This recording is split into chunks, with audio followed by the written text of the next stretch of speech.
Hey everyone, welcome to Infinity Harry. If you're enjoying our unique takes on Harry Potter and want to see more exciting content, don't forget to hit that subscribe button. Today we will see third part: what if Harry Potter took Hermione's place as the Master of Death. Here is short summary. Hermione sacrifices everything to bring Harry back, only for him to take the mantle of Master of Death. How does this shift their destinies in the wizarding world? But before we start, if you want more stuffs like this, then please support to subscribe this channel and share with your friends. Let's start the video. Amelia asked for a quiet word with Harry. Hermione of course was at his side. I don't know if you're aware of this, Harry, but Sirius Black is your godfather. He's desperate to see you, and says he's the person your parents asked to look after you, should anything happen to them. Thinking for a moment, Harry wasn't prepared to make a serious commitment like that to a person he'd never met. We're meeting with my aunt, Hermione's parents and Neville's grand to sort out our arrangements for the summer. I'm sure we could have some time in there for us to get to know my godfather. Do you think Sirius will be able to make it here next week? This saw a wide grin appear on Amelia's features. His godson is being presented with an Order of Merlin. I couldn't keep him away even if I wanted to. You were the first person he asked about in Azkaban. Sirius was so proud you used that special map to catch Pettigrew. Although not publicized as such, seeing justice done for your parents' betrayer is also part of your Order of Merlin recommendations. Now that was something both of them could accept. Petunia was having a very hard time accepting all of this. Not only was she invited to return to Hogwarts next weekend, Vernon and Dudley were unbelievably invited too. After all the trouble Petunia had convincing them that she should visit this week, it was going to be really difficult getting their agreement for her to return again next weekend. Both of them coming too was simply a non-starter. If Vernon and Dudley being invited was unbelievable, the fact that she, Petunia Dursley, was being given an opportunity to teach young witches and wizards about being normal was totally blowing her mind. So much so, she headed off to bed early with a headache. That headache was mainly caused by her trying to figure out what the hell she was going to tell her husband and son. Dobby then joined his family, erecting privacy wards as he did so. Dan leaned back in his chair, kicking his shoes off and letting out a sigh of relief. Well, it's been quite the day. They all giggled at his understatement, though Emma claimed it had been quite a couple of days. Mum, Dad, thanks for being so accepting of this. And thanks for getting my aunt here.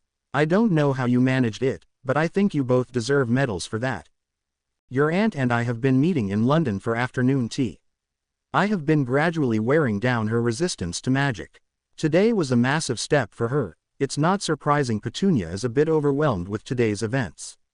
I'm just hoping with everything extra that happened, it wasn't a step too far, too soon. I certainly don't have any worries about you and Hermione staying there in August now. Whether she'll take any of the other offers that landed in her lap today is anyone's guess. With these two now being recognized for their bravery, and having met their secret weapon, they would be nuts to start anything. Harry says the Magicals are nuts. I doubt the Dursleys would like to be compared to them. While her dad's comment had Hermione giggling, Harry noticed Dobby was scowling in the direction of his Aunt Petunia's room. We really will be fine, Dobby. I don't know if Dumbledore will though when he finds his precious stone missing. This saw Hermione hug the little guy. All those traps and our Dobby had the stone out that mirror in 20 seconds flat. If that moron Weasley hadn't led the rest of them down there we would have sat up here all night. Yeah, pissing ourselves laughing at Voldemort trying to get something that wasn't there. Dobby had swiped the stone the day before. Both Dan and Emma had known what their original plan had been, though one thing still puzzled her father. I can't work out why, if you had the stone, Voldemort still thought it was in the mirror. Knowing they were soon going to have to repeat this conversation with the headmaster, and return his friend's stone, Hermione answered her father's question. The mirror shows you your heart's greatest desire. For both Quirrell and Voldemort, that was getting their hands on that stone. There was no need to put the stone in the mirror in the first place. Dumbledore could simply have hid it in his sock drawer. The mirror itself would have done the rest. I told you wizards are nuts. The more powerful they are, the nuttier they seem to be. Hermione leaning in and keying Harry on the cheek for that put a smile back on Dobby's face. He loved his family and would protect them from anyone, be they named Dumbledore or Dursley. The issue of the Prophet with Harry Potter flying across the front cover, wearing Gryffindor Quidditch robes, did not aid the digestion of those sitting at the Malfoy breakfast table. It wasn't so much the picture that upset the Malfoys' stomachs, rather the article gleefully proclaiming Potter, and his intended, were to be honored by the Ministry of Magic. This coming the day after the same newspaper claimed that Potter banished the Dark Lord once more had Lucius Malfoy cursing up a storm. They're giving Potter and his little mudblood orders of Merlin, unbelievable. Now we discover the reason for all the lies printed yesterday. This must be something Dumbledore's cooked up. Fudge certainly doesn't have the brains for a scheme like this.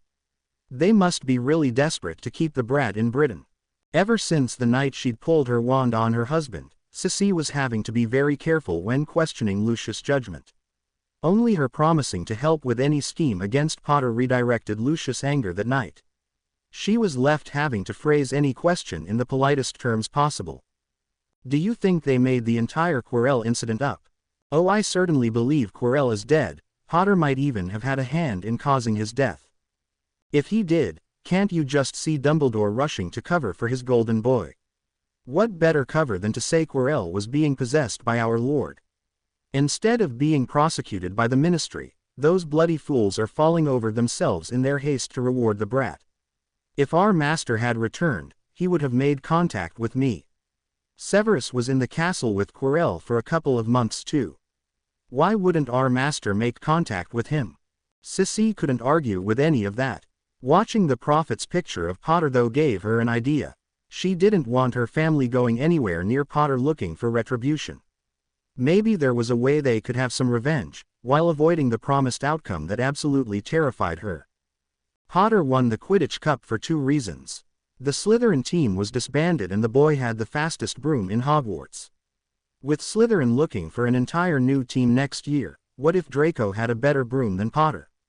He'd be sure to make the team, then our son could really show this upstart who's the better wizard.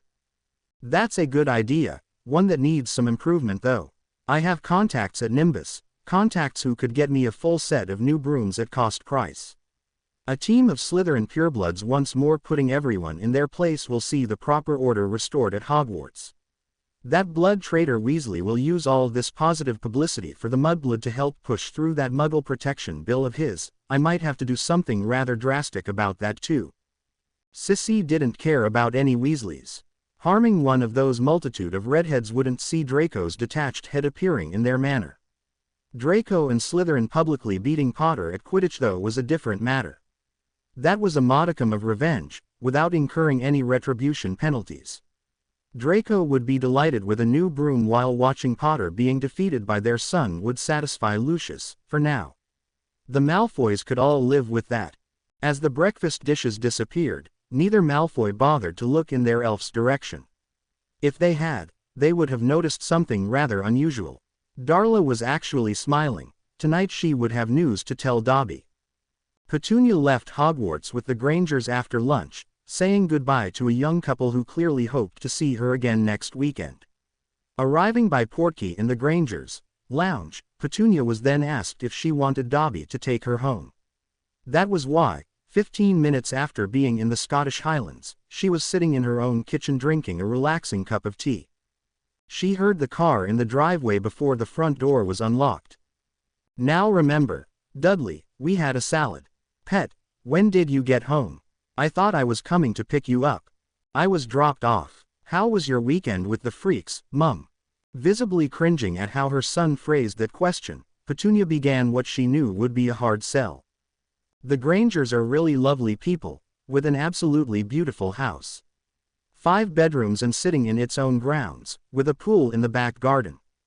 Those poor people, having all that and they end up with a freak for a daughter. Then again, your parents were the same. And like my parents, they love their daughter too, even though she's a witch. They're very fond of Harry as well. They'll be spending most of the summer together. Do we still need to take him? Vernon, that's simply non-negotiable. Harry needs to stay here, or should I say we need him to stay here. This news didn't sit well with her son. Why do we need the freak staying here? We're better off without him. No one around here even mentions he's gone. Taking a good look at the two men in her life, Petunia realized she needed to be here. The madman who murdered hundreds of people, including Harry's parents, my sister, isn't really dead. If him and his followers ever get together again, we Dursleys would be in deadly danger. These followers have already attacked the Grangers' home. What? They would be looking for Potter. That seems like an even better reason not to have him back here. The last thing Petunia needed was for Vernon to dig his heels in over this. The Grangers' house was protected by magical shields, and suffered no damage whatsoever. They were whisked away to safety at the first hint of danger, and the magical police were at their house within minutes too. Our house is already covered by shields that are actually stronger than those protecting the Grangers. For those shields to work, however, Harry needs to live here for at least 10 days a year, and think of this house as his home. Opening her bag, she placed a copy of today's Daily Prophet on their table. Both Vernon and Dudley stared stupefiedly at a moving picture of Harry flying across the front page. This evil wizard was possessing one of the professors at their school. Somehow Harry discovered this and sent for their police. Before they could arrive, however, Harry and Hermione were forced to act. They saved 4 other students and solved the problem before the police got there. If this wizard is so evil, how did the boys solve the problem? Deciding to be blunt, Petunia laid it out for Vernon. Harry killed him. That statement was met with total silence. Using that silence, Petunia explained her last remark. The possessed professor was using his magic to attack Hermione. Harry managed to take the wizard's wand, but he still tried to attack the girl. At that, Harry jumped on him and started punching the wizard in the face. For some reason, Harry's punches really hurt the wizard, eventually killing him. Harry and Hermione are to be awarded their top medals for bravery.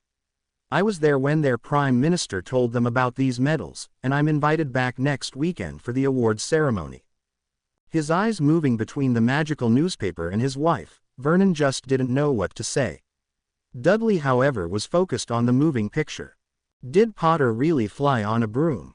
Reaching into her bag again, Petunia brought out the box Hermione had made for her.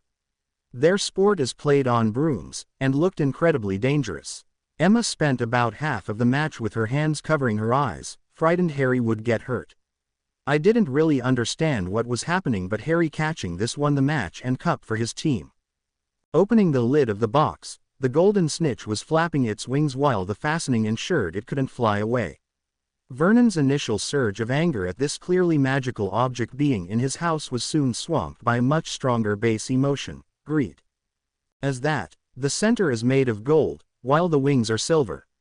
Harry presented me with it after the match, to say thank you for coming. It must be worth quite a bit, even just for the precious metals it's made from. Vernon, it would seem the Potters are a wealthy family, a very wealthy family, and Harry's the last of the Potters. No wonder these Grangers are so keen to take the boy. That has nothing to do with Emma and Dan's decision, both clearly dote on Harry. There is also now a godfather in the picture. He was slung in prison, apparently for something he didn't do. Guess who discovered the real criminal, and was instrumental in getting his godfather free? Oh, and the godfather's rich too. Vernon was struggling to believe what his wife was saying here, but the evidence on the table corroborated everything she claimed to be true. I can't believe this is the same freak who used to live in our cupboard. He's not. An embarrassed Petunia then had to explain her outburst to her family. Harry was injured saving Hermione back at Halloween. It was a head injury and it has affected all of his memories. He doesn't remember anything about staying in the cupboard. Harry thinks we treated him exactly the same as Dudley. Hermione knows though, because Harry had told her before his accident. He has the Grangers, who are more than willing to take him in permanently, and now a godfather who wants to do the same. The only thing stopping that happening is Harry's belief we are his family. If that belief goes, then so will he. This family would then be left defenseless. I won't have that. It was then the expected temper tantrum from Dudley made an appearance. Why should we do that? Potter's getting everything here. What do I get? Petunia was out her chair and soon had her son in her arms. Running her fingers through his hair to soothe Dudley, she kissed his forehead before speaking. I know exactly how you feel, Diddums. My baby sister got to go off and do all these wonderful things, and I couldn't. She would come home and talk about flying on a broom, seeing a unicorn, and I would get so jealous.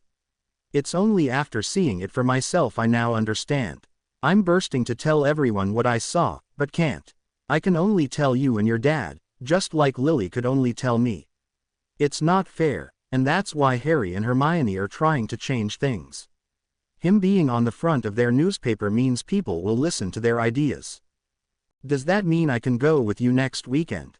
Hearing the hope in Dudley's voice was pushing Petunia into areas she never even dreamed she'd venture. That was before she visited Hogwarts, however, and had been treated with respect while she was there. Both you and your father are certainly invited, but I don't think either of you are ready for that experience yet. Dudley was set to explode when Petunia instantly changed his mood. The first person I met was that great hairy wizard who visited us that night. Dudley's hands immediately shot to cover his bottom, right where he'd had to have that tail surgically removed. Petunia again keyed her son's forehead before continuing. I told you Harry's memories are all messed up, he couldn't remember that happening. He and Hermione were very angry with the big wizard, told him he could end up on prison for that. That wizard apologized to me, and then stayed out of our way for the rest of the weekend. I think we should wait until Harry and Hermione have stayed here, then see if you still want to visit Hogwarts. I could really go. These magical people know even less about us than we do about them. Harry and Hermione are trying to change that. Starting next term, normal families of magical children will be able to visit.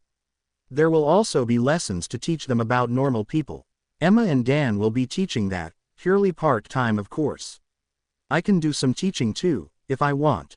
She left that last part hanging, waiting to see what kind of response she got.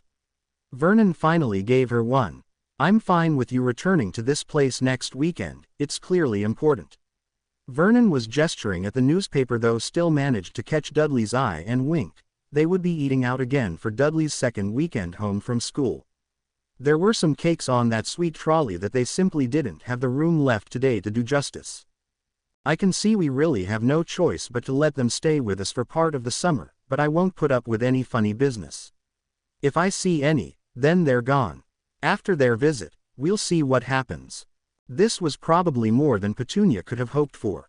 The Grangers will be bringing them here, the neighbors won't notice a thing. Emma and Dan really are our kind of people, Vernon. If they can accept this, perhaps we can too. She ruffled Dudley's hair one last time before reaching into her bag for the final surprise. Harry wanted to apologize for what happened to Dudley, he really was very upset about it. He said all magicals are nuts, and muttered something about trying to raise a dragon in a wooden house. He didn't want us to be out of pocket, after having to pay a couple of £1,000 for Dudley's surgery, so gave me this. Rather tentatively, Vernon took the bulging envelope from his wife. After opening it, his eyebrows got higher and higher. Eventually, Dudley couldn't stand it anymore. What's in the envelope, Dad? Money. Cool. How much? Letting out a low whistle after finishing counting, Vernon gave Dudley the total. About £5,000. He asked a magical friend to pop down to London and get it for him. I had no idea how much was in the envelope though. That's over twice what it cost for Dudley's surgery. Already doing the sums in his head, Vernon nodded to Petunia before reaching a decision. I didn't know if we would be able to afford a holiday this year, we can now. Where do we want to go? This had the Dursley household very excited, and Petunia was left thinking that things couldn't have gone much better. She had always known Lily was smarter than her, but Petunia wasn't by any means stupid. Starting with that first invitation to afternoon tea with Emma, the advantages of her family accepting magic, and Harry, had been emphasized at every opportunity. Today, Vernon and Dudley were getting their first real taste of those advantages. The very first time Petunia had met Emma for tea, she had labored the point that Harry and Hermione staying here for part of the summer would be beneficial to the Dursley family. Petunia now knew that to be true, her family could and would benefit from accepting both her nephew and his magic. Harry was the one with options now, and the Dursleys would have to welcome the young couple as a family. Today, for the first time, she thought they might actually have a chance of achieving that. Considering the alternative left them open to attack by murdering magical madmen, Petunia would do her damnedest to see that they did. After the poison in Ron's body had been neutralized, it was simply a matter of observation before he was allowed home. Sunday therefore saw him sitting in the Burrows' living room with a glass of pumpkin juice in his hand. He'd been pampered by everyone since regaining consciousness. Ron had no idea that situation was about to come to an abrupt end. When his mum, dad and sister sat down too, Ron still didn't spot the danger signs. Even after his father began asking questions, Ron didn't think he'd be in any trouble. After all, he'd almost died. That should see the pampering continue for at least the rest of the summer. Ron, why did you go into that room? Dumbledore himself had warned everyone it was very dangerous to do so, and students should not go anywhere near it. I figured out it was some sort of test, to see if anyone was brave enough to take it on. We all needed to show how brave we were to be accepted back into Gryffindor. I guessed there would be some kind of treasure at the end of the tests too, and I must have been right. Why else would you know who'd be after it? If there was a Hogwarts house for the stupid, you'd already be a prefect. Her father's glance in Ginny's direction silenced her, before he asked Ron another question. What happened as you confronted the traps? There was already music playing, so the three-headed dog was sleeping. We slipped past and jumped down the trapdoor. It was pitch black down there and then I felt something trying to strangle me. Seamus panicked and nearly roasted all of us. The plant actually threw him away. Ron was trying to give the impression that, had Seamus not panicked, he would have somehow saved the day. None of his current audience were buying into that. Why did you leave an injured classmate lying there? The music playing beside the three-headed dog meant someone else was already down there. Dad, we couldn't let someone else beat us to the treasure, we had to push on. And the boy you sacrificed at the chess match. It would have taken too long for all of us to go on. Sometimes, in chess, you need to sacrifice pieces to win the match. Arthur exploded at that. This was not a game, Ron. The Finnegan boy almost died, while the other one received a serious concussion. Hey, I almost died too, you know. I was the one facing you know who, and doing fine until Potter showed up, trying to hog all the glory.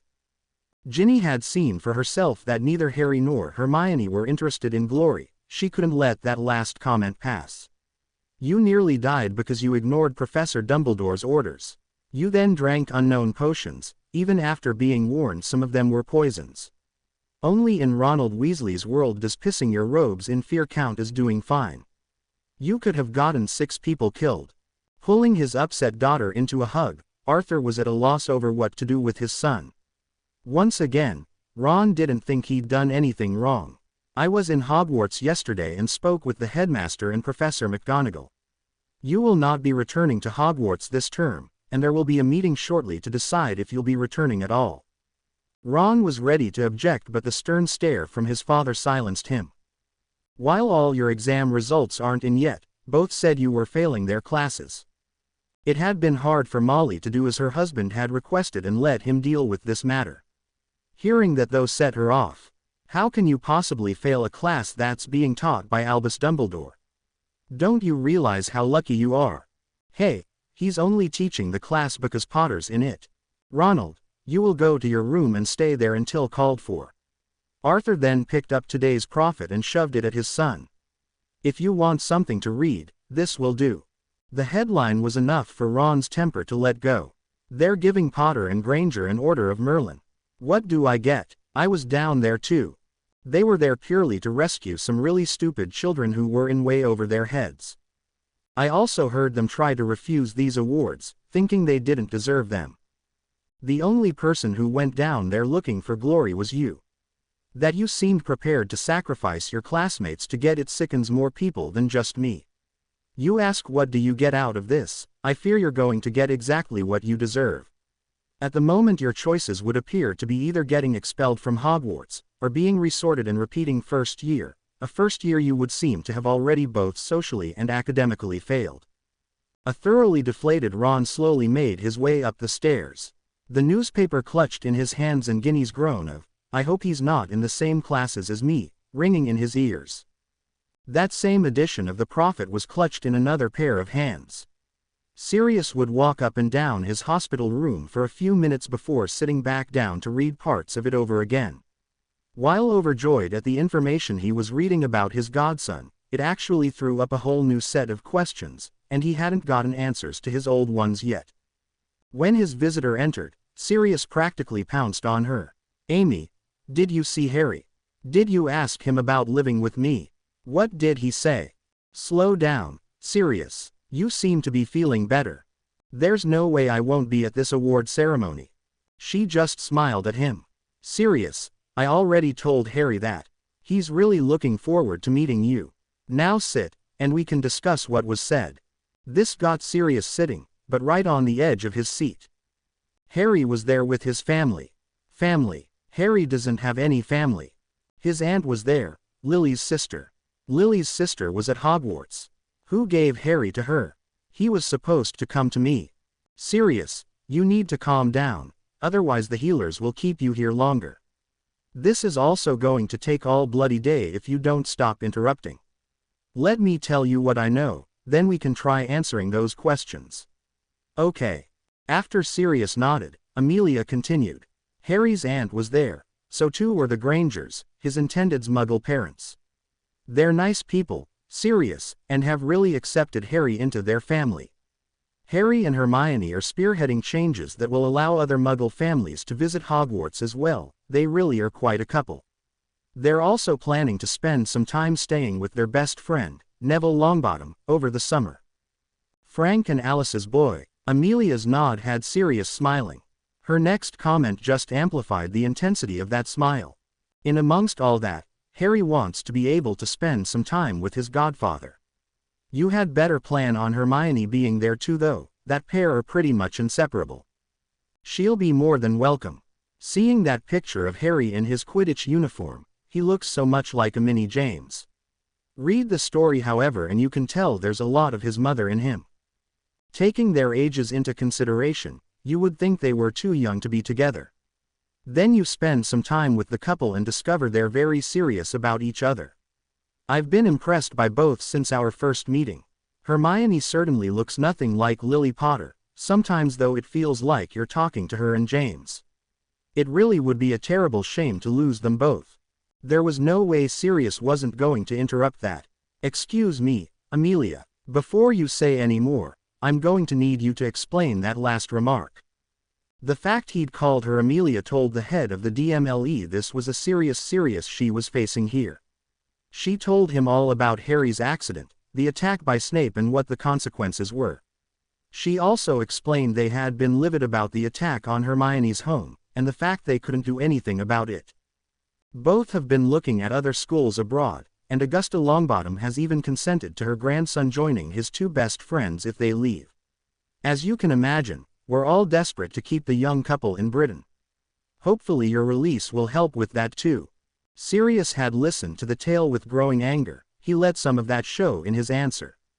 "My family disowned me, my ministry imprisoned me, my country condemned me as the evilest of wizards. If my godson decides to leave this country, my main aim will be ensuring his godfather is included in the group that's moving out. I'm sorry, Amy, my only concern in this matter is Harry's happiness. Hearing from you my godson told Voldemort to F*** off makes me prouder than I can say. That he then had the magic and moves to back those words up says to me he shouldn't be letting anyone control him, be that the ministry or any individuals. I'm sorry too, Sirius, if you though that wasn't what I also wanted. What I was alluding to is that all the major influences in Harry's life currently have little or no links to the magical community. All I was hoping for was that you, as his godfather, could show Harry some wizarding culture. Augusta is holding lessons every Sunday in Hogwarts to help the new first-year Muggle-born adapt. They have proven so successful that they will become part of the Hogwarts curriculum in September. Harry and Hermione proposed there be lessons in Muggle culture for witches and wizards too. Albus and Minerva are taking that to the school board later this week. With Augusta also a member, they have a very good chance of getting it passed. I can work with that, Amy. In fact, I can make a start right now. Tell me what the arrangements are for this ceremony. Another wizard was also pacing up and down because of that newspaper. Unlike Sirius though, he had considerably less room to work with. Having been detained in a ministry holding cell until the poisoned boy was released from St. Mungo's, Severus was then returned to Azkaban. True to his word, Dumbledore had seen those 2 suspended years of sentence abolished. Severus' actual sentence was also reduced, but not by nearly as much as he would have liked. Being given a release date of November the 1st felt more like a token gesture for all his hard work. It was a gesture though he had every intention of accepting. In his present situation, every little helped. So leaving Azkaban almost 2 months sooner than Severus expected was a bonus. It was the newspaper in his hand that had thrown his emotions into turmoil. The Dark Lord had been in Hogwarts, possessing Quirrell. That his lord didn't make his presence known to Severus was exceedingly worrying. He'd found himself trapped between the 2 most powerful wizards in the country. With Dumbledore's betrayal, Severus was forced to consider what he would do when his time in Azkaban was finally up. The fact that the Dark Lord sat next to him in Hogwarts and didn't acknowledge he was there could mean there was only a painful death awaiting him from that direction. That the Potter brat had once more defeated the Dark Lord, this time in front of witnesses, was bad. That he and his mudblood were being awarded orders of Merlin really stuck in his craw. The real sickener though was Black being found innocent and freed. In that one issue of the newspaper, it was almost as if the fates were deliberately piling on the shit to a still imprisoned Severus Snape. He had just over 4 months of his sentence left to serve. Severus reckoned he might need every day of that to figure out what his next move would be. Whatever it was, it would need to be on pastures new. Severus Snape was finished in Britain. Harry and Hermione found themselves being woken by Dobby, ready to begin their last week at Hogwarts. Dobby also had a letter for them. Mr. Flammel was very surprised to receive your letter and package. He asked Dobby to wait while he wrote this reply. As Harry was opening the letter, Hermione was thanking Dobby for his outstanding work. When Harry told me Professor Dumbledore had destroyed the stone, it just didn't seem right that he got to make that decision. Nicholas and his wife have been around far longer than Dumbledore. They should be more than capable of making their own minds up, rather than someone else doing it for them. Wow, not only is he thanking us for returning the stone, they want to meet us too. Passing the letter over to a now speechless Hermione, Harry kissed her cheek before heading to the room he shared with Neville to get ready to face the day. Hermione was still stunned at that news as the trio made their way down to breakfast. There the owls had another surprise for them. Recognizing the handwriting at once, Hermione encouraged Harry to open the letter. It's from Sirius. He says we need formal robes for this award ceremony, and plans to take us out of school on Friday to get them. We're going to Diagon Alley. Our families are invited too, and Sirius is paying for everything. He wants us to contact them. At that, Hedwig flew into the hall and landed beside them. She's such a clever owl, aren't you, girl? The snowy owl just puffed out her chest, as if Hermione's suggestion was a fact beyond questioning. I'll write a quick note to Mum and Dad for Hedwig to deliver. They'll phone your Aunt Petunia. They were planning to come here on Friday night anyway. While Hermione was penning their letter, Neville found himself being dragged away by Parvati. This allowed a smiling Harry to say what he wanted to. You seem more excited about meeting Sirius than I am. Sirius Black is the only person I ever met who loved you as much as I do, though I have to say both my parents are now catching him up. Yes, I'm excited to see him, as a free wizard with a fresh start too. Think of a grown-up Fred and George, you'll love him. Scratch that. I don't think Sirius ever grew up. I just hope he can forgive me if Sirius ever finds out we left him in there. We got him out as soon as we could, love. He's a free man too, something he never had before. A smile and peck on the lips from Hermione had both of them ready to face the day. They found themselves being approached by the headmaster just as they were getting ready to leave. I see you received a letter from Sirius. He wrote to me too, and you both now have permission to leave school on Friday. I also received a letter from an old friend this morning. It solved a mystery I was intending to speak to you both about. Getting past all the traps to remove the item, without me knowing anything about it, is quite the achievement. Then tracking down Nicholas and returning that item is outstanding work. I don't suppose you would care to tell me how you managed it. A smiling Hermione gave him an answer. We had a little help, who took 20 seconds to bring the stone to us. With that they headed off to their first class, leaving a stunned headmaster behind. They were barely through the doors though when Dumbledore broke into loud laughter. Albus certainly considered himself an intelligent wizard, and had just deciphered Hermione's little help clue. Having the stone brought to them indicated someone else was involved. The time scale she mentioned, along with the use of the word little, pointed Albus in the right direction. Only a house elf, one who'd been given unrestricted access to the castle, could hope to accomplish the task in anything like that time frame. It would certainly pass his own test when faced with the mirror. The elf would want the stone, but never even think about using it for itself. What had Albus laughing was the sheer simplicity and audacity of the plan, alongside the knowledge this was a method that wouldn't even have occurred to Voldemort. He treated all sentient magical beings as nothing more than vermin, creatures that were beneath him. He would never trust a house elf with something of this importance. He also thought this was Hermione's way of showing Albus they trusted him, by releasing a little more information. Now having time to digest the problem both had found themselves faced with, he still couldn't come up with a better solution than the one they hoped to use.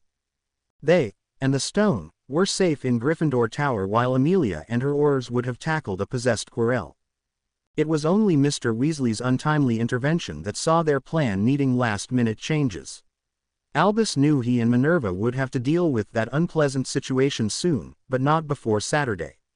He would have to wear his own award at this inauguration of the two newest members to this rather exclusive club.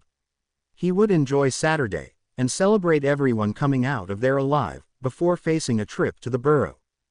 A nervous Sirius was finding it increasingly difficult to sit still in Dumbledore's office. When the door opened and Minerva led the two students in, he was finally face to face with his godson. He could only stare, while fighting back the tears. Sirius Black, lost for words. I never thought I would see the day. Minerva's intervention cut right through the tension and had everyone smiling. Now standing, Sirius didn't know whether to offer his godson a handshake or hug him. Hello Harry, I'm your godfather. Solving his dilemma, Harry went straight for a hug. Pleased to meet you, and delighted we could help get you out of prison. He then stood back. Where are my manners? Sirius, I'd like you to meet my intended, Hermione Granger. Seeing Sirius standing there with that sparkle back in his eyes, and looking clean, barbered and somewhat healthy, she couldn't contain herself. Hermione almost hugged the life out of the person she had really missed, overjoyed that this time Sirius wouldn't have to hide from anyone. Harry covered for her slight lapse in character though. Hermione said she was looking forward to meeting someone who loved me almost as much as she does. This put a huge grin on Sirius' face. Oh, I like her already Harry. You seem to have inherited the Potter's knack of picking the very best witch. I loved your mother, and your grandmother was one of the nicest, kindest people I've ever met. Dumbledore and McGonagall chuckling at that gave both Sirius and Hermione time to wipe their eyes. Then it was down to business for the Marauder. Your aunt and Hermione's parents are meeting us at King's Cross. The headmaster has made us a portkey that will drop us off on platform 9 3/4, and also bring the 6 of us back to Hogwarts later. Are we ready to spend the day together, and do some shopping? With 2 quick yeses, it was a happy trio who portkeyed from the headmaster's office. Emma was trying not to smile at the changes in Petunia since they first met for afternoon tea those months ago. Changes so pronounced that Petunia casually thanked Dobby for bringing her to Crawley as all three then headed for the train station. They left their overnight bags, knowing Dobby would take them to the castle when they were needed. Petunia couldn't wait to tell them that the Dursleys were going abroad for their summer holidays. She had finally managed to convince Vernon to give it a try, since Harry was effectively paying for it. Their trip to Majorca would be the first time any of them had been abroad. She also noticed there was no hesitancy in Petunia as she returned Harry's hug of greeting. I'm sorry, Harry. Dudley and your Uncle Vernon aren't here. Dudley is very interested in visiting Hogwarts though. I hope we can arrange that for next term. Someone else who was watching this exchange closely was Sirius. He couldn't miss how Petunia's words seemed to mean the world to his godson. That Harry was also welcomed with open arms by Hermione's parents warmed the marauder's heart too. That Harry had a loving family around him lessened Sirius' own guilt at his failure to carry out his godfather duties. It was time for more introductions. Hello Petunia, I'd like to thank you for raising Harry. He's such a fine young man, and most of that credit must go down to you and your family. Thank you so much for that. Petunia was blushing, mostly in embarrassment, as Sirius then moved his attention and introductions to the Grangers. It was a lovely summer's day in London, so they chose to walk the relatively short distance to the Leaky Cauldron, chatting away as they did so. Petunia couldn't wait to slip that the Dursleys were going abroad into the conversation, causing Harry to stop dead on the pavement. How did you ever convince Uncle Vernon to holiday anywhere else other than Britain? She rather sheepishly gave away her secret. We're staying at a 4-star hotel, where breakfast, lunch and dinner are all buffet service. And both Uncle Vernon and Dudley love buffet service. When Harry started chuckling, Petunia couldn't help but join in. This also gave Sirius the opening he was looking for. I know everyone is making plans for the summer, and I hope to spend some of that with Harry and Hermione. The Blacks though have an unfloatable island in the Caribbean that I'm intending to spend time at over the next few months. If you haven't anything else arranged, everyone would be more than welcome to join me there. Your own private island. Dan, my family weren't the nicest of people, which is why I ran away at 16. Harry's grandparents took me in. The Black Island was originally used for smuggling, rum mostly. An unfloatable island and, notice me not, charms on the ships, it's what built my family's wealth. Then they decide they're purebloods, and hate muggles. They're all mad. This had Dan chuckling. Harry says most magical people are nuts, you're more like your godson than you think. We haven't booked anything yet, apart from wanting Neville to spend some of the holidays with us. Neville's more than welcome. I'm hoping to convince Amy Bones to spend some time there too, so Susan would likely be included as well. Is that all right with you? That's fine with us, though Neville might get some grief from Parvati over it. This had Harry laughing at Hermione's suggestion. Oh, I think we can move from might to being an absolute certainty. Parvati's Neville's girlfriend, he keyed her and now she's planning their wedding. She would go mental at the thought of Susan there with Neville. Invite her too, the more the merrier. I visited Neville's parents while I was in hospital, we were all close friends. I can't imagine him going to Augusta and asking for advice on things like this.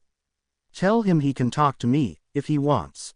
It was Petunia who had to ask what had happened to the boys' parents.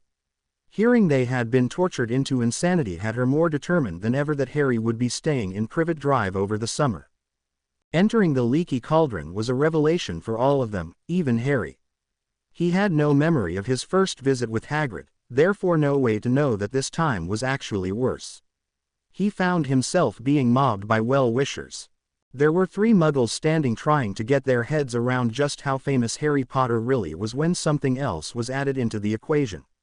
A wee old witch took Hermione's hand and began shaking it. Well done to you too, dearie.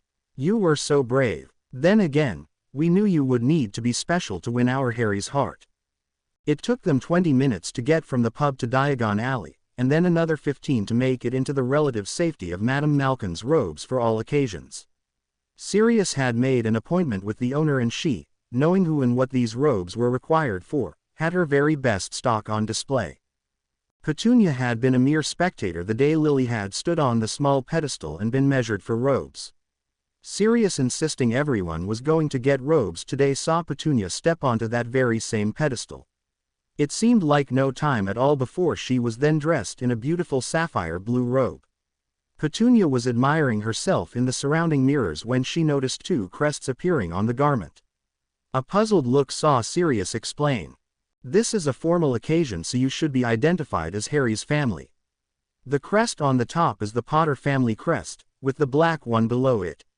Harry is not just my godson but my heir. He's the last remaining Potter and also next in line for the Black family too. Wearing those crests places you, Emma and Dan, under the protection of both families. Hermione's ring already does that for her. Petunia was beginning to feel rather self-conscious, but spotting Emma in a dark maroon version of the same robes eased her mind. Sirius and Dan were now dressed in black while Harry and Hermione's robes displayed they were Gryffindors. The claret with gold piping also had their house crest on their sleeves, the Potter and Black versions taking pride of place on their chests.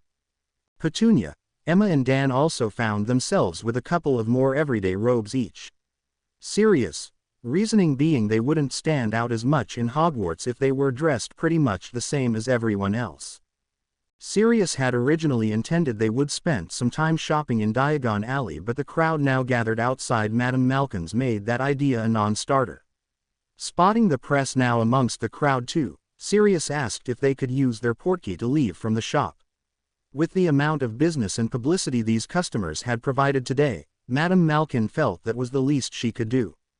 At breakfast on Saturday, it was announced a light lunch would be served in each of the 4 common rooms.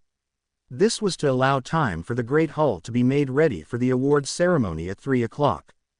In Gryffindor, there was far more excitement over Parvati, Lavender, Dean and Seamus being allowed to once more sport their Gryffindor colors than there was over Harry and Hermione's new dress robes.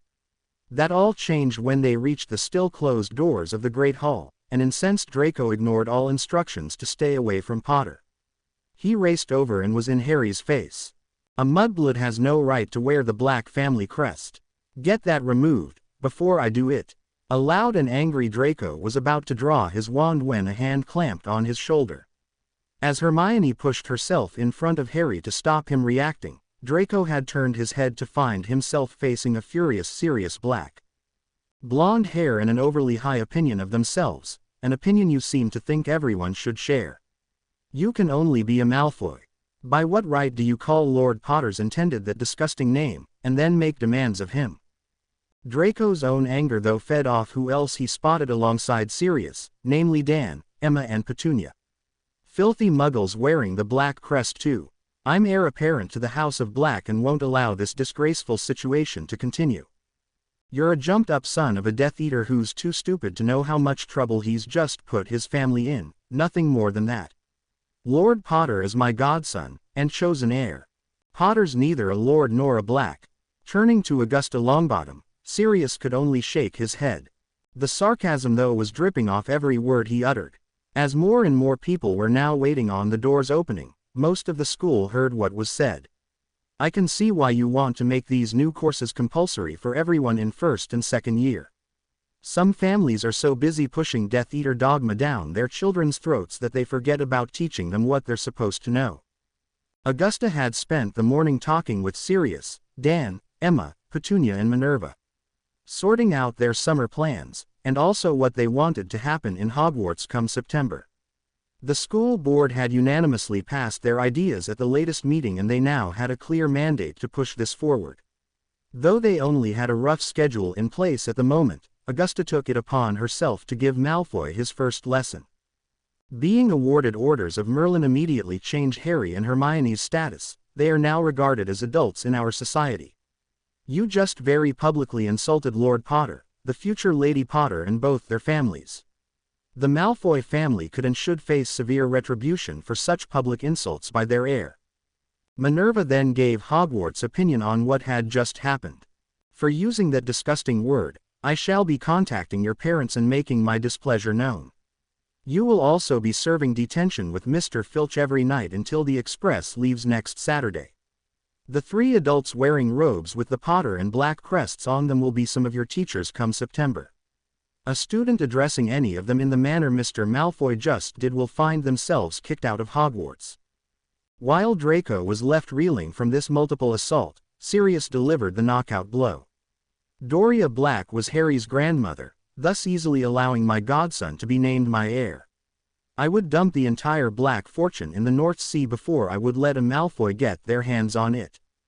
Taking out his wand, he then said the words that would ensure such drastic action would never be necessary. I, Lord Sirius Orion Black, cast Narcissa Malfoy, née Black, and any offspring she may have, from my family. So mote it be. A totally shocked Draco could only fall back on his often repeated threat. Wait until my father hears about this. You can pass on a message from me too. While the DMLE might not be able to accept the evidence we have that he attacked the Granger's home, it's proof enough for me. These people are now clearly under the protection of my house. Your Death Eater father goes anywhere near them again, I'll call him out. Lucius Malfoy will soon discover the difference in facing an Auror head-to-head, rather than him and a bunch of his costumed murdering friends ambushing helpless victims. As the doors opened, Hermione was maneuvering Harry through them. He's not worth it, love. What Sirius just did will hurt Malfoy a lot more than you punching his face in. You're right, Hermione, but punching the prat would certainly have made me feel better. As everyone made their way into the hall, Draco was left standing there with only Pansy, Vince and Greg for company. A nervous Pansy asked what he was going to do now. I'm certainly not going to sit and watch as the Minister of Magic fawns over Potty and his mudblood. They've just stolen my inheritance, and no one does that to a Malfoy. I'll need to write to my father, he needs to know what happened. Draco stormed away, leaving the other three to follow in his wake. They walked into the Great Hall, one that looked rather strange without the 4 obligatory house tables commandeering most of the available space. Rows of seats had replaced the usual Hogwarts furniture, with the decorating banners all featuring Merlin's dragon symbol. Hermione was gradually winning the battle to calm Harry while leading him down the aisle toward their reserved seats at the front, only for Harry to stop suddenly as if poleaxed. Oh shit, Hermione, I can't accept this award. I need to talk to Dumbledore, and the Minister of Magic. Despite the Ministry flunky first trying to cajole before resorting to ordering them into taking their seats immediately, Harry simply refused to move, or say any more on the matter until speaking with the right people. Eventually McGonagall interceded, leading Harry, Hermione and their families into a small anteroom to await the 2 individuals he was so desperate to see. It wasn't long before Albus and a rather flustered minister arrived. What seems to be the problem here? We have a lot of invited people waiting, you know, Cornelius nearly said press, which was who he really meant. It didn't pay to keep them waiting. Minister, I'm really sorry but I have to refuse this award. Thinking again of those members of the press, and how they would report this, a shocked Cornelius needed about 3 attempts to ask Harry why he was doing this. I really am sorry and should have thought of this sooner. It's not the award I have a problem with, Minister, rather what it will do to me. Accepting an order of Merlin makes me an adult. The canute finally dropped for Albus. Which will remove all the protection from your aunt's house. Yes sir, and Sirius just heaped a pile of shit onto the Malfoys. Lucius will be livid, just as the wards at Privet Drive disappear. I can't have that. It was a relieved Cornelius who offered the obvious solution. You're right, Harry, that problem should have been anticipated, with a solution already in place. We can have new wards erected there within hours, and also have those wards monitored too, just like the Grangers. Seeing Harry was still troubled, he was actually trembling, Hermione moved directly in front of her intended and gently held his face. Looking right into his eyes, she quietly attempted to reassure him. We can have the house watched until those wards are up. Any danger at all, your uncle and cousin can be instantly taken to my house. The new wards will soon protect them. It was then Hermione discovered the real reason behind Harry's fear, but they wouldn't need me to stay there then. The look of desperate loss in Harry's eyes was breaking Hermione's heart, mainly because she couldn't do a thing about it. There was really only one person present who could. No one in the room could miss just how close these two were, with Petunia left hoping her Dudley managed to find someone half as nice as Hermione when he started looking for a girlfriend. Through Harry, Petunia now felt closer to her sister than at any time since Lily boarded that magical train as an 11-year-old. Just like then, she had a decision to make. Petunia now considered the decision she'd reached as a teenager to be the wrong one, a decision that had subsequently impacted on more than just her life. Here she was faced with the choice of permanently walking away from her nephew and magic, or accepting both into her life. Accepting this Harry, while trying to become the aunt he deserved, the Aunt Lily would have expected her big sister to be. Harry was unquestionably a different boy from the one they took to King's Cross last September, and the Dursleys had unbelievably been given a second chance to be a family to him. Petunia decided to take that chance, though wouldn't be telling Vernon or Dudley that they didn't need to take Harry into their home just yet. The young couple were holding onto each other with their foreheads resting together, waiting for the hammer to fall. Petunia slipped her arms around the couple before keying both of them on their cheeks. "Harry and Hermione, you are both invited to our house for the summer. That hasn't, and won't, change. Now let's go do this, or did we all get dressed up for nothing?" Two now relieved and smiling children hugging Petunia left her certain she'd just made the right decision. Harry turned to the minister and apologized for the drama. "Sorry about that, sir. Now I know my family will be safe, I'll happily accept this award." Cornelius was beyond relieved, mainly at not now looking a fool in front of the invited guests, and especially the press. He was also unsurprisingly in quite a forgiving mood. "That's fine, Harry. There's no need to apologize for worrying about your family's safety. We'll get everything sorted right after the ceremony. Let's take our seats and get that ceremony started." Sirius then tried to apologize to Harry and Hermione for almost wasting their day, only to find himself being thanked instead. "If you hadn't done that to Malfoy, it would never have occurred to me the wards would be pulled down. My family would then have been left defenseless, so thanks Sirius. I was always going to chuck Sissy and her even crazier sister out of the Black family. When the opportunity presented itself to poke both male Malfoys in the eye too, I just couldn't resist." Hermione, chuckling at that, saw a lot of tension leave the family. If she was chuckling, then things must be back to normal. It was a thoughtful Albus who followed on behind. He'd kept his promise to the youngsters and had not used legilimency on any of their family. It was impossible to miss the undercurrents though that produced the bout of emotional turmoil Harry just experienced. Simply from observing, Albus could see that the relationship between Harry and his aunt was strained, something all three Grangers were obviously aware of.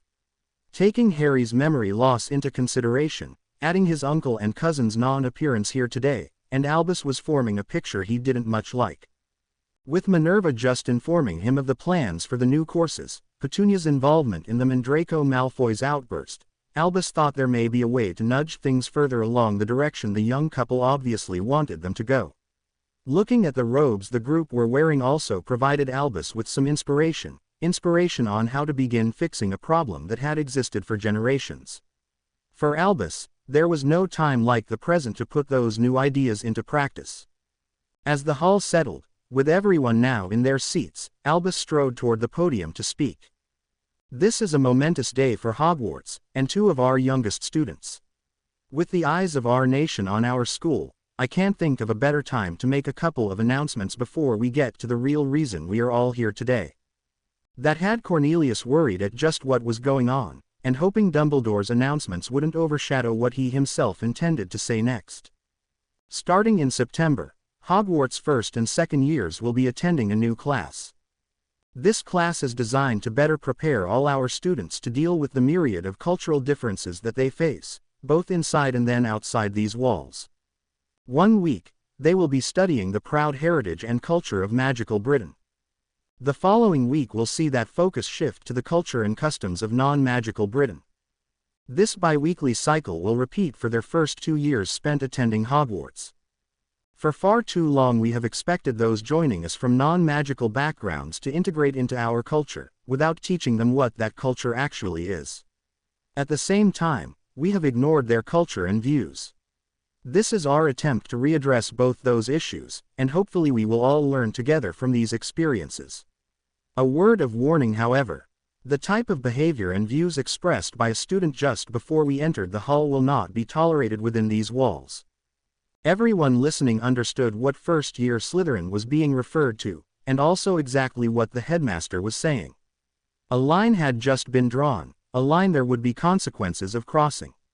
Since these classes only affected the current and new first years, no one really wanted to make an issue of it. The headmaster's next proposal though affected everyone. "As I said, this is a proud day for Hogwarts. When I look at the beautiful robes Lord Potter and his intended are wearing though, nowhere is there any indication of this. This is no slight on them, rather an oversight on this ancient institution. While they proudly wear their Gryffindor allegiance on their robes, I wonder if they would indulge me for a moment, and allow a small alteration." Neither Hermione nor Harry had a clue what Dumbledore was up to but gave their permission. Albus, Wand soon had the Hogwarts crest above that of Gryffindor on the sleeve of their robes. Students are rightly proud of the house they are sorted into, but I feel that, over many, many years, we have lost sight of the bigger picture. Hufflepuff, Ravenclaw, Slytherin or Gryffindor, you are all Hogwarts students. Today's event brings honor not just to a quarter of our school, but to all of it. Yes, by all means be proud of your house, but also remember, your house is part of a greater whole. To help us all remember this, we need a slight change in tradition. With another wave of his wand, students found their house crest being moved to the sleeve of their robes. Its former prominent position being taken by the school crest, featuring a lion, badger, eagle and snake. There were loud gasps coming from the crowd before the sound of applause began to drown them out. McGonagall was the first on her feet and clapping. She was soon followed by the other three heads of house. Augusta led the way for the school board by showing her appreciation of this move, with Hufflepuffs throughout the hall being the first students to demonstrate their acceptance of this change. The idea of every student in Hogwarts wearing a badger on their robes really appealed to them. Ravenclaws could see the good ideas behind this move, and they too soon publicly supported it. Without the house tables restricting their location, the students were scattered throughout the hall. Lee was surprised to see the Gryffindor friends he was sitting beside, Fred and George, also stand and applaud. You support this? Wearing a snake on our robes. I saw Harry and Hermione stand. That's good enough for us. George proved though there was always method in their madness. Beside, if we all stand, who does that leave sitting? A grinning Lee then joined his two friends, standing and applauding the changes. As Dumbledore left the podium, a once more happy minister took the headmaster's vacated spot. Cornelius gave the applause a moment to die down before beginning his own speech. Before I say any more, can I add my support to the latest Hogwarts initiative? The two young people we're all here to honor today may have saved 4 of their housemates, but does anyone doubt those house affiliations affected their decision to rescue them? No, they would have acted no matter who was in danger. Quite pleased with his opening remarks, Cornelius then began to give his prepared speech.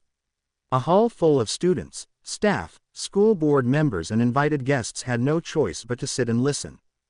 The surprise Sissy expressed at receiving an unscheduled owl from Draco rapidly turned to shock while reading his letter. She'd been cast out of her family, and disinherited. There were unnoticed tears streaking her cheeks as Sissy's thoughts traveled back all those years. She was 16 and infatuated with the handsome Lucius Malfoy. That his father was actively trying to arrange a marriage between them helped fuel that infatuation. Her great-uncle, and head of the Black family at the time, wouldn't hear of it though. Jumped up, frog, swindlers who had to flee France with their tails between their legs. The head of the Black family also doubted the Malfoys' claims of being purebloods. A claim marriage into the House of Black would certainly add credence and credibility to. She had been resisting all other offers of marriage, though her age would see her being forced by her family to accept one soon. Then, the miracle happened. Her older sister, Andy, had also resisted all offers of marriage sent to the family. Andy though had just done the unthinkable, she'd run away and married a Muggleborn. Compared to a Muggleborn, her uncle thought marriage to a Malfoy was eminently more respectable. Her head of family finally agreed the match. A formal courtship began, followed by a lavish and grand wedding when she was 19. Everything in her life was perfect, except for one thing. For years of their marriage, there was no heir to the Malfoy family. When Lucius became more and more embroiled with the Dark Lord, his interest in her while occupying their marriage bed became less and less. With only Andy of the 3 Black sisters having so far given birth, Lucius taunts and barbs that perhaps he married the wrong sister cut deeper every single time. As they celebrated their 5th wedding anniversary, it was only Sissy's conviction that she was a member of a proud house, Black rather than Malfoy, that kept her going. Then, at the age of 25, her world was complete. She finally gave birth to a son. Their happiness was almost irreversibly damaged, however, when baby Harry Potter then defeated the Dark Lord.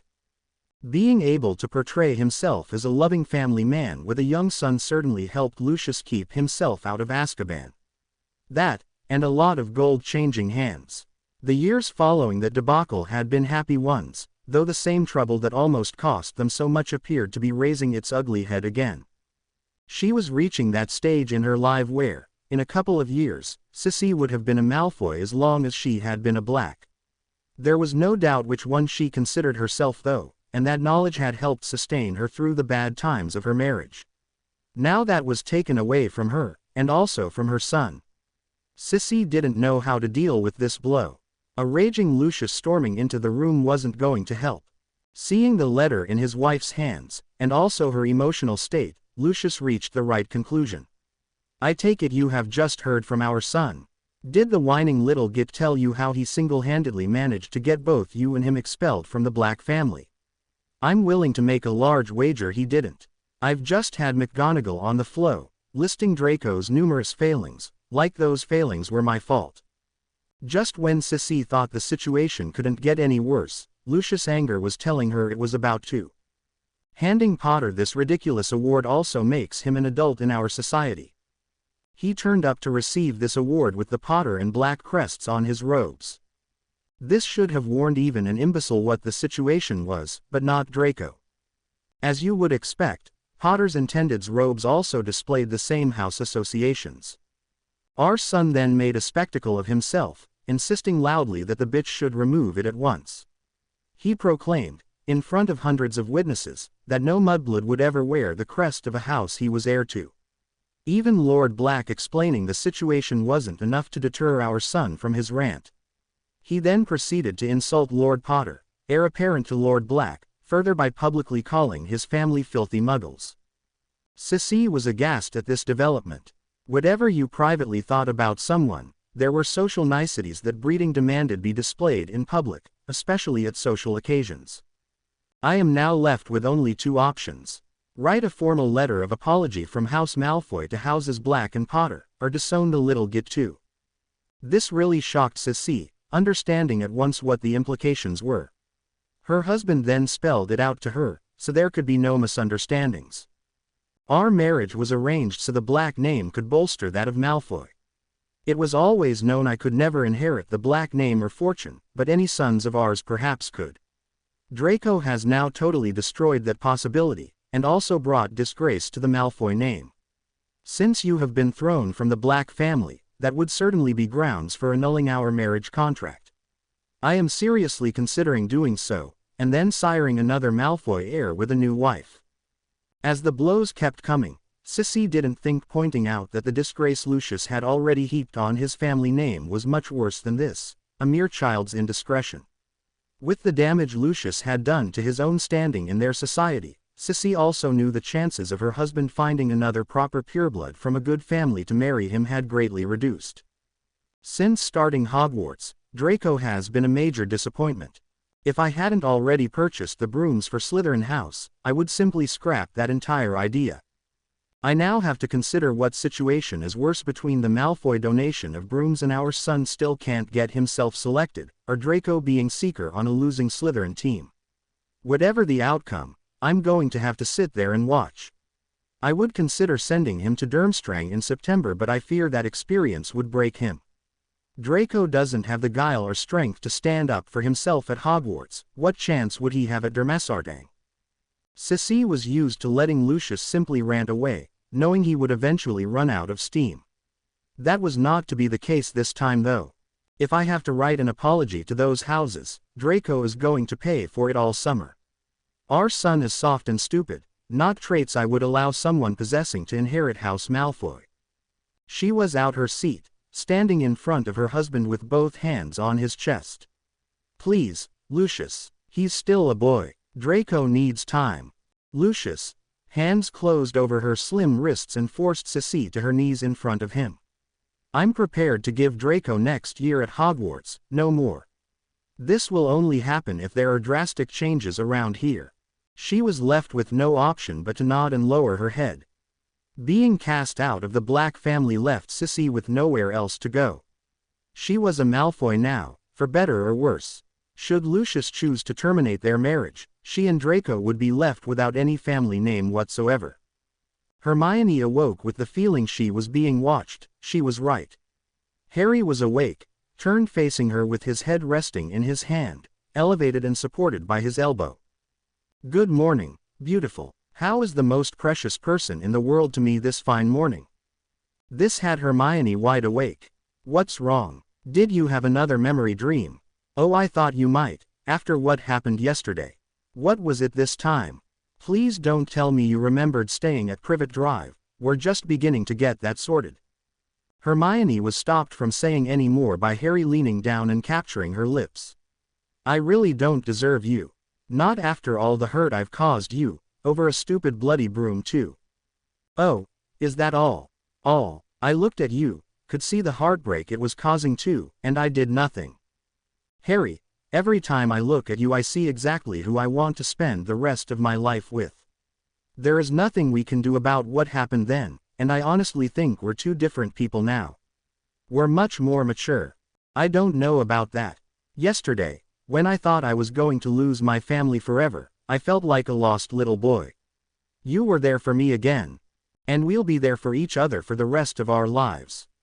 Are you disappointed the Dursleys won't be coming to Sirius Island? After thinking for a minute, Harry was able to answer honestly. Not really. While I think Aunt Petunia would have coped, magic, on top of being abroad for the first time, would have been too much for Uncle Vernon and Dudley. Even as an 18-year-old, none of us had ever been abroad. It's just bad luck they had already booked for the same time. It's Neville's first time outside Britain too. It kinda makes me realize how lucky I've been. I just thought everyone went abroad for their holidays. Smiling at his intended, he asked a question that he thought Hermione might have a better idea of. Do you think Neville will ask Parvati to join us for a week? If he doesn't, then I think they'll be over. There's no way Neville will be able to keep this to himself, or that he's allowed to invite Parvati for some of the holiday. It's whether he wants them to be over that will make Neville's mind up.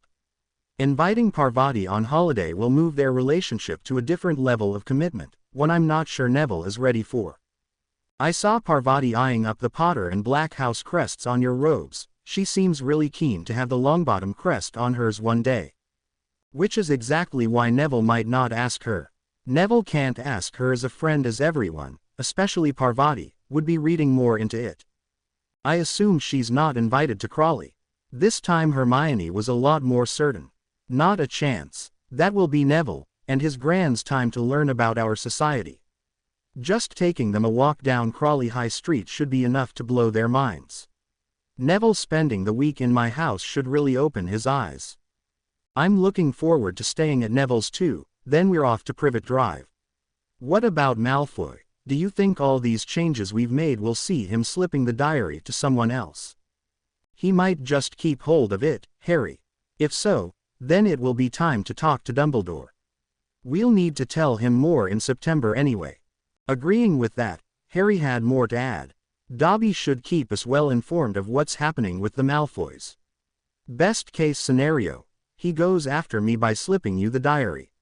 Should we ask Dumbledore if he can buy some basilisk venom? That's a great idea, love. It might be expensive, but a drop should be enough to finish a Horcrux. We can even tell Dumbledore what the basilisk venom is for, and bring any Horcruxes we get our hands on to him to be destroyed. Your mum and dad will love that plan. The only thing I'm not looking forward to this summer is not being able to sleep with you. I've gotten rather addicted to snuggling into my intended every night. This actually caught Hermione by surprise. I never thought of that. We'll need to have separate beds on the island, at Neville's and your house. Unless Neville's grand stays the night in Crawley, you should be okay doing your usual and coming into my bed. That cheered Harry up slightly. Cool. I thought I was going to miss you for the entire summer. We'll be spending every day of the summer together, but I know what you mean. Now, much as I hate to say it, we need to get up. We both have family to say goodbye to later. Draco was meanwhile trying to stir up a revolt in Slytherin, with little, make that no, success. How can you possibly wear robes with that hated symbol on them? I for one won't. The response from the rest of the house was swift and predictable. You're already in detention every night this week, Malfoy, so you can do whatever you want. Things can't get any worse for you. Don't go dragging the rest of us into this. One of the 6th years then really twisted the knife. You should be wearing the Gryffindor lion on your robes anyway. You've charged right into situations like a Gryffindor all year. The only difference is, They occasionally win their arguments. With the rest of the house now laughing at him, Draco swore he would never wear the altered robes. Even Pansy pointing out that he wouldn't be able to take classes without wearing them didn't sway his opinion. They had potions tomorrow with Dumbledore. Since the school badge now being prominently displayed on their robes was Dumbledore's idea, there was no way the headmaster was going to allow Draco to flout the new Hogwarts dress code. Pansy could see it wasn't just the black inheritance Draco had lost, any respect within Slytherin the Malfoy name had given him was also gone. After his latest declaration, the chances of Draco regaining any of that respect were nil. The Slytherin thing to do would be to keep your head down and not draw any unwanted attention, not do the exact opposite by setting off on a crusade already doomed to failure. Hermione and Harry were saying goodbye to their family, all of whom were heading home with newspapers full of their awards ceremony. A portkey took the Grangers and Petunia to Crawley while Sirius disapparated away from Hogwarts. Turning to re-enter the castle wards, neither Hermione nor Harry could miss the sight of a contrite Hagrid standing waiting on them. "I'm really sorry for what I did to your cousin, Ari. Hagrid, Muggle boys don't naturally grow pigs' tails. My aunt and uncle were forced to take Dudley to a private hospital where he had to undergo a painful and expensive operation." "What? A simple, finite incantatum? Oh. Yes. Oh. They not only didn't know that, who was going to perform the spell for them. You risked breaching the statute of secrecy and, from someone who's already banned from doing magic, you seem determined to arrange a trip to Azkaban for yourself. Are you that keen to study those poor misunderstood Dementors?" The shudder of fear that passed through their large friend told them Harry had made his point. "Don, even joke about Ari. They really are monsters. I got a little saved. Ain't much but it might help pay fair me mistake." Harry shook his head. "I already took care of that. The real damage is more my family were already afraid of magic, you made that fear a lot worse. Hermione and I now need to try and show them magic is not something to be feared, rather a talent that can be used for good too." Thinking back to his memory dream from last night, Harry felt able to pass on some good advice. "We all make mistakes, Hagrid. It's learning from those mistakes, and not doing it again, that's the important thing. No more tales, and no more baby dragons. I've learned my lesson, and, thanks again. I was so proud o' ye too yesterday, had tear wipe tears from me eyes. Anyway, I got ye a little present. Sent owls off tear all our parents' old school friends, askin' fair photos, knew ye didn't have any, do ye like it?" Recognizing what Hagrid was handing her intended put a wide smile on Hermione's face. She hadn't mentioned this event to Harry, and the surprise was worth it. Watching as one of the most important friendships in Harry's life started repairing itself meant she would be smiling for the rest of the day. Rather than make a grand entrance, Draco slinked into potions class as soon as the door opened. He also claimed a seat as near the back of the classroom as possible. It was all to no avail though. Dumbledore called him on his lack of school robe while taking the class register. "Mr. Malfoy, your attire doesn't seem to adhere with the standard of dress code set by this school. Kindly go and rectify this oversight at once." Trying not to show he was shaking, Draco answered the headmaster. "It isn't a mistake. Mr. Malfoy, trust me when I say you would be making a grave mistake in pushing this any further. Since you are already assigned detention for the remainder of this term, my only additional disciplinary option is to send you directly home. After your debacle on Saturday concerning Lords Black and Potter, I would have thought giving your parents as much time as possible to calm themselves before you returned home was the wisest option to choose. You can either leave and change, or leave and wait outside my office. I will then take you home when this class is over. Leave this class now, and if you've not returned within 10 minutes I will simply assume you've chosen the home option." Draco strode out of the classroom, quietly closing the door behind him before breaking into a run to his dorm. The angry letters he'd received from both his mother and father meant the headmaster taking him home today was absolutely the last thing Draco wanted to happen at the moment. His parents were so angry, Draco would be happy to stay away from home until Christmas. No one was surprised when a now properly dressed Draco quietly slipped back into the class, well within the 10 minutes he'd been allocated. It would seem the revolution against the new design of school robes was over before it even got started. Dumbledore just accepted Draco's return, not breaking his lesson with the class to even remark on it. Hanging back after class, Harry and Hermione waited to talk with Dumbledore. "Your aunt's house is now warded the same as Miss Granger's. Since Halloween, I've tended to think of you both as adults. That is the only excuse I can give for not anticipating that particular outcome of your award." "Thank you, Professor, but it was something else we wanted to talk to you about." Picking up from her intended's opening, Hermione then managed to shock the great Albus Dumbledore. "In the summer before, one of the items you had suspected of existing made an appearance. It was a miracle no one was killed, but Harry and I don't intend to let things get anywhere near that level this time. Could you acquire some basilisk venom? A drop or two should put an end to any of these items we find. We were hoping you could dispose of any we get hold of. That would certainly please Hermione's parents, though I have no intention of telling my family anything about them." Needing a steadying deep breath before he could answer, Albus quickly agreed to everything they asked. He then had a question though. "Is this not breaking your oath, not to reveal any information of the future to me?" Shrugging her shoulders, Hermione answered as honestly as possible. "We have deliberately changed things so much that what happens from now on is really unpredictable. We only have knowledge of one of these items, apart from the one now missing from Harry. There are contingency plans in place in case things change, but we hope to get hold of it by the end of summer. Come September, I'd hope the three of us could sit down and discuss what we do next." Have things really changed so much? Hermione decided to give the headmaster some examples. The item that we hope to get our hands on this summer actually made its way into Hogwarts, and the Chamber of Secrets was opened again. No bloody way is Harry having to go back down there. Next summer, Sirius Black would break out of Azkaban, after seeing a picture of Ron Weasley with Scabbers. Sirius wanted to protect Harry while the Ministry surrounded Hogwarts with Dementors. They had a key on-site order for Sirius, but those monsters weren't too fussy who they grabbed. Albus found himself holding onto the potions bench, needing the support to remain standing. "I knew things must have been bad if I helped you achieve the incredible feat you accomplished. I didn't realize just how bad.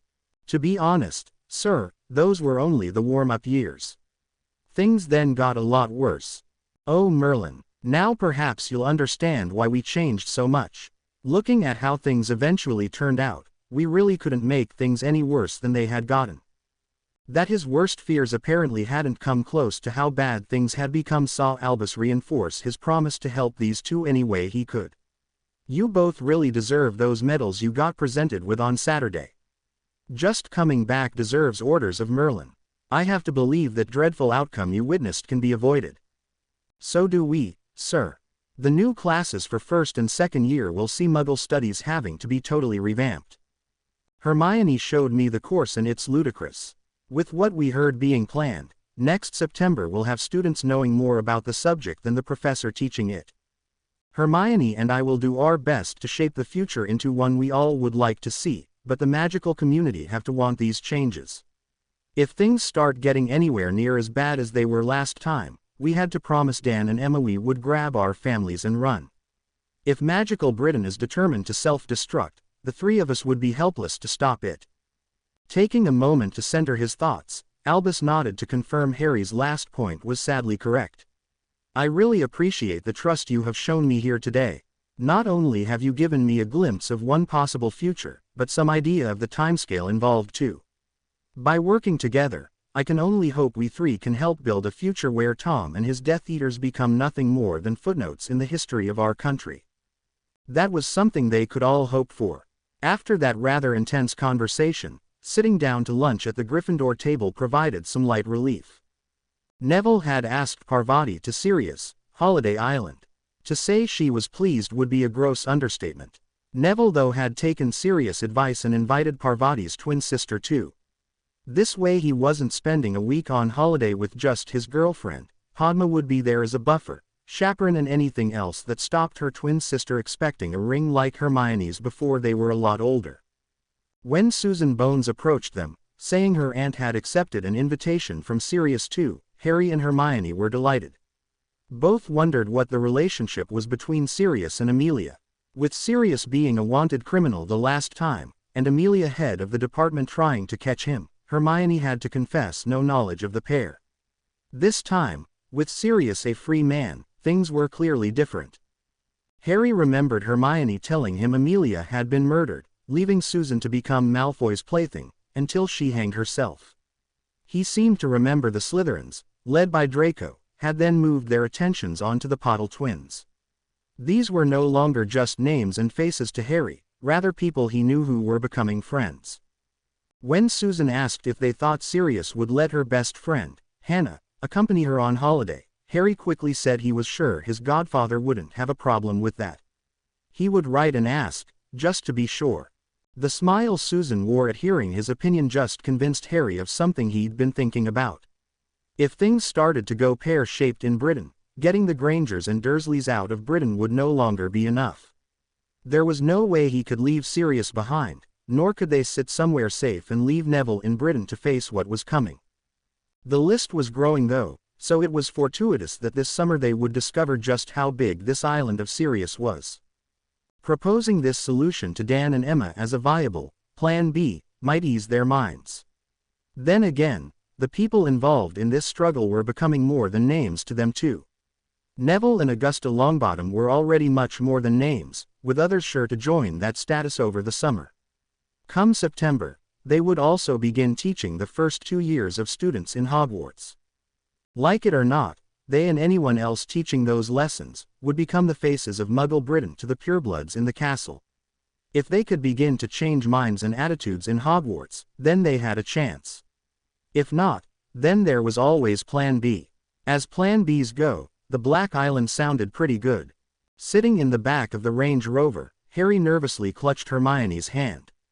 Spectacular was the only word he had to describe their summer so far, but, as Dan drove them to Little Whinging, Harry was hoping for nothing more than normal for the next 10 days.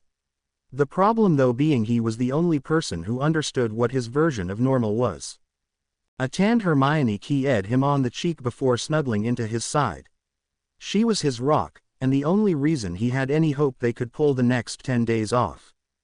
Both Granger ladies had instantly fell in love with Black Island, it would be hard not to. The main house was based on something like an old plantation mansion, a dozen white columns and multiple artistically wrought iron enclosed verandas ostentatiously proclaiming to all who laid eyes on the building that the people who lived within its walls were important. The mansion apparently came included as part and parcel of the island when the Blacks acquired it, since Sirius claimed his family would never build something so white and light. It sat proudly on top of a slight rise, though it was only around a 400-yard walk to the beautiful beach that was clearly visible from every room at the front of the house. Dan had quietly whispered to Harry that, as Plan Bs go, this was a bloody beauty. While knowing nothing about any Plan B, it was another beauty who seemed to catch Neville's eye. Hannah Abbott was a lovely girl, Neville would certainly agree with that. Harry and Hermione were busy watching another couple though, Sirius and Amelia. They had taken a stroll along the beach her first night there and the stars weren't the only things twinkling. Sirius' eyes gradually lost the look of a man who'd spent the last decade in Azkaban. Hermione confided in Harry that she'd never seen Sirius happier. When Amelia, Susan and Hannah left, the atmosphere on Black Island dipped for a few days. With Parvati due to arrive, Neville was beginning to wonder if he'd made a mistake inviting her. They all though received a very pleasant surprise. Parvati away from Hogwarts, or should that be away from Lavender, was like a different girl. Padma too seemed to be a calming influence on her twin sister. The results of this was the 5 youngsters spent a brilliant week together, with Neville and Parvati certainly growing closer over the course of those blissful 7 days. The couple's tearful parting at the end of their week together saw Hermione doing something she never thought she would, inviting Parvati and Padma to spend a day with them in Crawley. Since Neville had already invited the sisters to Longbottom Manor, it looked like they would be seeing a lot of the Potter sisters this summer. On examining their feelings, both Harry and Hermione were rather surprised to discover they were looking forward to it. While Augusta and Sirius had spent a couple of their evenings bombarding Harry and Hermione with information on the Potters, and their place in Wizarding Society, it was taking the Longbottoms on their first trip into Crawley that really highlighted the cultural gulf they were trying to bridge. The Grangers and Longbottoms effectively became each other's test subjects as lesson plans began to take shape for September. It was the simple things that astonished the other they felt simply had to be covered, tailoring what they hoped to achieve to that yardstick. After having already visited Crawley Town Center a couple of times leading up to his girlfriend's visit, Neville really enjoyed acting as a guide to the twins.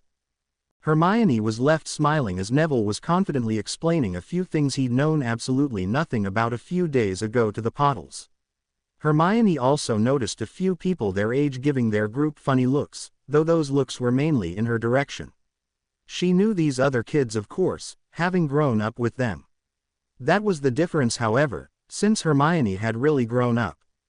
She had celebrated her 19th birthday before then traveling back in time on the winter solstice. Arriving at Halloween meant they'd been back in their younger bodies for slightly over 9 months now. Adding those 9 months to her actual age also meant she was now 20 years old. Glaring stares from a few of her former antagonists wasn't going to bother this Hermione Granger, especially since none of these kids had yet become a teenager. Harry had of course heard from his aunt. Phone calls between the Granger and Dursley homes had actually become quite common. They were all aware the Dursleys had thoroughly enjoyed their holiday, and Petunia said they were looking forward to Harry and Hermione's visit. The three Grangers were reserving judgment on that for the moment. Neither Dan nor Emma were in any way worried there would be trouble the kids couldn't handle, not with Dobby as their constant shadow too. Petunia had been watching for their arrival. She also noticed curtains twitching in a few of her neighbors' homes as the Range Rover pulled up outside their door. Petunia went out and greeted Emma warmly. That same warmth was also visible as she led both children into her house, Dan following on behind with Emma and the kids' bags. This tanned, well-dressed and groomed, non-spectacle-wearing young man bore so little resemblance to the nephew who left last September that the neighbors would be scratching their heads over the young couple's identity for days. Vernon and Dudley knew who they were though, and both were still under the mistaken impression that Harry needed to stay with them for their safety. Not that either was going to say anything to Harry or Hermione, and certainly not with Dan and Emma in the house. Since it was past dinner time, Petunia had made tea for everyone. Photos of their respective holidays were then passed around the group. A puzzled Dudley was studying the group on the island and just had to ask the question. Where is everything, and everyone? It's a private island, owned by my godfather. We were the only ones on it, and we had to take a boat ride to another island to do any shopping or anything like that. A horrified Dudley was now certain they had made the right choice. A buffet breakfast, lunch and dinner was interspersed by watching topless women sunbathing at the hotel pool. Add in all the hustle and bustle of the resort's thriving nightlife and Dudley thought he was in heaven. Dudley had just spent the best 2 weeks of his life on holiday in Majorca. Potter's holiday looked so boring. There probably wouldn't even be TV available on that island. When Emma and Dan left, Hermione decided to call it a night. Harry led her up to the room she would use and keyed her good night. He turned to find his uncle waiting on him. I'm warning you now, boy. There will be no funny business with that young lady while she stays here. Harry's smiling was not the reaction Vernon had expected. He held out his left hand. Uncle Vernon, these rings Hermione and I wear signify that we'll be marrying each other when we're old enough. There will never be any funny business between us. She's my intended, my best friend and so much more. He left his stunned uncle still standing there as Harry entered his bedroom. Harry spent an uncomfortable night, lying in a bedroom that was his, yet it wasn't. Knowing Hermione was on the other side of the wall eventually calmed him enough to sleep. Walking down to breakfast with her soon had the smile back on his face, but not for long. There were no smiles at the Dursley breakfast table. This situation had nothing at all to do with the visitors however. But pet, how am I meant to do a day's work on that? Breakfast is the most important meal of the day. Only because it comes first in the day. We've already had letters from Dudley's school about his weight, and that was before you two made pigs of yourselves for a fortnight. We'd already paid for that food. I was only making sure we got our money's worth. You both put on about a stone. That weight will have to come off or the school will refuse to take Dudley. He was supposed to lose weight over the summer, not gain it. Petunia then apologized to Hermione and Harry, but felt she had to serve them the same. While Hermione was perfectly happy with her half of grapefruit and some other fruit, Harry saw an opportunity. It was risky, but might just be worth it. Uncle Vernon, I know you don't like magic, and I can respect that. Magic though can do wonderful things too. One of the skills we learn is transfiguration, turning one thing into another. Your breakfast could be changed into sausage, ham and eggs. It looked as if Vernon was going to explode at the mention of magic, until Harry also mentioned food. It was actually Petunia who questioned her nephew. What's the point of that? I could easily have made their usual fry up. Sensing where Harry was going with this, Hermione thought it was a brilliant idea. She tried to help him out. When you transfigure something though, the initial material determines what's possible. If I transfigured my breakfast into blueberry pancakes and syrup, they would retain the same calories to the material I started with. The only bit of that Dudley understood was the mention of blueberry pancakes. Vernon's ears though had certainly pricked up at the suggestion he could have practically anything for breakfast, while still maintain the diet Petunia set for them. Blueberry pancakes sounds lovely. Harry had barely uttered the words when the contents on his plate changed to a stack of 5 pancakes, covered in syrup, with a few blueberries at the side.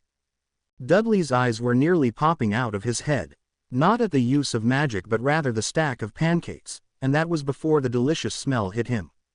Are they real? Lifting a pancake off his plate, Harry placed it on Dudley's. He then proceeded to eat the remaining pancakes Dobby had transfigured for him. Seeing Harry dig in, Dudley couldn't resist any more. His loud at the first mouthful signaled his enjoyment, and also convinced Dudley this was what he wanted for breakfast too. His toyed with breakfast suddenly became a stack of blueberry pancakes, Dudley's wide grin broadcasting he was delighted at that. Hermione asked if hers could be changed as well proved too much of a temptation for Vernon. I really do prefer, he didn't get to say any more as 2 sausages, 3 rashers of bacon and a fried egg now stared back at him. Like his son, Vernon's first bite was also his first tiny step along the road of accepting magic. Anything that could fry his bacon and eggs exactly how he liked them couldn't be all bad. Watching her family happily tuck in had Petunia smiling too, and that was before her breakfast changed to those tiny sandwiches a special little elf knew she loved so much. Petunia quietly whispered, "Thanks, Dobby," before enjoying the treats that were tastier than their counterparts in Fortnum and Mason's tea room. Draco wasn't having anything like a pleasant summer. His father had been on his case from the moment he'd stepped off the train, and his mother wasn't sticking up for him anymore. His father was taking a much greater interest in Draco this summer. That wasn't a good thing as far as Draco was concerned.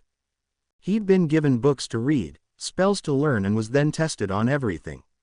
His only respite was 2 hours a day set aside for flying, though even that was becoming a chore. Things had never been this strict at home and Draco was slowly building up to a major tantrum. Seeing this, his mother intervened. She had a quiet word with her son, hoping to offer some incentive. Draco whining at his father was the last thing they needed to happen. Lucius might withdraw his offer of giving Draco another year to prove himself, effectively throwing both of them out on their ear. Your father is very angry at all the positive publicity Potter is receiving. Narcissa thought she was going to need her wand to stop her son's rant in approval of that sentiment. Eventually, she got him quietened down enough to continue. It's not fair that he wins these Quidditch matches because he has the best broom, so your father is going to do something about that. The entire Slytherin team will be flying Nimbus 2001's next term. There was the excitement she was looking for. Now all she needed to do was turn that excitement into determination. Your father is pushing you so hard this summer because he's determined to see you succeed. He's hoping to be sitting in the Hogwarts Quidditch stands while Slytherin crushes Gryffindor. Your reactions to his training this summer will decide whether you'll be sitting in the stand beside your father, or be the Slytherin seeker who beats Potter to the snitch. The mere thought of beating Potter, never mind the added bonus of his father being there to witness his victory, was enough motivation for Draco. He attacked his lessons with gusto, determined that prize would not be snatched away from him. Draco was enough of a Malfoy to know that beating Potter was the most important thing here. He also knew his father wouldn't hesitate to ignore his son's wishes to achieve that goal. Draco needed to spend the rest of the summer convincing his father he was up to the task, so that's what he would do. Harry had spent a peaceful morning showing Hermione around the place he grew up. Since there wasn't really much to see, it wasn't long before they found themselves in the park. 2 swings miraculously repaired themselves, allowing the young couple the simple pleasure of being together while enjoying the swings. Their peace appeared about to be interrupted as a gang of boys were making their way toward them. Piers Polkiss seemed to be leading them, though Harry also recognized Dennis, Malcolm and Gordon. He couldn't understand why Dudley was bringing up the rear of the group. Since when did he start hanging about with these losers? Piers started right in on them. Well, look what we got here, boys. Potter's back, and he's brought a friend for us to play with. The other 3 laughed. Dudley showed no reaction at all. Big D tells us you had an accident, one that scrambled your brain. Now you really are a retard, Potter. Again the laughter. Again Dudley took no part in it. The accident scrambled my memories, nothing more. Hermione, does he look like a rat to you? This had her giggling. Another Peter Pettigrew. Piers Polkiss, Peter Pettigrew, you have to admit there are striking similarities. This girl giggling, and Potter's casual dismissal, really pissed off Piers. It was time to remind Potter who was in charge here. Big D told us all the women he saw on holiday went about topless. That's a nice tan you've got, how about showing us how far down it goes? This time Dudley reacted. As the 4 boys now threateningly crowded around the couple, he took a couple of steps back. Only my boyfriend knows how far my tan goes, and that's the way it will be staying. Since they were holding hands on the swings, the identity of that boyfriend was never in any doubt. Next to Dudley, Malcolm was the biggest in the gang. He couldn't believe that Potter had pulled a hot bird like this, and intended to show both of them the error of their ways. Potter's nothing, you should hang about with us. To emphasize his point, Malcolm punched Harry in the chest. At least he tried to. Harry had moved like lightning, meaning Malcolm's fist connected with nothing but air. The bigger boy was also now off balance, and Harry was inside his guard. A couple of punches to the gut took all the fight out of Malcolm before a blow to the face had him down. Gordon was next to discover this was a very different Potter they were now dealing with. His burst mouth was telling him their new sport this summer would be hiding from Harry, rather than hunting him. Turning, Harry saw Piers also on the ground. A hard kick to the kneecap would do that every time. Hermione was now facing down Dennis, who appeared shocked that anyone would stand up to them. Do you want to try and look down my top? With my boyfriend beside me too. As Harry's arm slipped protectively around Hermione's waist, Dennis was comically shaking his head and hands, and tripped over the prostrate Malcolm in his haste to confirm he wanted nothing to do with this couple. Harry's gaze though was focused on his cousin. Dud, why are you hanging about with these losers? Aunt Petunia always told us we were better than that, and she was right. You've got some hard choices to make, Dud. You think you're pretty special, don't you, Potter? I didn't have to be special to beat this lot, you saw that. They're nothing but arrogant bullies, with no skill or talents to back that arrogance up. As the couple started walking away, Harry turned for one last piece of advice for his cousin. Had Piers been stupid enough to actually lay his hands on Hermione, you know what I would have done. You might want to explain that to your friends, lying here. It was a thoughtful Dudley who sat on the now vacant swing. Piers hauled himself up and managed to slip into the other one. Rubbing his very painful knee, he had some harsh words for their leader. Why didn't you back us up? I thought you liked pounding on Potter. You heard him, you saw him, that's a different Potter. Whatever you do, do not touch his girlfriend. The shudder of dread that ran through Big D had the rest of them wanting to know why he said that. They both go to the same school. I thought Potter went to a school that only took boys. A stare from Dudley shut Dennis up, that allowed the tale to continue. One of the teachers at that school went a bit nuts. He tried to attack Hermione, and Potter killed him. Then why isn't he in jail? I told you, Dennis, the teacher went nuts. They gave Potter and her bloody great medals because of it. Now they all wanted the macabre details. How did he do it? Kill him like? Did he use a weapon? Dudley again shuddered as he gave them the details. He punched that teacher in the head until he was dead. Potter had to be pulled off him by the police. How come it wasn't on the news? In the paper. He could hardly say it was, and he had carefully read every word. Dudley changed tactics. Potter actually goes to a private school up in Scotland. His parents had a bit of cash, so it was all arranged and paid for since he was a baby. His girlfriend goes to the same school. You should see what her dad drives. Dad goes green with envy every time he sees it. Dudley then found himself making an admission he'd never thought of before. They seem all right though, her parents. Malcolm and Gordon had first-hand experience of just how hard Harry could hit. They weren't disputing Dudley's story. Dennis was just counting his blessings he'd escaped the entire fight unharmed. He would be giving the couple a wide berth too. Piers though was raging. There's a killer in Little Whinging and we're just supposed to accept that.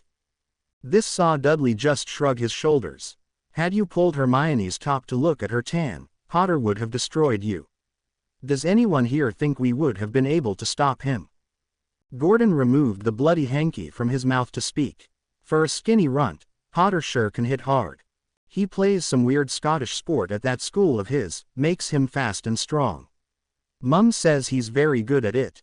Your mum's been there. This got a nod. Went to see him get his medal. She's also friendly with Hermione's parents. Her dad doesn't look like someone you'd want to mess with either. The unanimous decision of the gang was to leave the couple well alone, though Piers still wanted some revenge. Harry took Hermione to the local cafe, unaware this was his first ever visit in this timeline. Apart from never having money to visit before, the Dursleys would usually have kept him far too busy with chores. Like a normal young couple, they sat and discussed this morning's events over their ice cream sundaes. Heading back for lunch, they discovered number 4 had a visitor, an unhappy one at that. Hello, Mrs. Polkiss. Don't you hello me, Potter, not after beating up my Piers. I don't know what you've heard, but I never actually touched Piers. That's not what he says. That's hardly surprising, since he got beaten up by my girlfriend. He and his buddies were determined to see how much of Hermione was tanned. Naturally, Hermione and I objected. My Piers would never do anything like that. Hermione was holding Harry's hand as this woman shouted at him, not something she was ever going to accept. Your son was reaching for my top when I kicked him one. Don't you go making wild accusations against my son, you lying little strumpet. That was way over any line either Harry or Hermione were ever going to accept.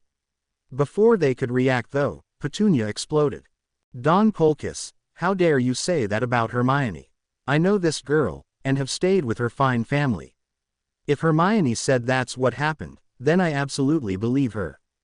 You've got a couple of murders staying with you.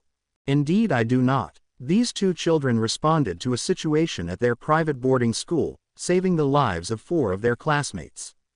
I proudly sat there as their courage and bravery were rewarded. They are also the top 2 students of their entire year group, while Harry is the star player on his house sports team.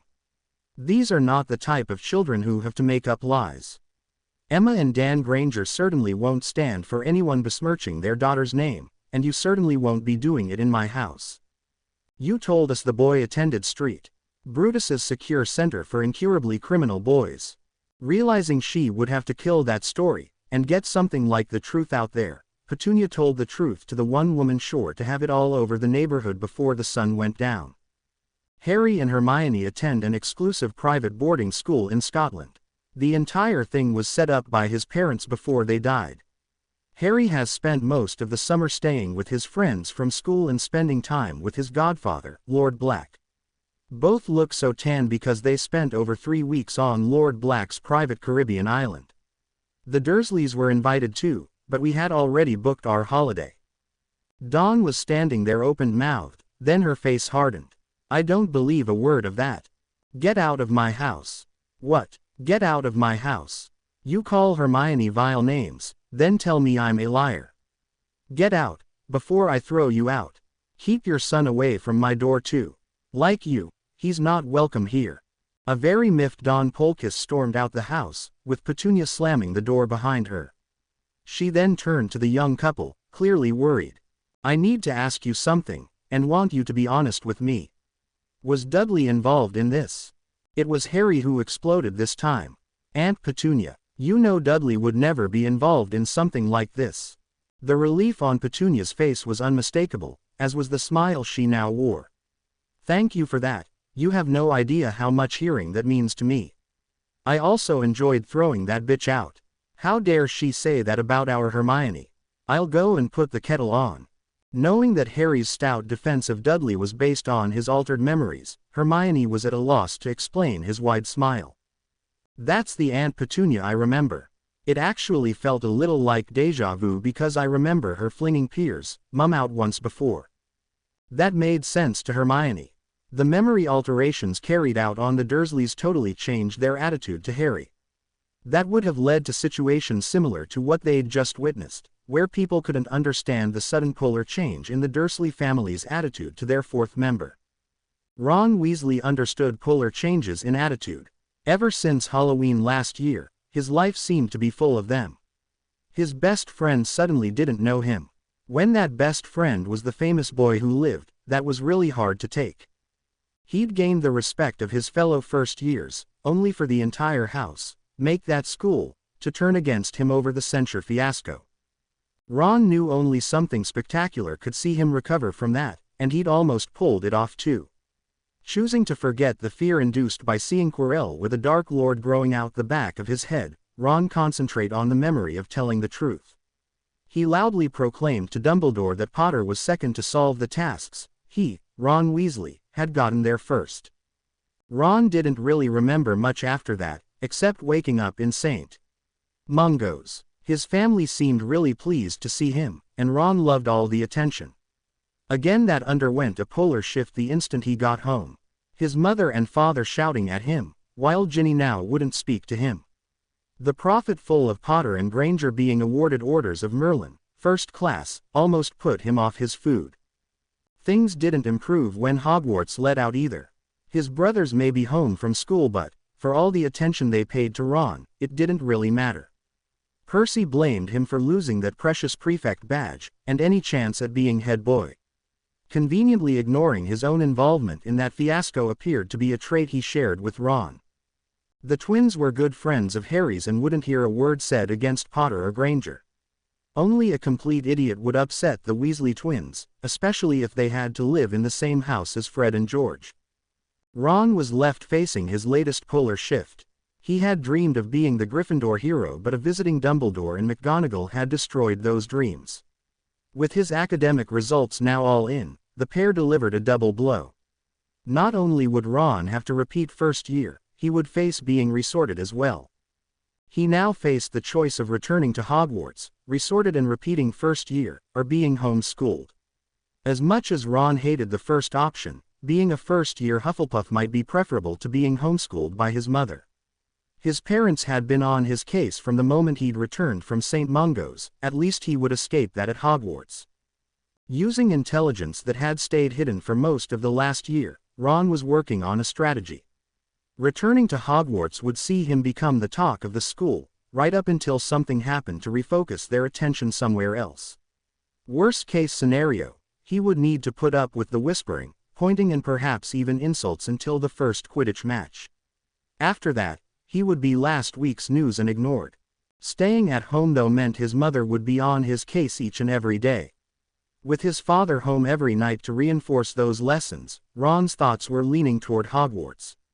It was the memories of what he'd lost, Neville sharing private quarters and holidaying with Potter, that held him back from choosing the Hogwarts option. At least in the Burrow, he wouldn't be reminded of that every single day. He had until the Weasleys headed for Diagon Alley to give his definitive answer. After that date, whatever Ron chose, his fate was sealed. Dudley didn't seem as impressed when an invisible Dobby changed the salad into his favorite pizza at dinner.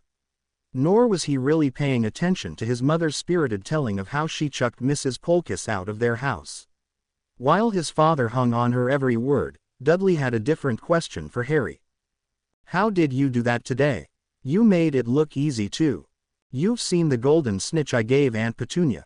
Dudley's nod saw Harry continue. It moves incredibly fast, and my job is to catch it. I also have people hitting things like cannonballs at me, trying to make sure I don't catch the little blighter. That really sharpens up your reflexes. I've also done some boxing training to keep fit.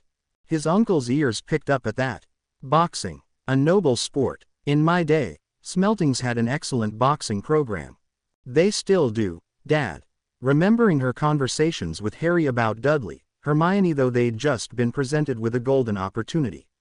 It was one she intended to take. Trying to get your weight to a place you're happy with is an incredibly difficult thing for anyone to do, especially by just changing your diet. If you can combine a sport with the dieting, the results can be spectacular. I think boxing is a sport you could be very good at. A gorgeous girl telling him he could be very good at something was a whole new experience for Dudley, one he wasn't really sure how to handle. Do you really think so, Hermione? She decided to come at this from the opposite angle. Remember Harry from last summer? He was so skinny. A change of diet and lots of exercise has most of the neighbors not recognizing him. We can help you with the food part for the rest of the summer, but not when you return to Smeltings. Starting to box now, and continuing the sport at school would really help. I'd be happy to show you the basics, Dud. Dodging punches is really good exercise for me, throwing those punches will help you too. We could start tomorrow after breakfast.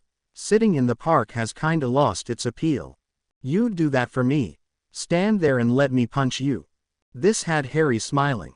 Dud, your job is to throw those punches, mine is to dodge or let them hit the training pads. Will we need to buy those things, Harry? He was still smiling as Harry answered his aunt. Not right away, we can handle it for now. Give Dudley a couple of days to see if he likes it, then you could look at buying him some gear. His son being involved in sport was certainly an idea Vernon wanted to encourage, especially if it turned into something Dudley might become good at. We could turn the garage into a gym, it's needing a good clear out anyway. We could do that at the weekend. If Dudley likes boxing, it would be easy to copy the small gym I use.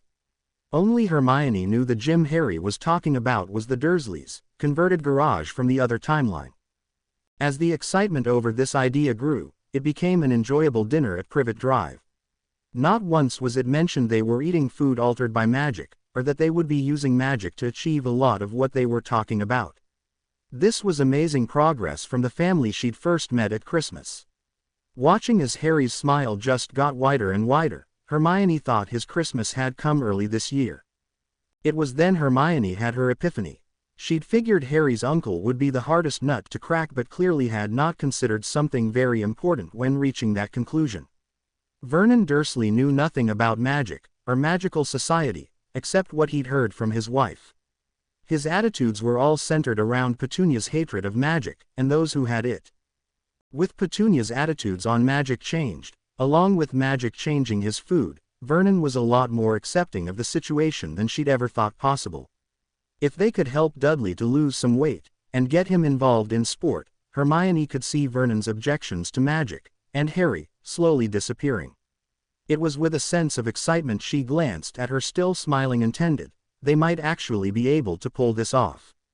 Minerva certainly wasn't smiling as she stormed into the headmaster's office.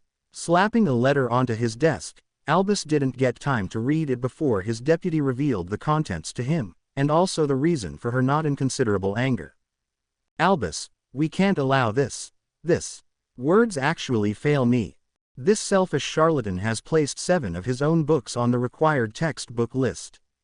All 7 books for all 7 years. Does he really expect first years to be learning about vampires, werewolves and trolls? We sent him the curriculum each year as required to be taught and he's just ignoring it, in favor of selling his own books too. It's bad enough the Peacock will be here as a professor, but to then force every student to buy all his books is a disgrace. Albus, I don't think I can add this to the Hogwarts letters I'm about to send out. Letting out a sigh of frustration, though not directed at his deputy, Albus reiterated what Minerva already knew. Gilderoy Lockhart was the only person who showed the slightest interest in the vacancy for our defense against the dark arts post. As you are well aware, each professor sets their own textbook list. It's not something we can interfere with. But Albus, I know exactly how you feel, Minerva. Lockhart actually wanted the job last year. That was why I fell on poor Quirinus' offer to teach the position last summer.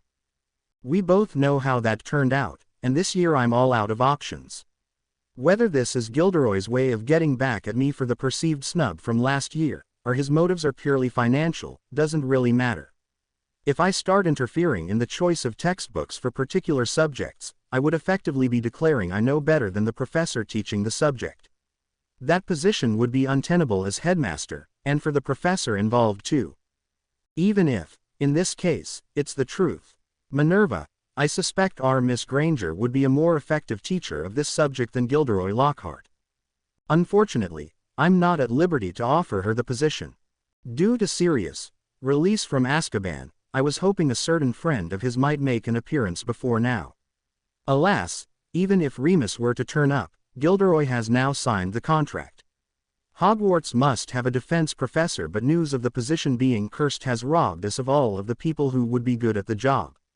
Quirinus' well-publicized demise put the last nail in that coffin.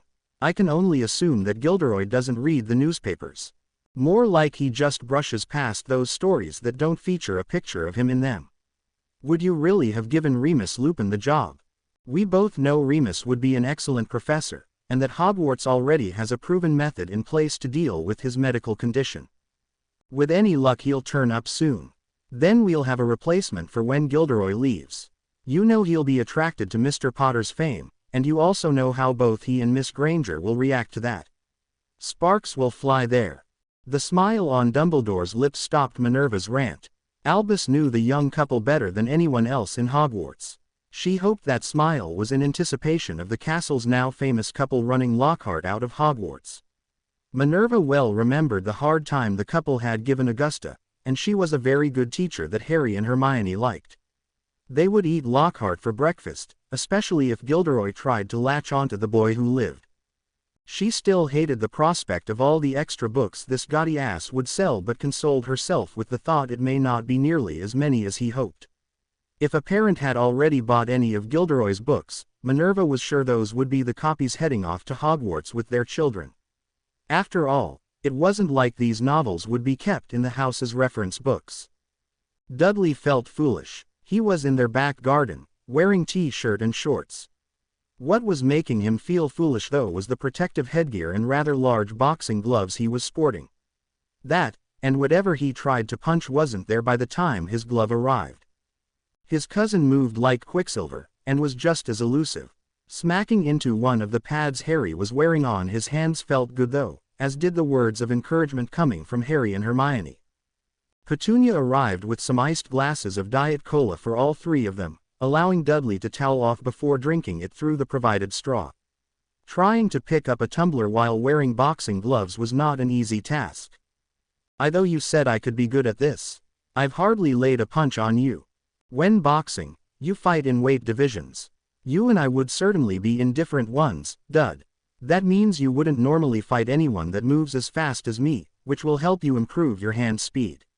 When you fight someone in the same weight division as you, this will help you be so much quicker than them. While he was thinking about that, Hermione added another layer to the solution. Our Quidditch team practices for hours at a time, multiple times every week, and then spend even more hours talking tactics. Then again, that's why they're so good.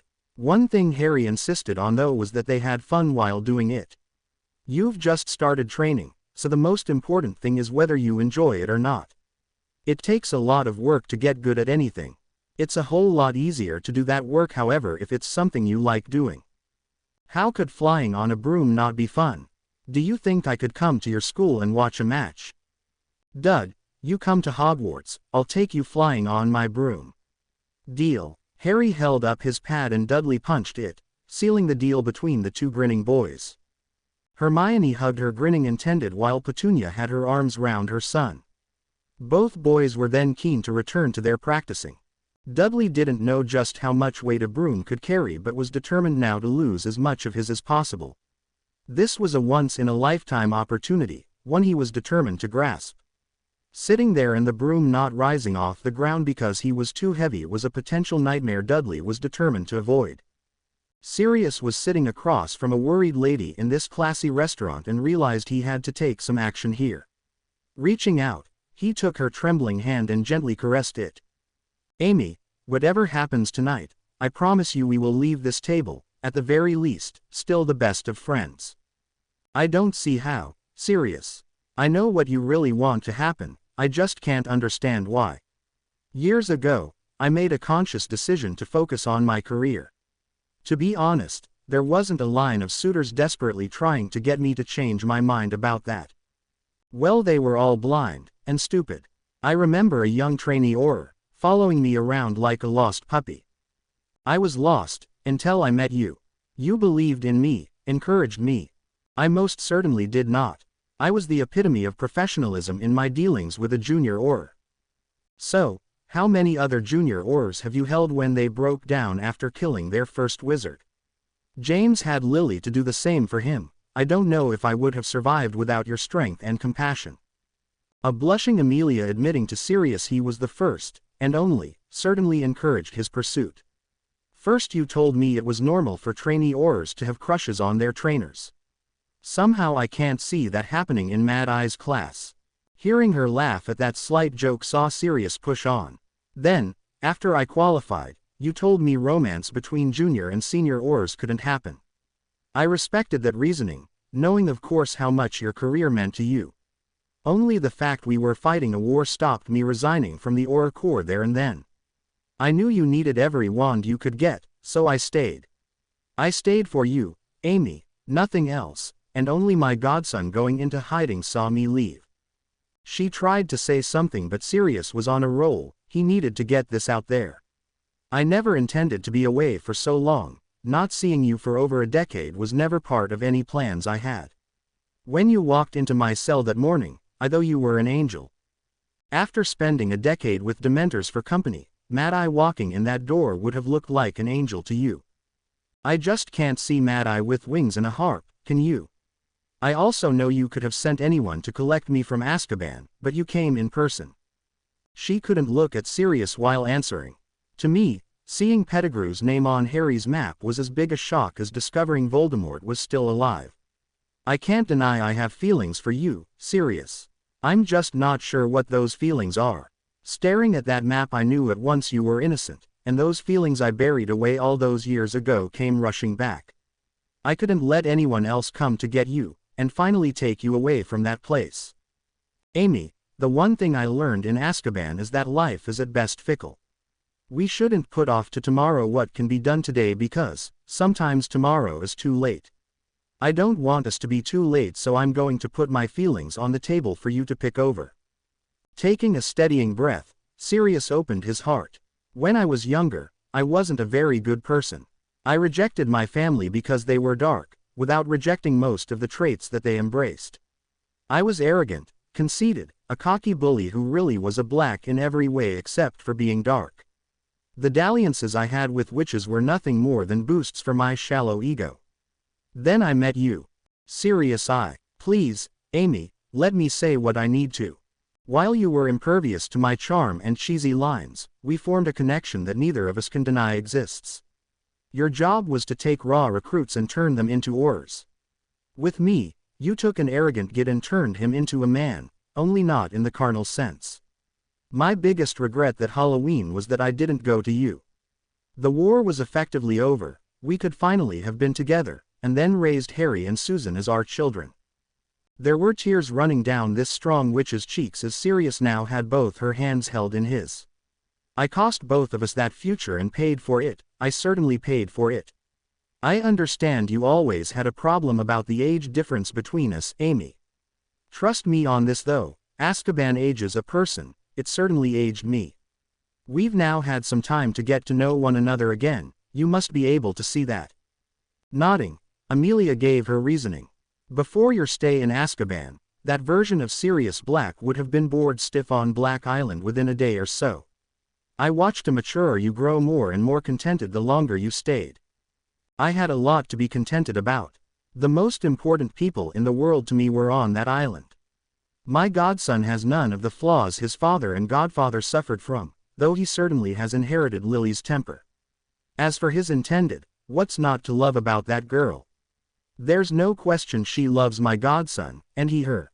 Even her parents were great. They certainly have accepted Harry into their family. Now was the part Sirius was dreading. It had to be said though. You were there too, and I just loved the way you kept an eye on Susan, without appearing to do so or crowding her. I have dreams, Amy, and the week you spent on that island came pretty damned close to fulfilling most of them. In those dreams, you and I were together, with a couple of our children playing alongside Harry and Susan. They say it doesn't do to live in dreams, but those dreams were the only thing that kept me sane in that cell. Now I'm out, I want to see how much of those dreams could ever become reality. I'm not expecting all my dreams to come true overnight. I don't think either of us still believes in that type of happy ever after. If a dream is worth chasing though, you have to give it your best shot. My dream is sitting right in front of me, and you, Amy, are certainly worth chasing. Sirius had no words left, he just had to sit there and wait for Amy's response. The wait was killing him, but he knew this was not the time for jokes or trying to rush her. After what seemed an age, Amelia finally broke her silence. Witches have dreams too, Sirius. I thought mine died the day I heard what you'd supposedly done to James, Lily and Peter. Seeing you again, even while emaciated and filthy in that cell, had those dreams resurfacing. Life isn't lived in dreams though, and we've both seen and done things that have pushed us beyond what would be considered normal. I'm without a doubt a happier person with you back in my life. The more I think about where you want to take our relationship, the more my practical side conjures obstacle after obstacle to show me why that just can't happen. I'm scared, Sirius, and honestly don't know if we would ever work as more than what we are now. There it was, exactly what Sirius was dreading hearing. Then Amy came to his rescue, lifting his heart soaring out of the deep dark canyon it had just dived into. But I think I would be a fool not to at least give us a try. Sirius was out his seat and beside the woman who meant the world to him. He now had both his hands on her cheeks before leaning in for a key. Amy Bones is no fool, and I hope to spend the rest of my life proving that to her. I might just hold you to that. I don't know about kids of our own though, and I would hate to deny you that when a younger witch. Sirius gently keyed her again. If that particular miracle doesn't happen for us, I would still consider myself a very lucky wizard to have you as my wife. We'll just have to spoil any children Harry or Susan eventually have. I think it's safe to say the Black and Bones families would be in good hands with those two. Both now thought their dinner date had been a resounding success, though neither was bothering with dessert. Sirius and Amelia now had other things on their minds and couldn't leave the restaurant quickly enough. Dudley's fear of magic disappeared almost as quickly as he did when pulling on Harry's invisibility cloak. Here was magic he could see working right before his eyes, or should that be couldn't see. His head floating into the living room almost gave his mother a heart attack. If the neighbors were worried over Petunia's loud scream, those worries were instantly dispelled by the sound of 3 children howling with laughter. They all correctly assumed Petunia had just been pranked. Vernon too was in awe of the magical cloak, imagining out loud what he could do with it at work had Petunia putting her foot down. It's bad enough using it to scare the life out of me, but at least that's not against the law. Anyone else finding out about Harry's cloak would be. I want promises from each of you this cloak doesn't leave the house. After glaring at the 2 boys, both of whom were trying hard not to laugh, Petunia turned her attention to the only other female present. Hermione, I'm hoping you can keep both of these scallywags in line. This actually set both boys off laughing. Don't worry, Mum, I saw Hermione take down Piers, we won't be messing with her. As the 3 of them left the house, Petunia couldn't remember when their home had rang with so much laughter. Even Vernon had been in fits on hearing the details of Dudley's prank, before asking to try the cloak on for himself. As the 3 walked around Little Whinging, Dudley finally asked what they actually did on the holiday island. Hermione was soon enthusiastically telling him everything. It was wonderful. Diving in the Caribbean Sea is simply breathtaking, so it was probably just as well we didn't need to breathe. Harry's godfather had this magical plant, gillyweed. Although it tastes absolutely disgusting, eating it makes you grow gills, webbed hands and feet. We were able to swim underwater for an hour without scuba gear, snorkels or even face masks. With the magic being in the plant, even my mum and dad were able to enjoy it. My dad is a big fan of the Godfather movies and kept going on about swimming with the fishes, which none of our magical friends got. We also had brooms on the island. It gives a whole new meaning to exploring the island when you can fly there. Emma actually loved flying. For those 3 weeks, she must have spent about as much time with her arms around me as Hermione did. Harry was smiling at Hermione as he said this. Muscling in on my intended, just because he can fly. The tap on her back, Dobby's warning of danger, stopped Hermione talking. She was now busy searching for the danger, only for it to walk right out in front of them from the adjoining lane. Piers was apparently now leading the gang. However, he seemed to be leading that very same gang straight into a load of trouble none of them were close to being ready for. So, this is how it is, Big D. Ditching your friends to hang about with Potter and the slut. You know the rules. If you're not with us then you're against us. Piers was talking big and Dudley was about to respond when Harry cautioned him. Hold on, Dud. This makes no sense. Hermione and I already handed all of them their asses. With you beside us too, they wouldn't have a chance. The confident smile Piers was wearing was then explained. We brought some friends along. You won't take us by surprise this time. The rat-faced youth now had a blade in his hand while Malcolm and Dennis let bicycle chains unfurl from the grip they had on one end of them. Gordon had a cricket bat though didn't look as if he had any intention of hitting a ball with it. Scared Potter. Polkus, you're a bigger *******ing idiot than I thought you were, and that takes some doing. You ready to kill someone, Piers? It's not like the telly, it's actually quite a hard thing to do. Trust me, I know. This response actually shook Piers, that and Harry not backing down an inch. Who said anything about killing? We're just gonna mark you up some.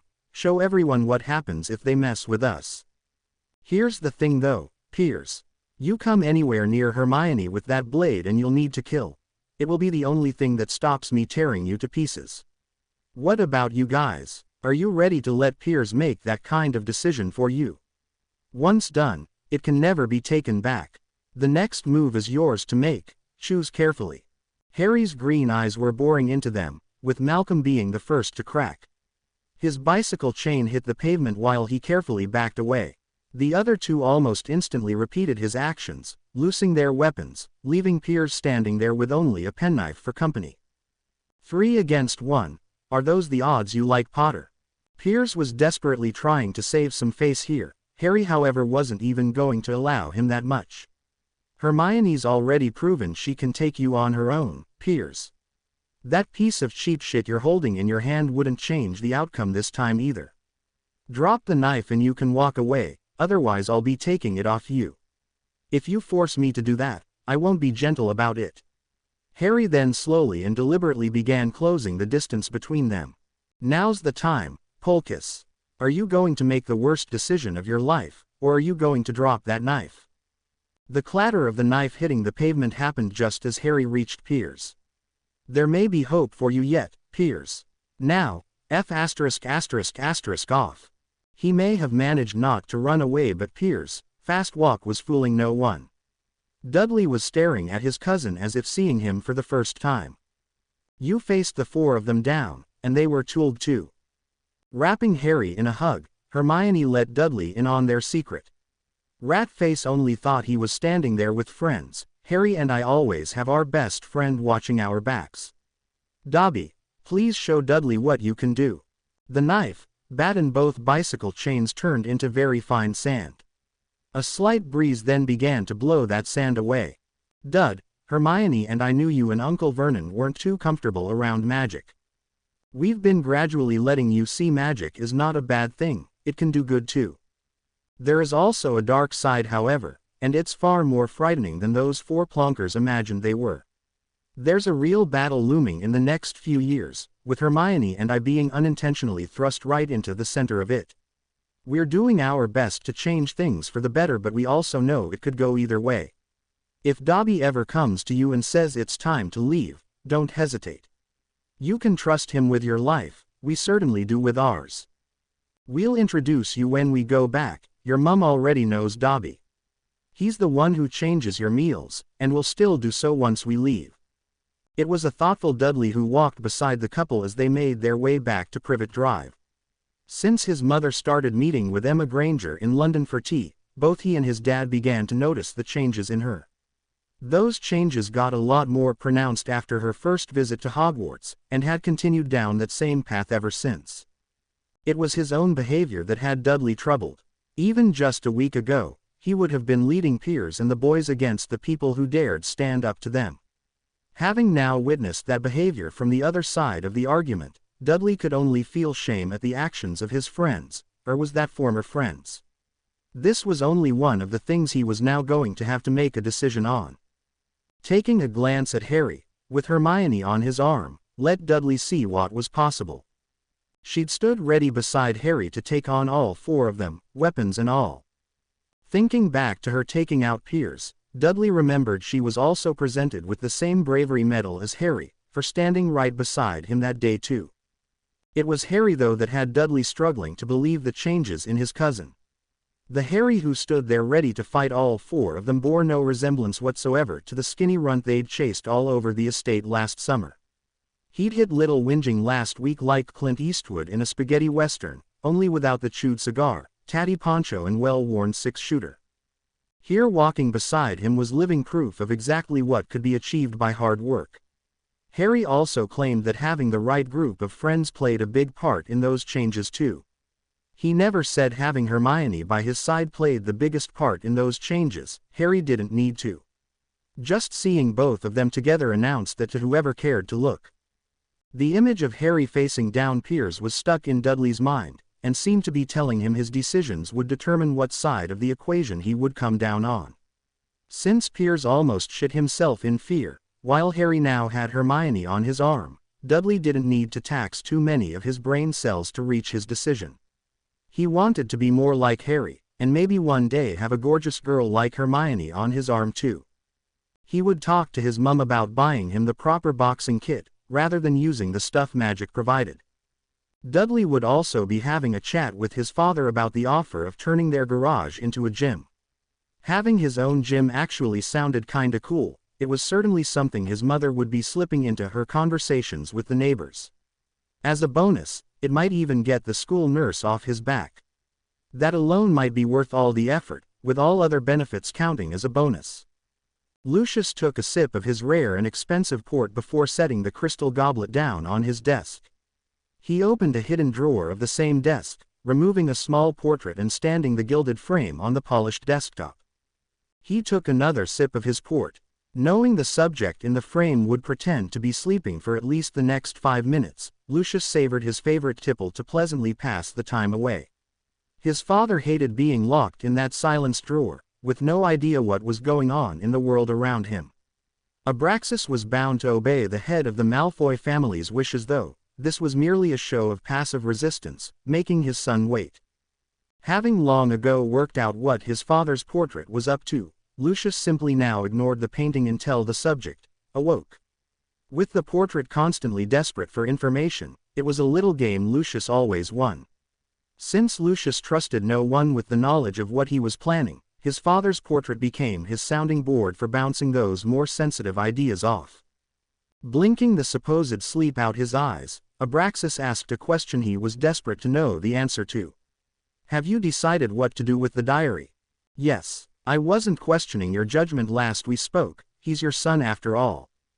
It was more the point of not killing the Malfoy heir without having another to take their place I was trying to make. You have 5 years yet before Draco is of age. I would only urge the family has another heir in situ before the boy meets an untimely death. With the Dark Lord attempting to return, it will be trying times for everyone.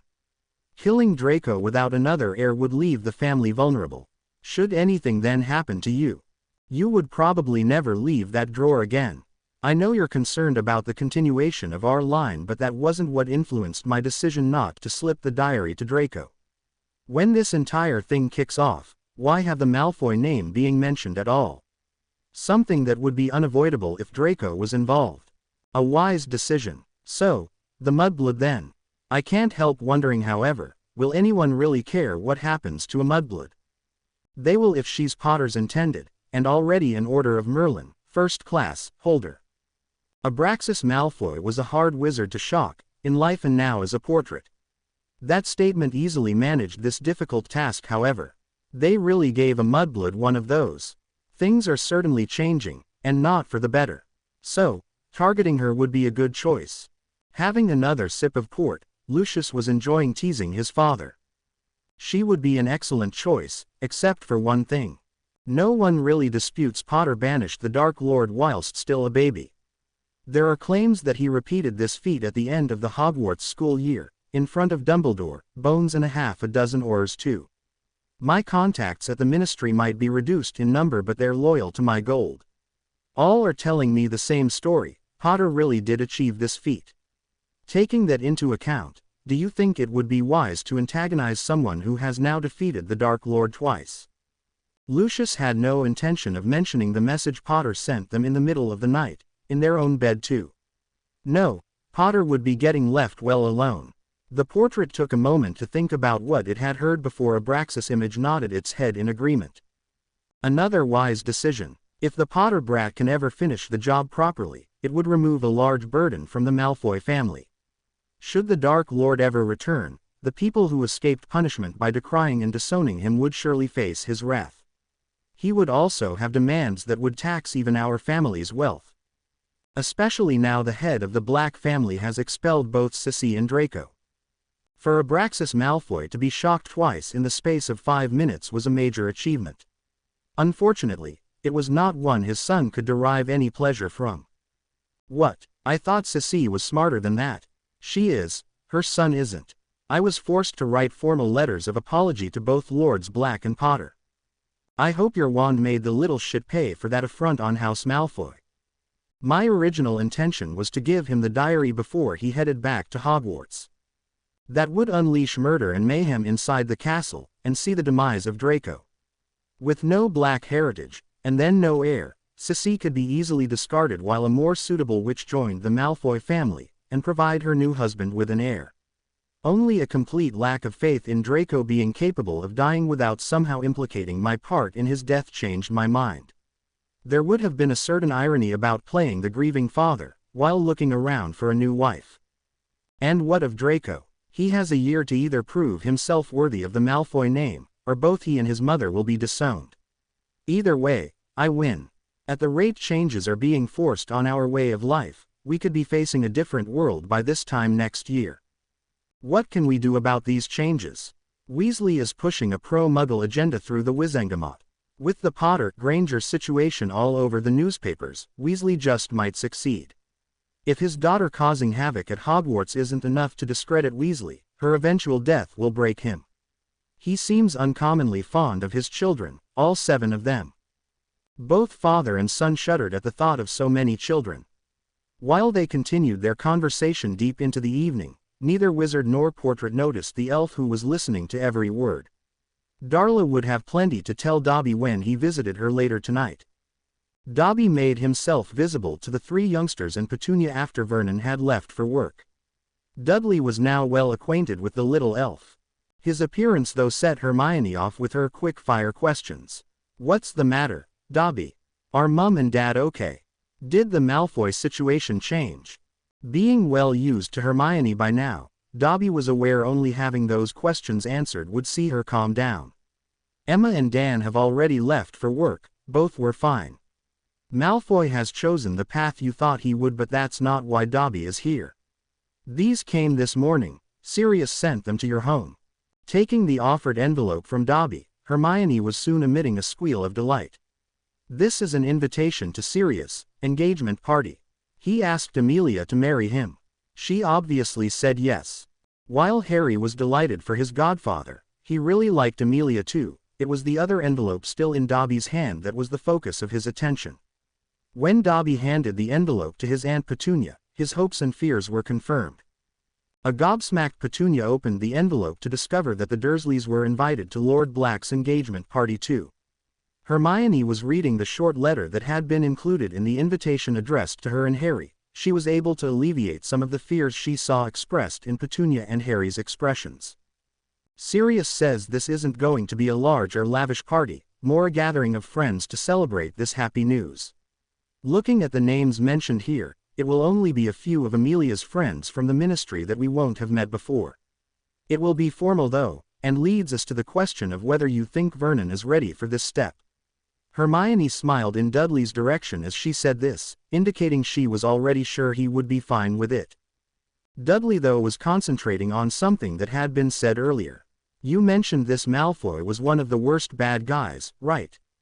How the hell can you know what he's up to, and will it be dangerous for you too? It was a pleased Harry who tried to explain. To people like Malfoy, I'm a half-blood. That allows them to feel all superior and look down their arrogant noses at me. Hermione is a Muggle born, so someone they abhor simply because Dan and Emma don't possess magic. You, as a Muggle, are regarded as nothing more than sheep in a field.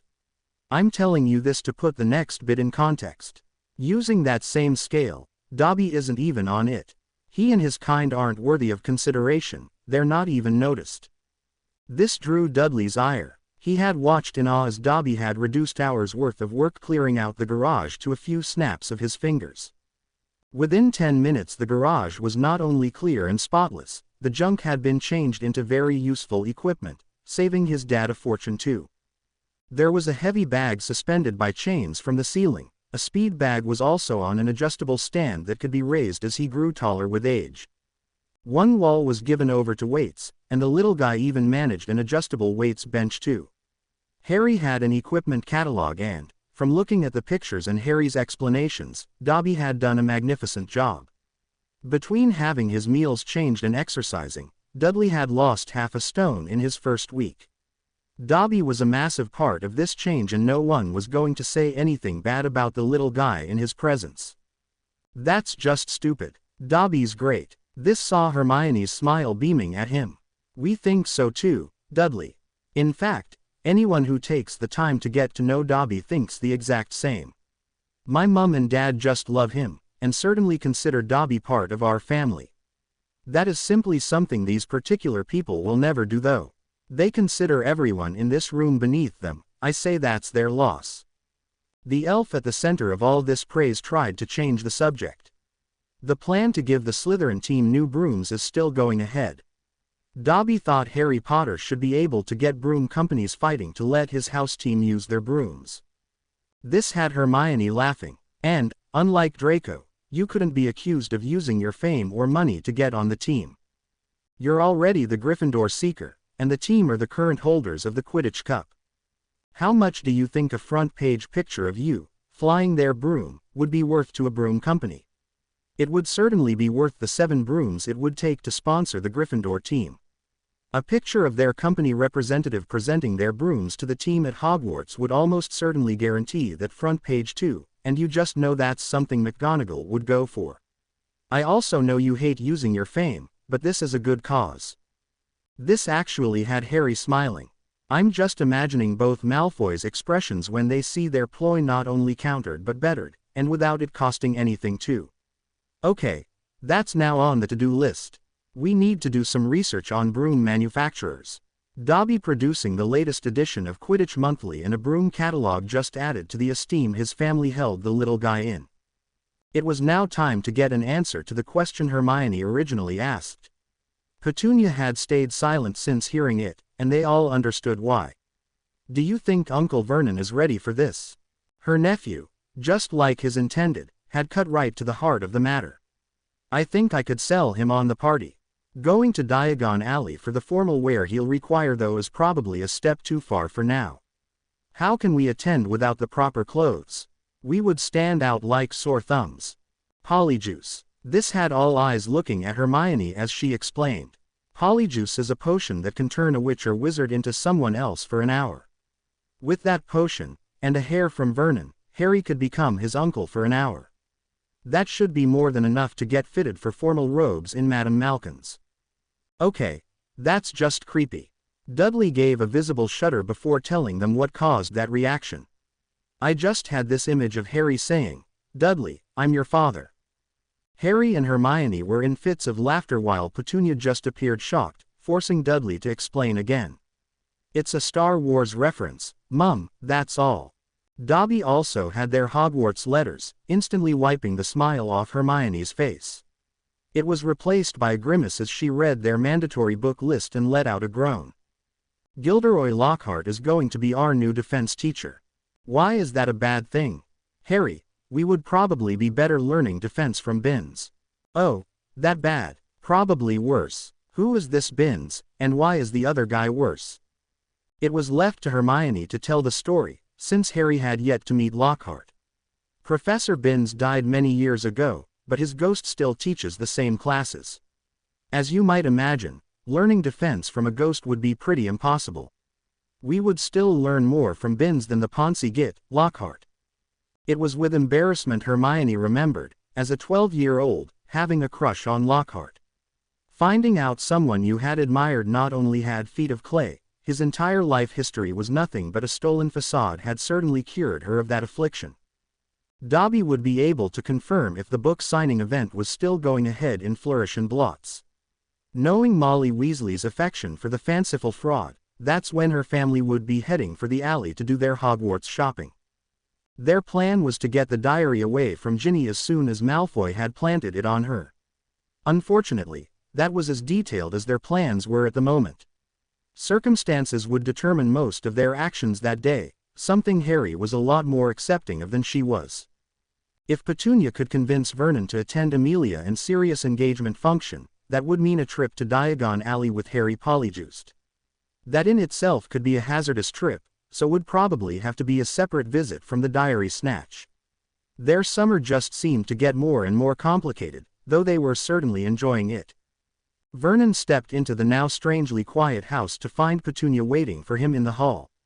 As she keyed his cheek, Vernon's nostrils were assaulted with the wonderful aromas of what must be his dinner. "Where's Dudley and our guests? The house is far too quiet for them to be home. They've all gone to the cinema. We've got the house to ourselves for a while, and I prepared a little buffet for your dinner tonight. All your favorites. Which I won't be able to enjoy until you tell me what's going on." Leading Vernon into the dining room, she then handed him the invitation. Vernon's eyes widening and his eyebrows climbing up his forehead were the only reactions Petunia got out of him. Lifting a plate, Vernon began to serve himself from the wonderful fare set on the table. This also bought him some time to formulate his response. "You obviously want to go, but you need to tell me why." "I'm not saying no, and I'm not saying yes. I've been watching my family change before my eyes. I need to understand why this is happening."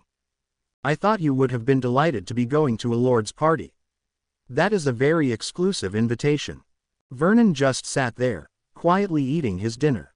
When the tears began running down Petunia's cheeks, he knew the truth was about to come out. "Sirius once actually thanked me for raising Harry, and making him the fine young man he is today. I don't think I've ever been so embarrassed in my life. I wanted the ground to open up and swallow me. You've seen Harry with Hermione. Those two are extremely close and have no secrets between them. Hermione was his girlfriend before the accident that scrambled his memories." The implications of that tidbit halted Vernon's fork midway between plate and mouth. "While Harry has no idea how we previously treated him, she does. Hermione could easily turn Harry against us, and who could blame her, yet she's doing her best to see we all get along. Our son is changing simply from being around them, and I think becoming a better person for doing so." A sob from Petunia had Vernon getting up and moving to be beside her. "If it's this important to you, of course we'll go, pet. You wanted the truth, Vernon, and the truth is I'm disgusted at how I treated that boy. I believe one day I'll see Lily again. That's not a meeting I'm looking forward to, for more than just the obvious reason. We've been given a second chance though, a chance for me to look Lily in the eye and honestly say I tried my hardest to make up for my earlier mistakes. I need to take that chance. I think we all need to. Our Dudley is going to miss those two once they leave. This will be another chance for them to meet up. You didn't have to make all this wonderful food to get me to say yes. It certainly helps, however. I better get back to my dinner, before it gets cold." This actually had a slight smile appearing on Petunia's face. Its charm to stay warm. Resuming eating, and discovering his wife was right, put a smile on Vernon's face too. This magic stuff wasn't half bad. Sirius picked the four of them up from Crawley and escorted the group to Diagon Alley. It had been hard for the young couple to leave Privet Drive last weekend, though they would be meeting Petunia and Dudley again tomorrow for another trip to the alley. That visit would see them acquire formal robes so all three Dursleys could attend the engagement party on Saturday. If things went as they hoped today, Harry and Hermione would be ready to celebrate on Saturday night. They met Neville, Parvati and Padma in the Leaky Cauldron and decided Madame Malkin's would be their first stop. All the students needed school robes, as well as formal robes for the upcoming party.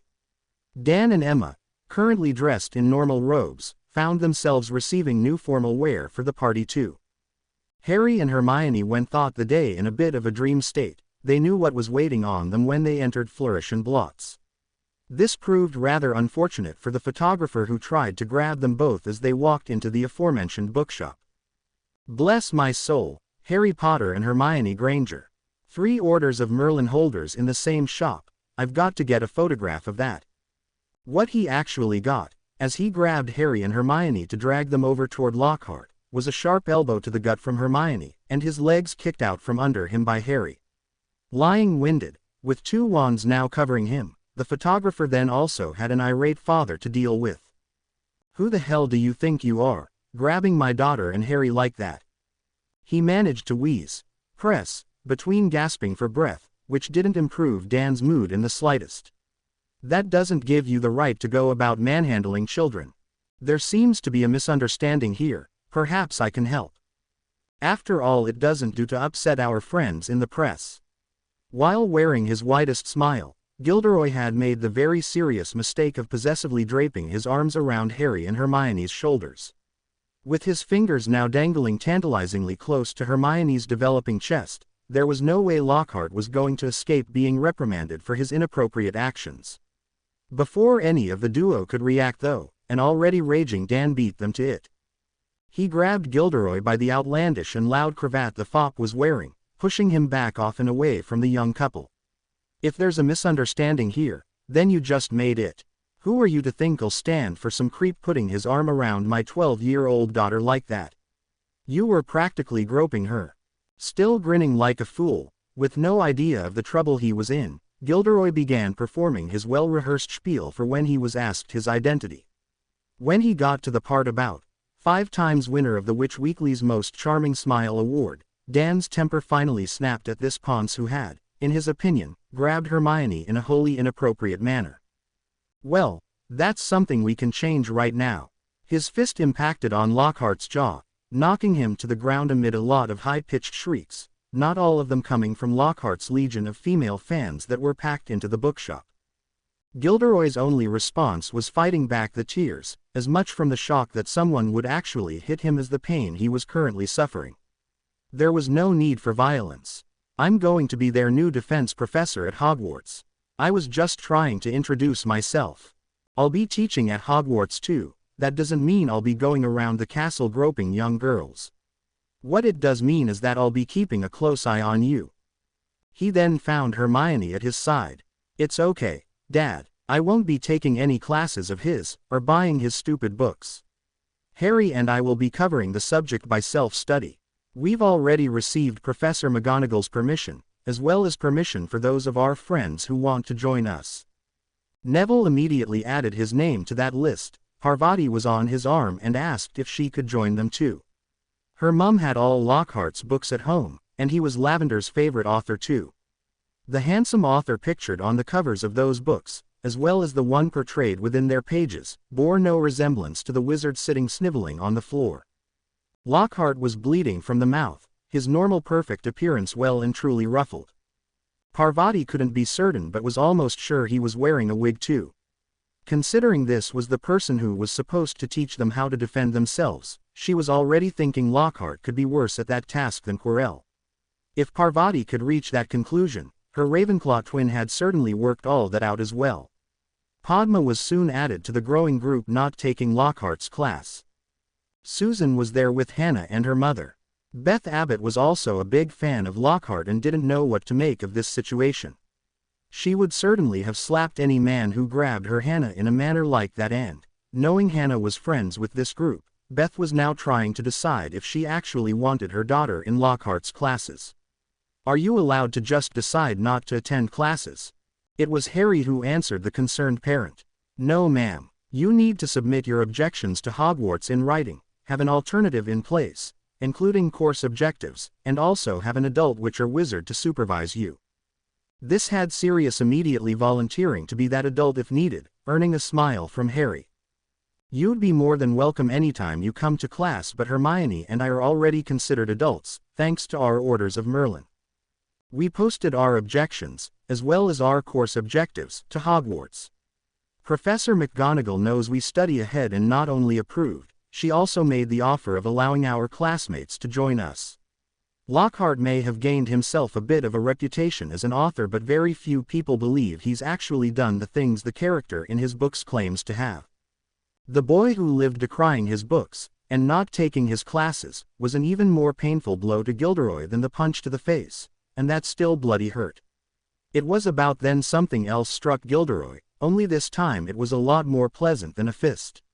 He'd just deduced who this wizard was that punched him, and he wasn't a wizard at all. Gilderoy thought he could now take command of the situation, so boldly staggered to his feet. You, sir, besmirched my good name, damaged my reputation, and then physically struck me. My honor demands satisfaction. I challenge you to a duel. Since Hermione Granger was the most famous Muggle born in Britain, that obviously meant this man, her father, was a Muggle. Gilderoy thought he couldn't lose here. If he'd had a bit more experience dealing with Harry and Hermione, he certainly wouldn't have been so sure of that outcome. Before Dan could accept the challenge, Harry stepped in. Had you taken the time to look at Dan's robes, you would have seen this man is under the protection of my house. And mine too, chipped in Sirius, leaving Lockhart looking decidedly queasy. Harry's smile was almost predatory now. Hermione had told him a lot of this prat's history. That Lockhart had no problems cursing and leaving children to die, while he then intended to pen a bestseller of how he fought bravely but in vain to save them, meant there would be no mercy shown here today. Since your honor demands satisfaction, here are your options. If you choose to face Dan without your wand, no one here will interfere. Should you insist on a magical duel, your choice of opponents would be between Lord Black or myself. From a position where Gilderoy thought he couldn't lose, how the hell did he end up staring humiliation squarely in the face? The imposing Muggle seemed desperate for him to choose the no magic option. Gilderoy's aching jaw was screaming that wouldn't be bloody happening anytime soon. A mere glance at Black meant facing the ex-convict was never an option Gilderoy would ever willingly decide upon either. That left facing the boy who had so recently seen off the Dark Lord, Gilderoy tried to worm his way out of the situation he'd just rushed headfirst into. Perhaps I was a bit hasty. Harry had no intention of letting this worm wriggle off the hook he'd so willingly placed himself on when Lockhart thought he would be using his wand against a Muggle. When a person's honor demands satisfaction, there really is no other option but to carry through with a duel. You wouldn't want all these people here to think your honor wasn't worth defending, would you? Looking around at all the expectant faces, book-buying parents and his future students all, Gilderoy felt the walls closing in on him. Even the photographer was back on his feet, in anticipation of a more sensational story than the book signing he was originally here for. Sensing a viable excuse, Gilderoy introduced a last-ditch effort to save himself the embarrassment of being defeated by a 12-year-old. There simply isn't room to duel in here, with the alley being really too narrow and crowded for powerful mages to fight a proper duel.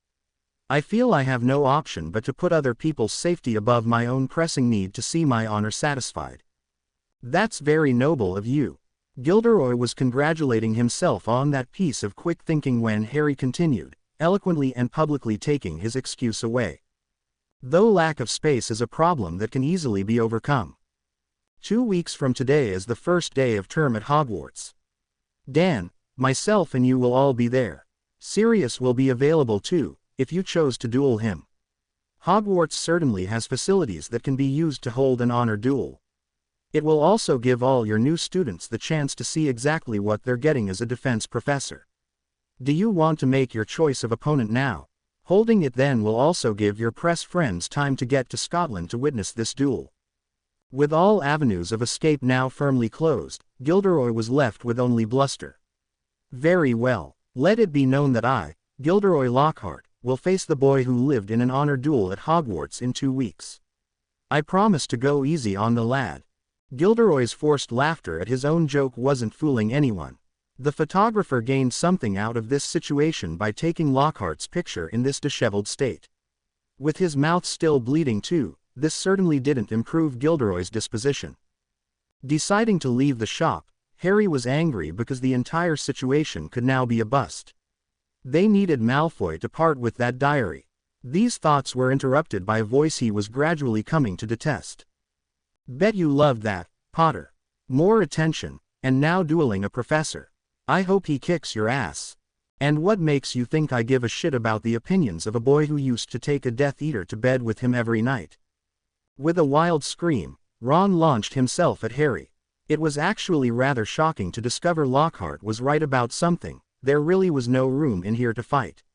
Ron was swinging wildly, and could end up hurting some innocent bystander, so Harry tackled him to the ground. Punches were thrown, legs were kicked out, and Harry managed to plant his forehead onto Ron's nose before both boys were effortlessly hoisted off the floor and into the air. Hagrid had a grip on each of them, holding them up and apart until both their families got to them. Hermione, taking Harry's hand and using their danger signal, focused his attention far quicker than the words she was speaking. His enquiring glance was met by the slightest of nods. Harry's few injuries were instantly forgotten, as was the person who inflicted them. The diary had been passed on. Ron wasn't for forgetting, and certainly not in a forgiving mood. Even while being held by his father, and berated by his mother, his gaze never left Potter. The one good punch he'd landed looked to be blackening his eye, before the Granger bitch took her wand to it. She soon healed his grazed cheek too, adding to Ron's not inconsiderable rage. With a nose gushing blood and his right eye closing, it was easy to see who had come out worse from this scuffle. The pain as his nose was magically repaired by his mother was simply another reason to hate the boy he'd once considered his best friend. The 2 weeks of constant ear-bashing today's fight would undoubtedly see coming his way just cemented Ron's view that all his troubles were Potter's fault. Even after the fight, Potter was now ignoring him. It was as if he wasn't worth bothering about. Well, Ron would just have to show him different when they returned to Hogwarts. With all thoughts of further shopping forgotten, and the brief fight being a perfect excuse for doing so, Harry turned to his godfather. "Sirius, we need to go to your house. Are you all right? Did you bang your head or something?" Lowering his voice so only his godfather could hear, Harry gave Sirius just enough information to get him interested. "No, I'm fine. We need to flow Dumbledore, and it needs to be somewhere private. My house has been lying empty for years, and the house elf has gone a bit crazy from being left alone with only portraits for company. There are currently only a few parts of the house that are habitable." The underlying urgency in Hermione's tone alerted all three of the adults there was something else going on here. "This is something that we need to do, quickly and quietly." Sirius simply nodded while Harry and Hermione then said goodbye to their friends, telling them everything was fine and they would see them on Saturday. While leaving the bookshop, Hermione noticed Ginny was in tears at the scene her brother had just caused. She couldn't help but think this was a far better outcome for the youngest redhead. A few tears now over Harry fighting with her stupid brother was infinitely preferable to having a basilisk added to the confrontation. Watching from the shadows, Lucius had an evil grin on his face. Starting a confrontation with Weasley, while very easy to accomplish, was still opening himself up to the risk of his real motives being discovered. The confrontations that had just taken place had allowed him to fulfill his task without exposing himself in the slightest. After what happened today, very few people would even remember he was actually in the bookshop. If ever questioned, he was merely another parent acquiring their child's school supplies. Lucius was certain no one had witnessed what he'd just done. He was wrong. Emma was sure Sirius could have made a fortune charging admission to his house for Hammer horror film fans. It looked as if it had played a starring role in over half that franchise's productions. She also felt sure the unusual umbrella stand was a prop from one of those films too. Sirius telling her it was a troll's leg saw Emma let out a shriek. As if the very thought of using a creature's leg to hold umbrellas wasn't bad enough, the size of the creature this leg once belonged to really shocked her. It was after all a troll that had tried to kill Hermione last Halloween. Her shriek however awakened a demented portrait that immediately began shouting and screaming racial abuse at them. Sirius introducing this vile woman as his mother left them without anything to say in return. He pulled heavy curtains over the painting, before leading them past and into a large reception room. Ignoring the peeling wall coverings and slowly rotting furniture, the large fireplace was what held the two youngest's attention. Hermione then had a strange request for the house's owner. "Sirius, can you flow Dumbledore and tell him we got it? He needs to come here with the substance to deal with it, and he needs to come now." A bemused Sirius still complied, and his head was back out the fireplace only seconds later. "Dumbledore just about jumped out of his robes when I gave him your message. He'll be here shortly. Will we then find out just what's going on here?" Before Hermione could answer, Dumbledore stepped out the green flames of the fireplace and headed straight for the young couple. "Sir, it's in my left pocket, and incredibly powerful. It's trying to push a compulsion onto me, and only my occlumency is allowing me to resist its efforts. It's Tom Riddle's diary. Perhaps I should take it back to Hogwarts." "No, sir. No delays. No studying this thing. We want it gone. It's also not something you want to deal with when on your own. Do it here, do it now."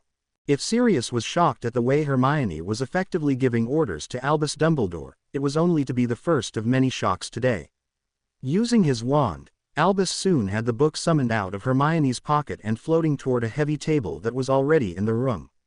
As the book settled on the table, Albus removed a vial from his pocket. His detection charms were showing this to be the darkest of magic, but Albus was still considering studying the item. "Are you sure about this?" "Certain, sir. It has to be done. We can't take any chances. Mum, Dad, can you get behind Harry and me? Sirius, you might want to take a couple of steps back too." Without touching the book, Albus allowed a couple of drops of deadly basilisk venom to land on its surface.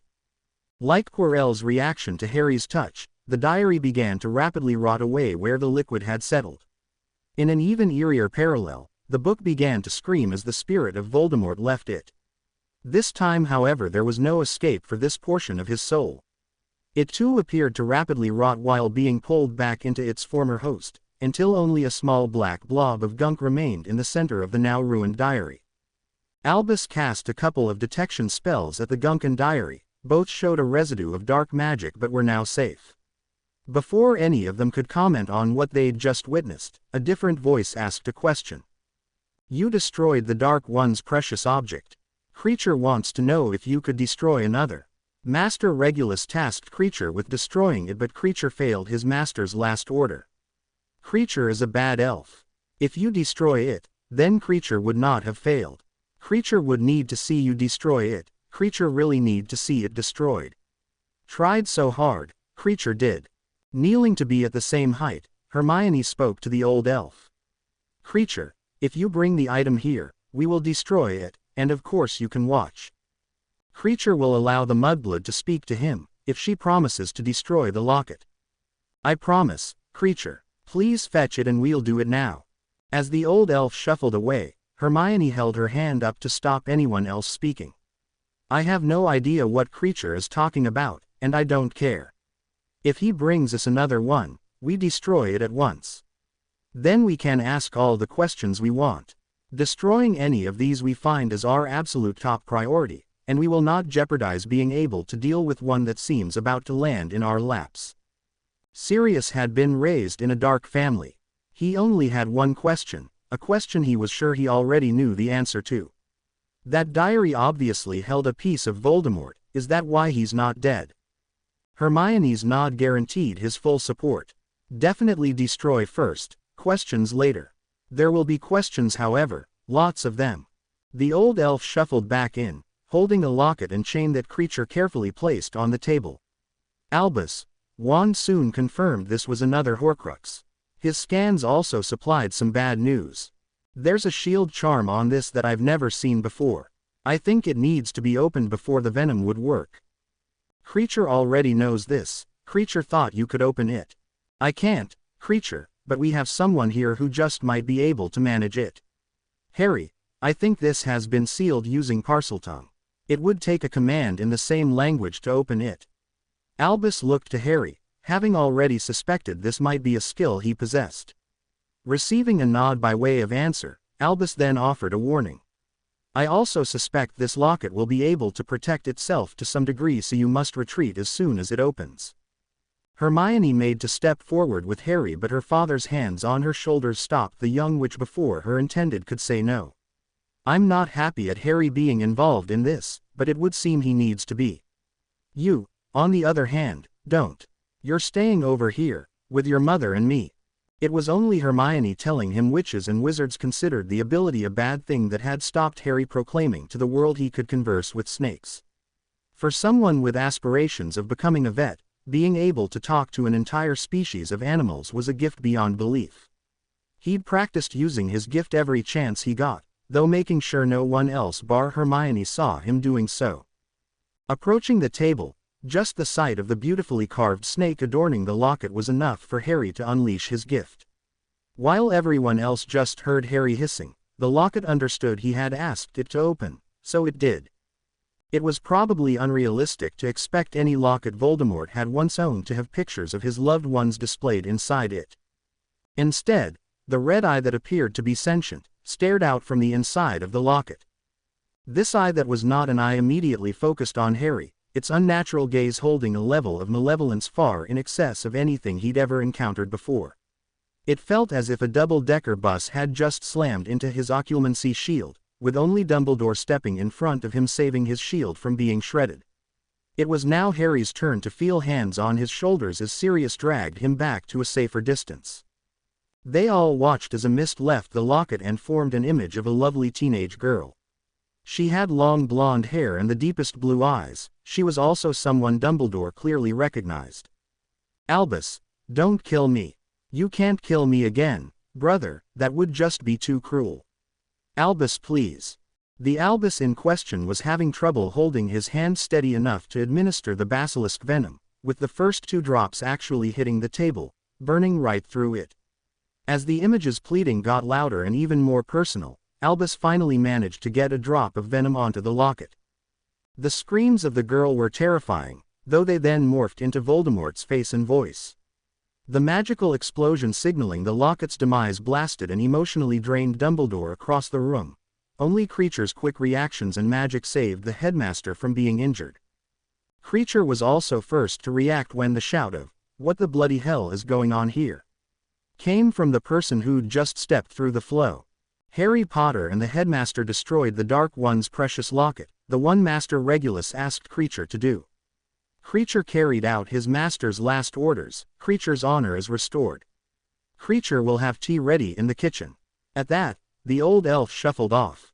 It was hard to tell with Creature, but he seemed to be standing just that little bit straighter as he did so. Harry and Hermione helped the headmaster to his feet while Sirius headed straight for their unexpected visitor. Amy, what are you doing here? Susan flowed and told me what happened in the bookshop. She was worried something might have happened to Harry, so I came over to check. Sirius, just what was that? I'm not really sure, but I've been promised answers. You should hear them too, since you know I'll tell you anyway. A shaken Dumbledore interrupted. Perhaps we could have that offered cup of tea first. Then I'll tell you what you both need to know. From the 4 sets of worried looks heading in Dumbledore's direction, Sirius arrived at the obvious conclusion. Can I take it Emma and Dan already know this story? Like you appear to have decided with Amelia, Harry has no secrets from Hermione. Since this then affected Hermione's family, it seemed reasonable that these 2 would tell them what was happening too. We also need to consider that you, and soon Amelia, will be part of the same family. It's now important you know this information as well. They all made their way through to one of the few serviceable rooms in the house where tea, coffee, pumpkin juice and a plate of cakes were waiting on them. Sitting around the kitchen table, Albus sipped his tea while resisting the temptation of cake. He would have a slice after he told his tale. Sirius, do you know why James and Lily went into hiding?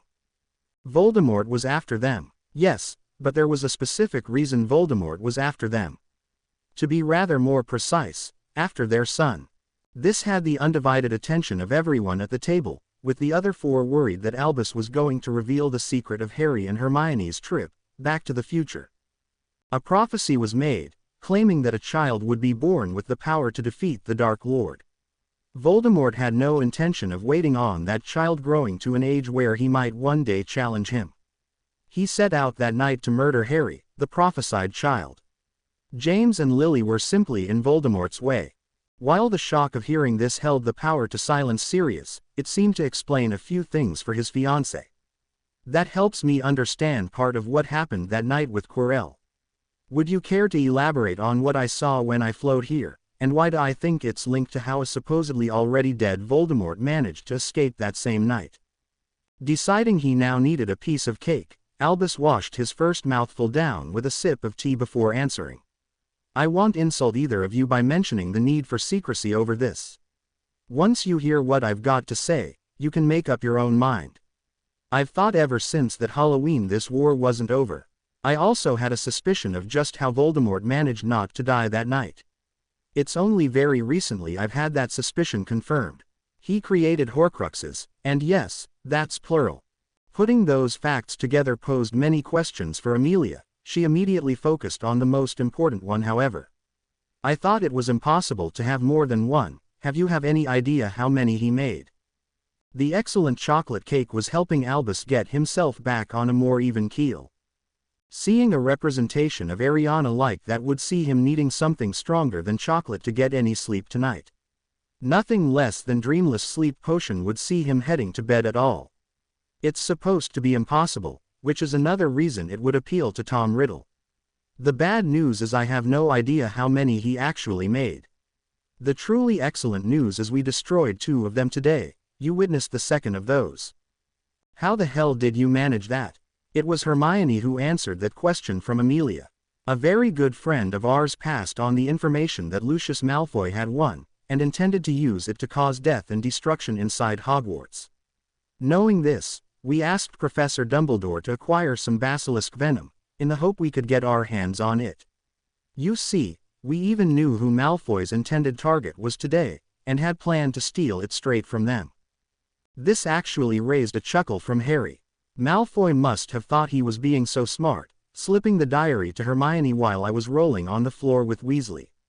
He doesn't know that just saved us a job. Creature supplied the other one, apparently from Regulus Black. I for one want to find out how he got his hands on it. Hermione was looking at Sirius as she said this, but his eyes never left his godson. Harry, I'm so sorry. This isn't the life me or your parents wanted for you. Look around the table, Sirius. I have a great life. Hermione keyed his cheek at that as Harry then continued. I've had a fabulous summer holiday with my family and friends, and we're really looking forward to Saturday night. If the rest of the country was like the people who'll be at that party, it wouldn't matter how many of these things Voldemort had, he'd already be beaten.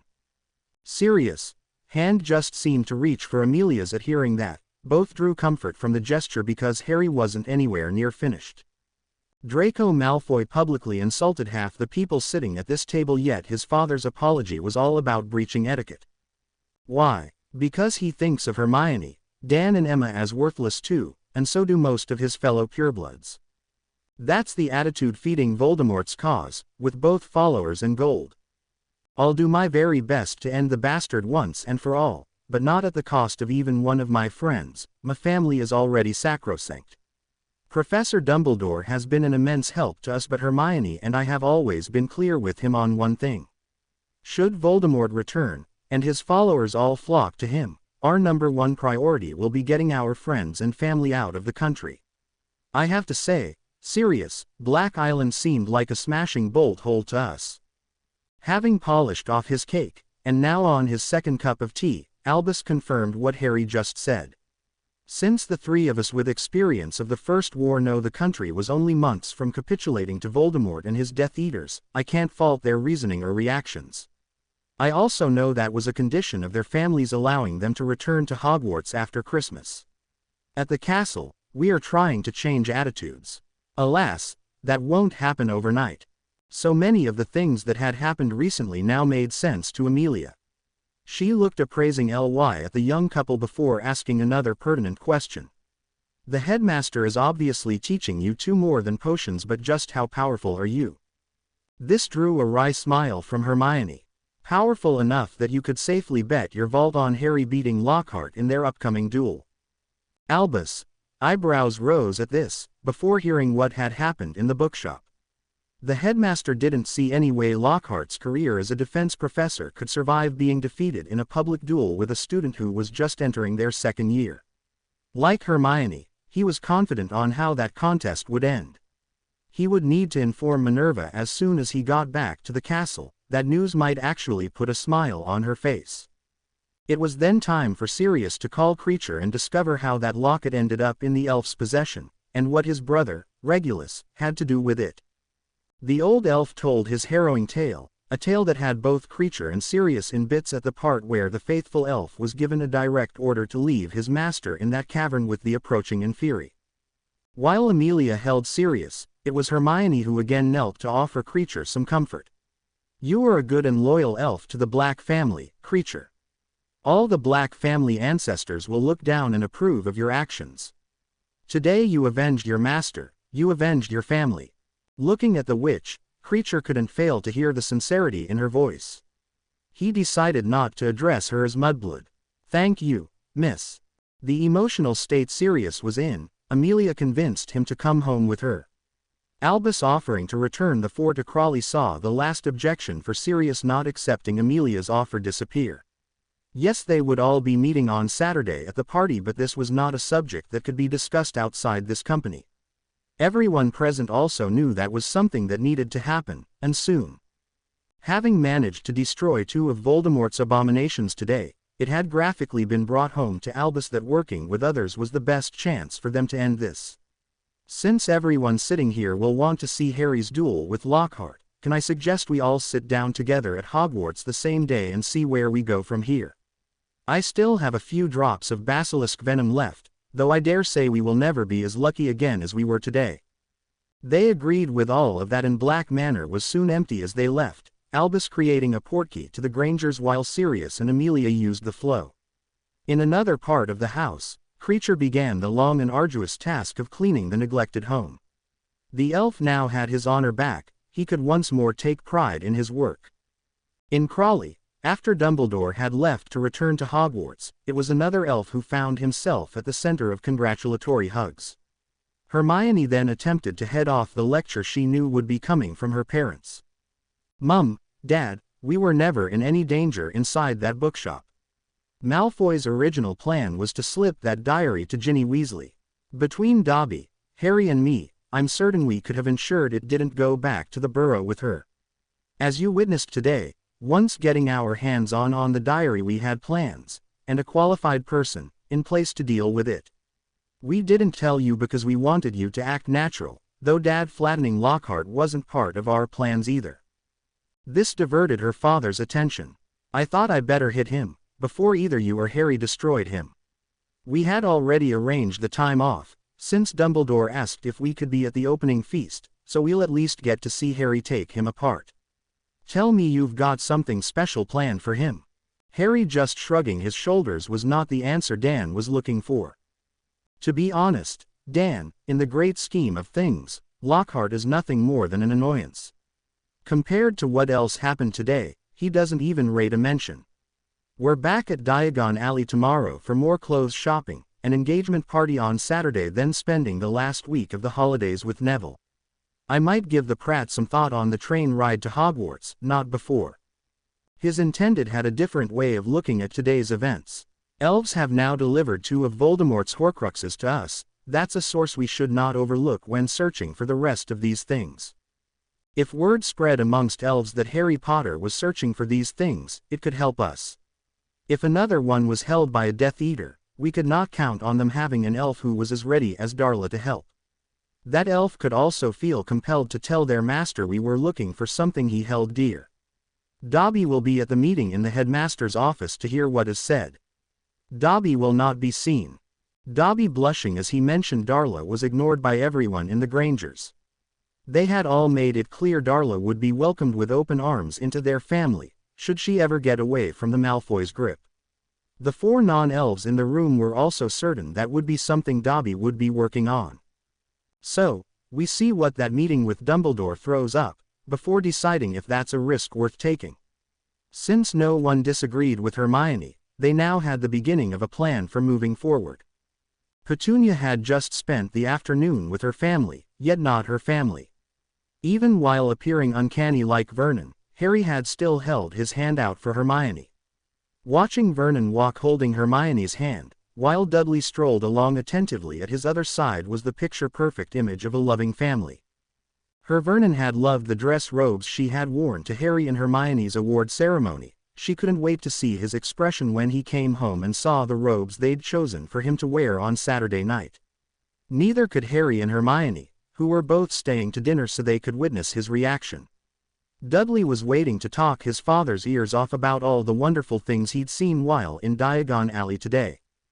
The Dursleys were now looking forward to Amelia and Sirius' party, not something Petunia thought she would ever see happen. The 5 students said goodbye to Augusta on platform 9 3/4, knowing full well they would be seeing her again at tonight's opening feast in Hogwarts. Harry and Hermione had certainly enjoyed staying the week with Neville. Parvati and Padma had joined them for the latter part of that week, with the 5 becoming even closer. Apart from Harry and Ron, Hermione hadn't really had any other friends the first time around. Even although she was older, Hermione had a good time hanging out with the twins. Harry too liked spending some time with Neville, without their girlfriends always being there. Understanding this, Hermione was able to gently point Parvati into not being as clingy, giving Neville his own space. With Padma there too, Parvati began to realize that being Neville's girlfriend didn't mean she had to give up everything else. It was this slight change in attitude that had Hermione thinking these two could actually become a serious couple as they grew up together. Harry confirmed that Neville certainly appreciated the difference in Parvati as the summer had progressed. Boarding the train, it was proving practically impossible to find a carriage that could accommodate all of them. After spotting a young girl sitting by herself, they opened the door and entered while Neville asked for permission. "Excuse us, do you mind if we share this carriage with you? The train is starting to get pretty full and we wanted to sit together." Looking at Neville, the little blonde girl put down the magazine she was reading and started to pack her things. Hermione was quick to correct her. "Oh, we don't want you to leave, you were here first. We just wondered if the 5 of us could share this carriage with you. I'm Hermione, this is Parvati, Padma, Neville and that's Harry Potter, so you must be his girlfriend, Hermione Granger. Pleased to meet you, Hermione."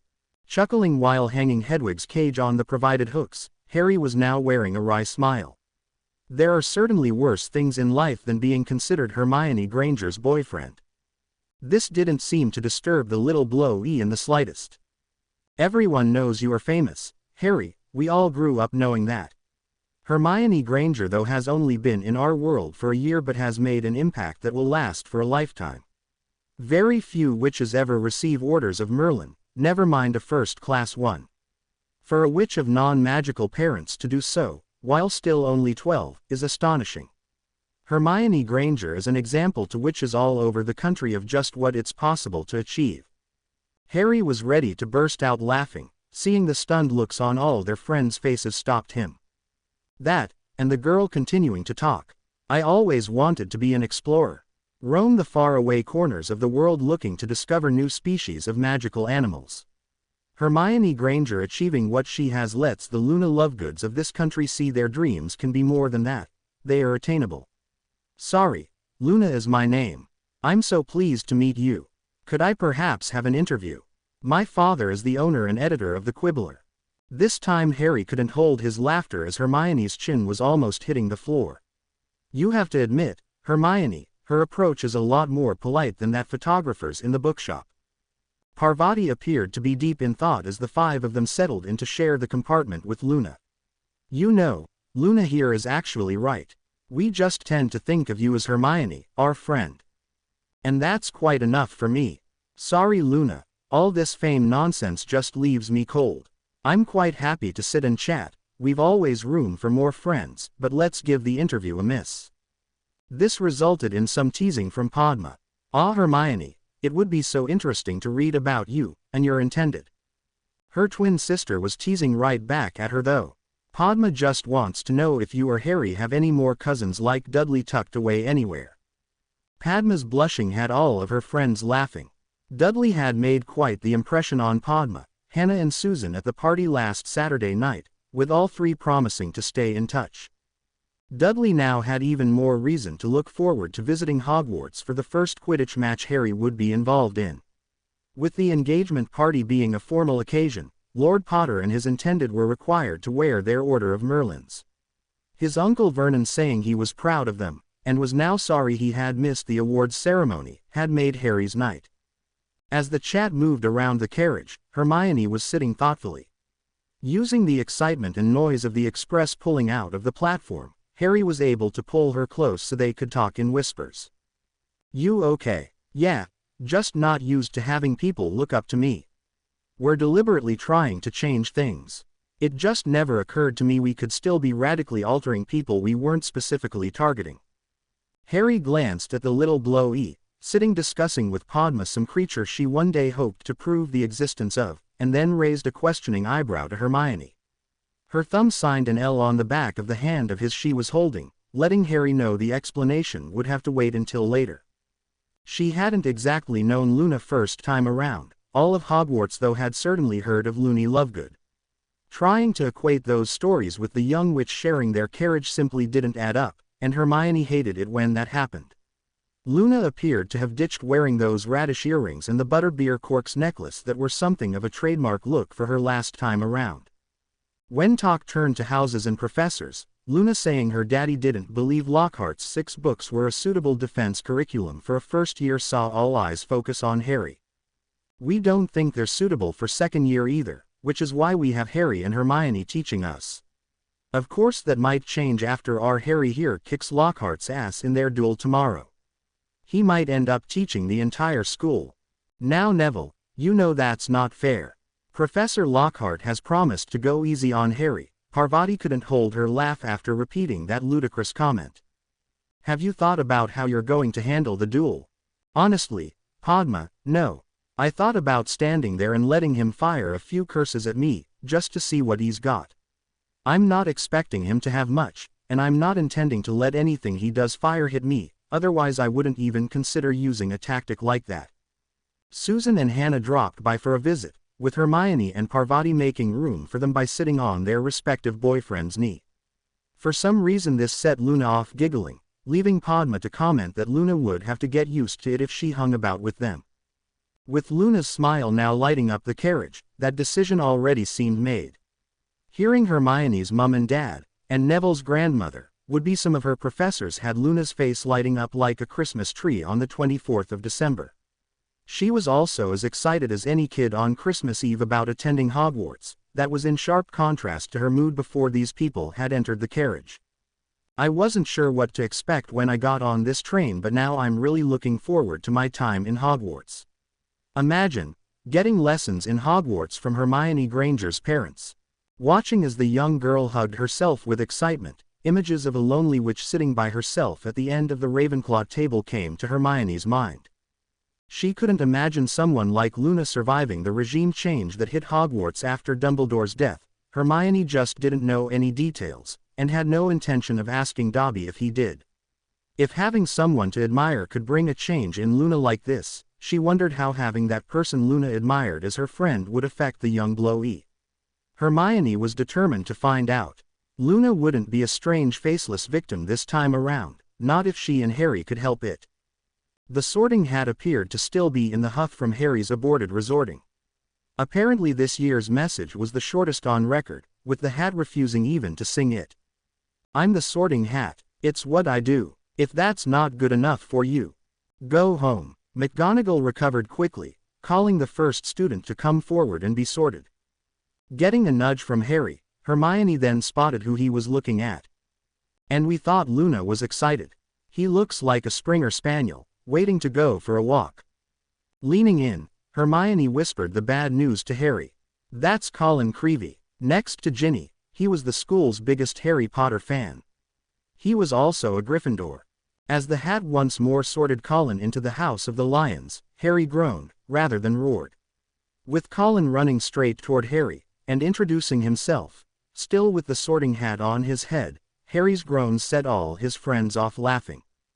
Luna's sorting seemed to take the longest so far, with the hat almost grudgingly placing her in Gryffindor. She too headed straight for Harry, but that was because Hermione had waved her over. Sliding along, they made room for her next to Hermione. They were left having to slide down again when Ginny too made Gryffindor. Ginny sat next to Luna with her head down, trying to hide a blush that resembled a blood moon. Ginny was also almost chanting, "Not Gryffindor." When they finally figured out what was happening, one or two Gryffindors then actually joined their newest recruit in her chant. Ginny's brother was just about to be resorted. With his surname being Weasley, and his forename Ronald, the boy being forced to repeat first year found himself the last to be sorted. With his angry face matching his hair for color, Ron pulled the hat down as far as it would go to hide from the hall. Oh dear, a resorting. Ah, I can see why. Rushing blindly into a dangerous situation doesn't make you brave, just stupid. That stupidity also instantly disqualifies you from Ravenclaw. The fact that you left your former housemates behind in your quest to be a hero doesn't exactly endear you to Hufflepuff. That, and you and hard work are strangers to each other. Slytherin isn't a good fit either. You certainly have ambition, though no talent or work ethic to back that ambition up. Not Slytherin, not Slytherin, not Slytherin. Ah well, I told Helga she was making a mistake when she said her house would teach the lot, has to be Hufflepuff. That the hat's proclamation was greeted by sighs of relief or groans, depending what table people were sitting at, did nothing to alleviate Ron's anger. A smattering of applause finally appeared as he took his seat at the end of the Hufflepuff table. With a Slytherin snake part of the Hogwarts badge on his chest and a Hufflepuff badger on his arm, Ron preferred it when his house associations were grayed out. Someone was going to be unloaded upon before the night was out. The other Hufflepuff first years were being made uncomfortable by their fellow but much taller first years glowering. So much so, Cedric moved his seat and inserted himself between Ron and the other firsties. Welcome to Hufflepuff, Weasley. We're the house that welcome all comers, even those that don't want to be here. From the moment you stepped on the express today, there was only one place you were going to be sorted. You must have known that, everyone else did, so why all the anger? Ron was attempting to ignore everyone, trying to wallow in self-pity while eating his dinner. The prefect and Quidditch captain badges on Cedric's robe left him with no option but to answer the question. This was not someone Ron wanted to piss off his first night back in Hogwarts. Knowing it is one thing, experiencing that was a lot different to what I'd imagined. Being resorted was bloody embarrassing. Thinking about that, Cedric finally answered. There have only been 2 resortings in the last 100 years or so, and you have been responsible for both of them. I certainly wouldn't recommend trying for a hat trick. The shock of hearing that actually stopped Ron eating. He looked to the prefect, hoping Cedric would explain that remark. The Hufflepuff way to deal with this would be to become something of a mentor to the other first years in the house. Even showing them the way to their classes would be a great help. You know what's in front of them, they don't. A word of warning though. The shit you pulled while a Gryffindor just won't be accepted in Hufflepuff. A house censure from us leaves you with nowhere else to go but out the main door. Think of that before letting your temper dictate your actions. Cedric didn't say any more, he just quietly ate his dinner. Ron however was running those words through his head. Where Cedric had said mentor, Ron was thinking leader. Yes, this might not be as bad as he originally thought. At the staff table, Gilderoy was talking about his favorite subject, himself. The villagers were so delighted I'd run off the vampires, though we're going to declare that day an annual holiday, Gilderoy Lockhart Day. That is my main concern about this supposed duel tomorrow. I'm used to fighting some of the most dangerous creatures on the planet, not someone barely into his teens. I'm actually frightened I might hurt Harry during the duel. This was her first meal with this prat, but already Minerva was struggling to restrain herself from strangling him. Oh, you needn't worry about dueling a teenager, Gilderoy. A wide smile played on his lips, thinking the school was now going to cancel the duel. Minerva then kicked him in his shiny white teeth. Mr. Potter is only 12, and won't reach his teens until next summer. I've actually cancelled all classes tomorrow. The spectacle of our new defense against the dark arts professor dueling the defeater of the Dark Lord is not something to be missed. I want all the students and staff there to see it. Petunia was sitting between Emma and Augusta, her emotions all over the place.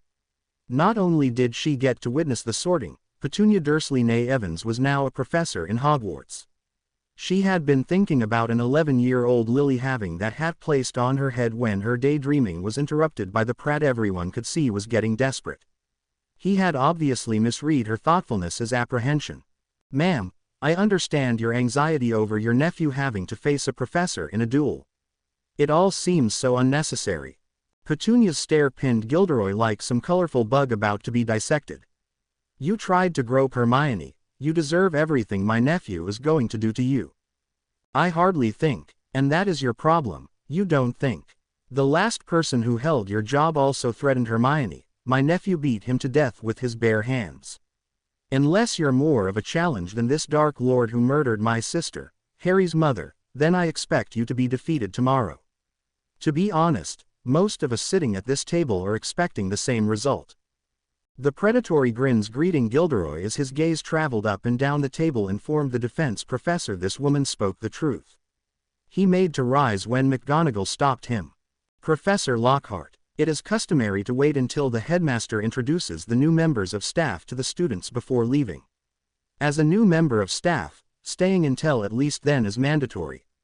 Kindly wait until after being introduced before running away." That had a few of the professors doing spit takes, with Dan's loud laughter ringing around the table.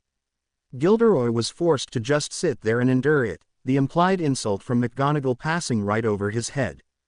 Dumbledore was almost tempted to draw out Lockhart's suffering, but the children, especially the younger ones, had just endured a long and exciting day. He stood and walked to the podium, giving all the rules and regulations first. "The Forbidden Forest is called that for a reason," and so on. "I would now like to introduce you to our new defense against the dark arts professor, Gilderoy Lockhart." That Dumbledore hadn't mentioned any of his achievements, or awards, hurt Gilderoy a lot less than the muted applause that greeted his theatrical bow. Didn't these children know how many hours he'd practiced that bow in front of his mirror? Now you may have heard Professor Lockhart issued a challenge for an honor duel.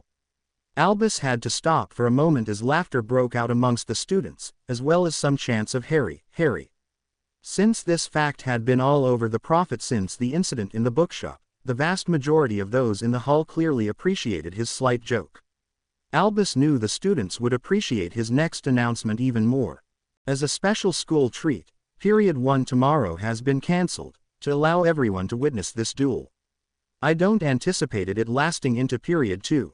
This was greeted by more laughter from the Gryffindor table before the headmaster introduced the teachers of their new courses.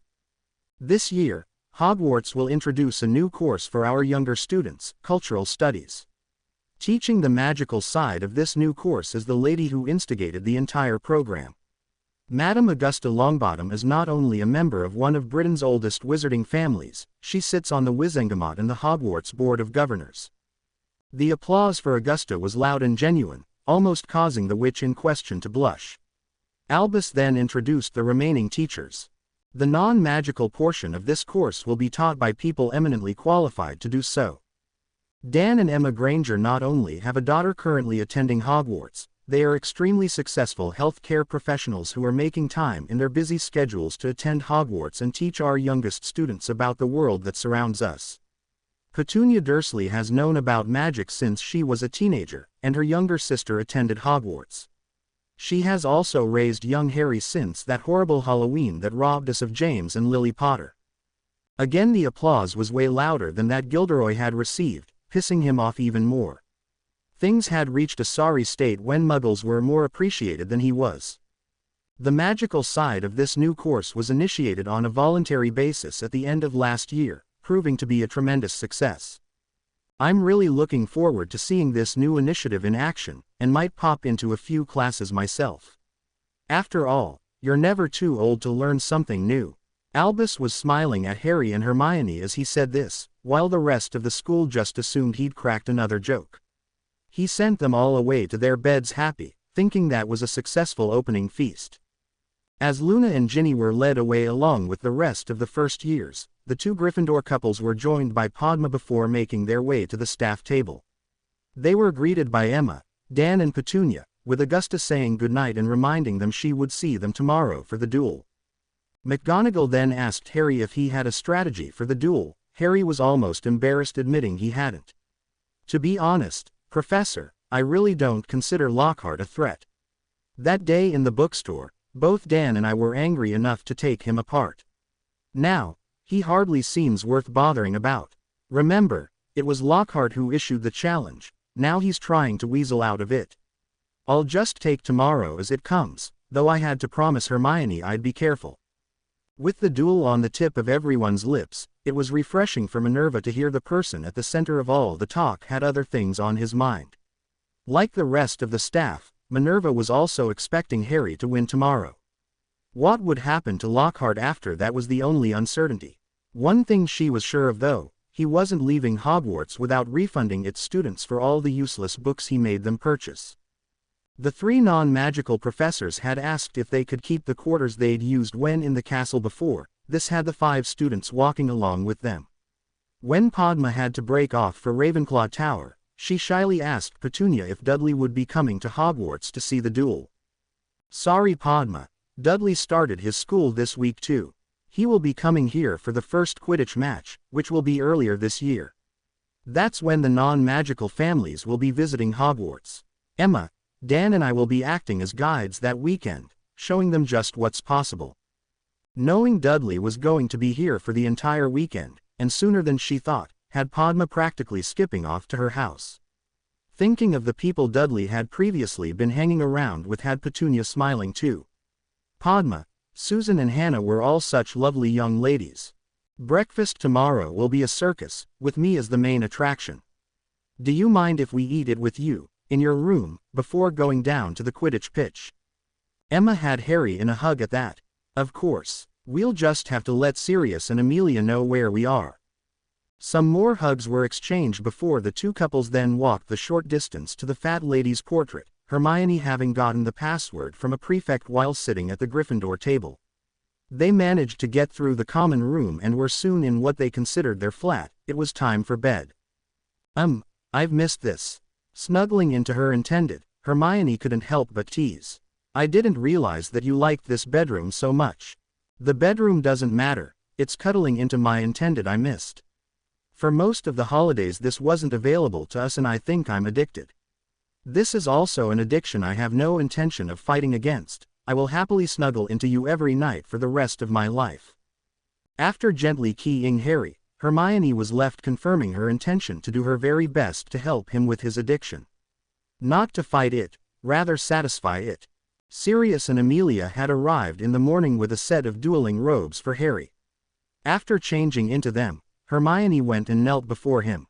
Help me Obi-Wan Kenobi, you're my only hope. Harry waved his hand in front of her before muttering, these are not the droids you're looking for. Both then collapsed into laughter, much to the amusement and utter confusion of everyone else in the room. His family led the way down to the Quidditch pitch, forming around him to keep all the well-wishers away. Dumbledore and McGonagall were waiting at the side of the pitch, the headmaster to take Harry forward while McGonagall led the rest to their seats.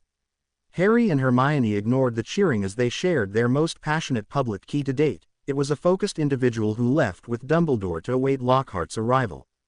As the time of the duel approached, Gilderoy finally arrived. Flying in on a broom with a cape and his golden locks flapping behind him might have looked good, but Harry couldn't miss Lockhart was clinging to the broom in fear. That fear disappeared when his feet touched the grass. It would seem he wasn't much of a flyer either. As he boldly strode toward them, the difference in their attire was also startling. While Harry's dueling robe was loose and flowed rather than restricting his movements, Lockhart had chosen the opposite extreme.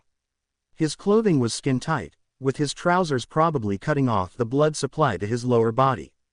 While Harry was no fashion aficionado, and Dumbledore had a style all of his own, neither considered Lockhart's attire to be either practical or attractive. Ah, young Harry, Professor, in this situation you are dealing with Lord Potter. Headmaster, Could you please go over the rules? It wouldn't surprise me if the professor here didn't bother to read them, for a duel he initiated. When I fight, there usually aren't any rules. Why, I remember. Dumbledore shut the braggart down before Gilderoy could hit his stride. All the more reason why I should follow Lord Potter's suggestion. Lockhart's color was fading the more he heard. As Dumbledore mentioned, the unforgivables were of course forbidden. He appeared ready to pass out. As referee, Dumbledore moved them to their positions and counted the combatants in. At 20 paces apart, Gilderoy's stunner hardly reached Harry and certainly wouldn't threaten his shield. Not that he cast one. With Lockhart shouting his spells and telegraphing his aim, Harry simply had to step aside and avoid the few spells actually cast on target. Gilderoy knew he was in trouble. He'd spent the last few minutes firing everything he had at the boy, and was being ignored.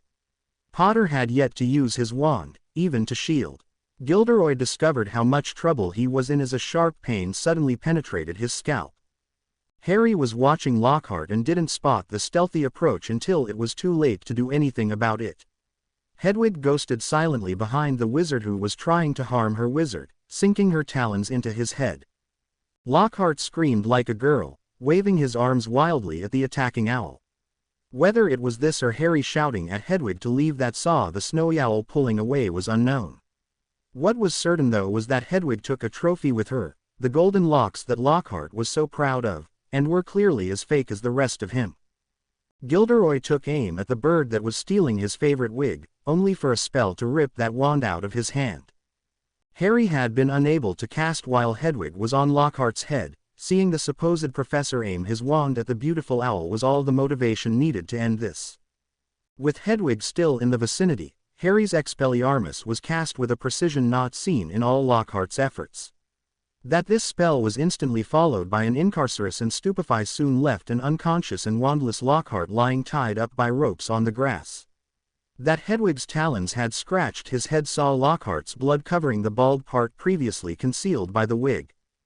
The laughter and cheers meant nothing to Harry, he was far too concerned with Hedwig's condition. Calling his familiar, she landed on his outstretched arm and emitted what sounded like a victory bark. "You silly bird, you could have been hurt. It's my fault I suppose for not ending it sooner." Harry was stopped by Hedwig presenting him with her trophy, Lockhart's wig.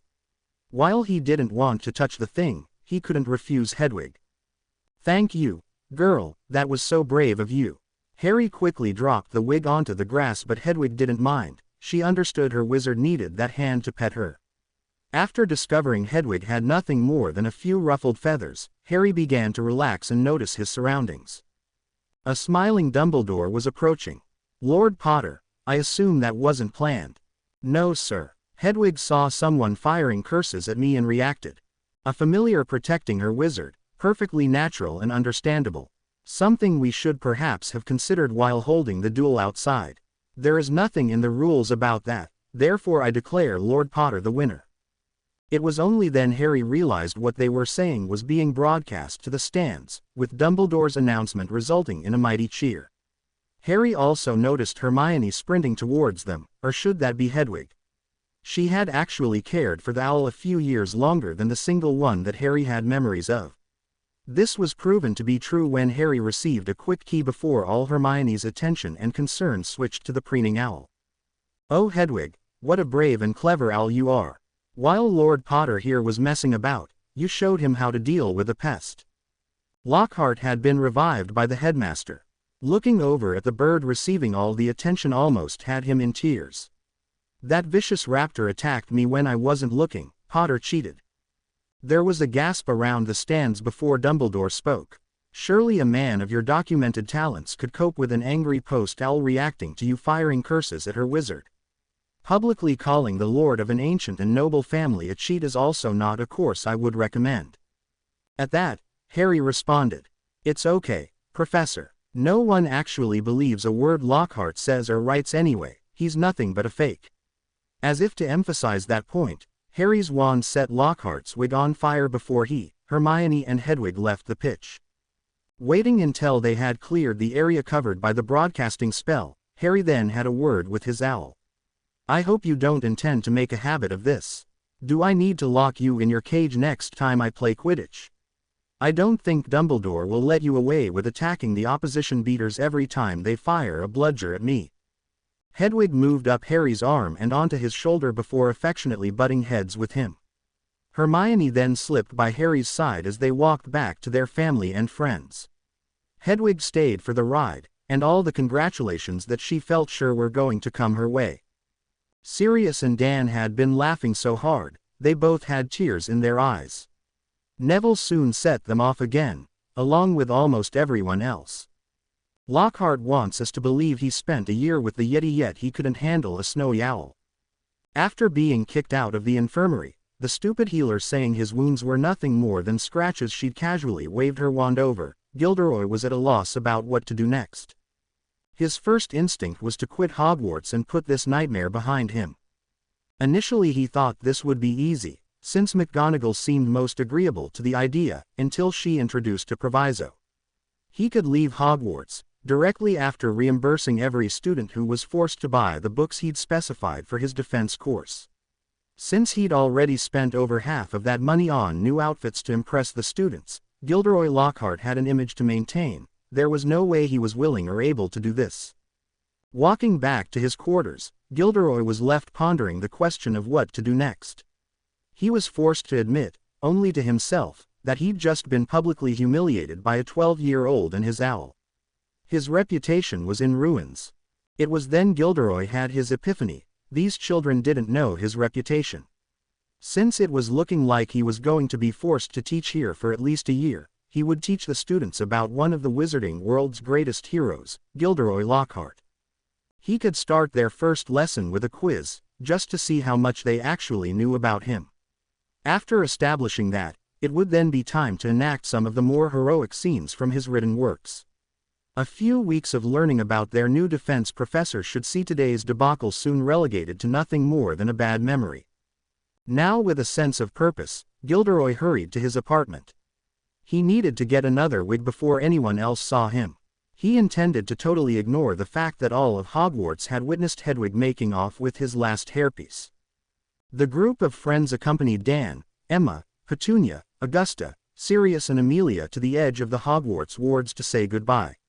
With cultural studies timetabled for Monday mornings, Dan and Emma would be back in the castle from Saturday. Like Augusta, Petunia would arrive by portkey on Monday morning. The snowy owl was still on Harry's shoulder, and Emma was currently telling Hedwig she would bring a box of owl treats for the most special owl in the country. The clever owl emitted a little bark of agreement, causing all the adults to leave with grins on their faces. Both couples, Padma, Susan and Hannah, were heading back to the castle only to find Hagrid waiting on them. Wearing an infectious wide smile, it was soon apparent exactly who Hagrid was waiting for. "Did ye lot have a good holiday?" Noticing Hagrid was excited to tell them about his, Harry gave his large friend that opening. "We had a great holiday, but somehow I don't think it was as good as yours." "Ari, I can thank ye and Hermione enough. 'Twas a dream come true. I got a little something fair ye." Accepting the badly wrapped parcel, Harry began to open it. "Hagrid, you shouldn't have. Shit. Is that Norbert?" The framed photograph of the Norwegian Ridgeback was taking everyone's breath away, but Hagrid was like a proud parent showing off a picture of their baby. "And he a little beauty."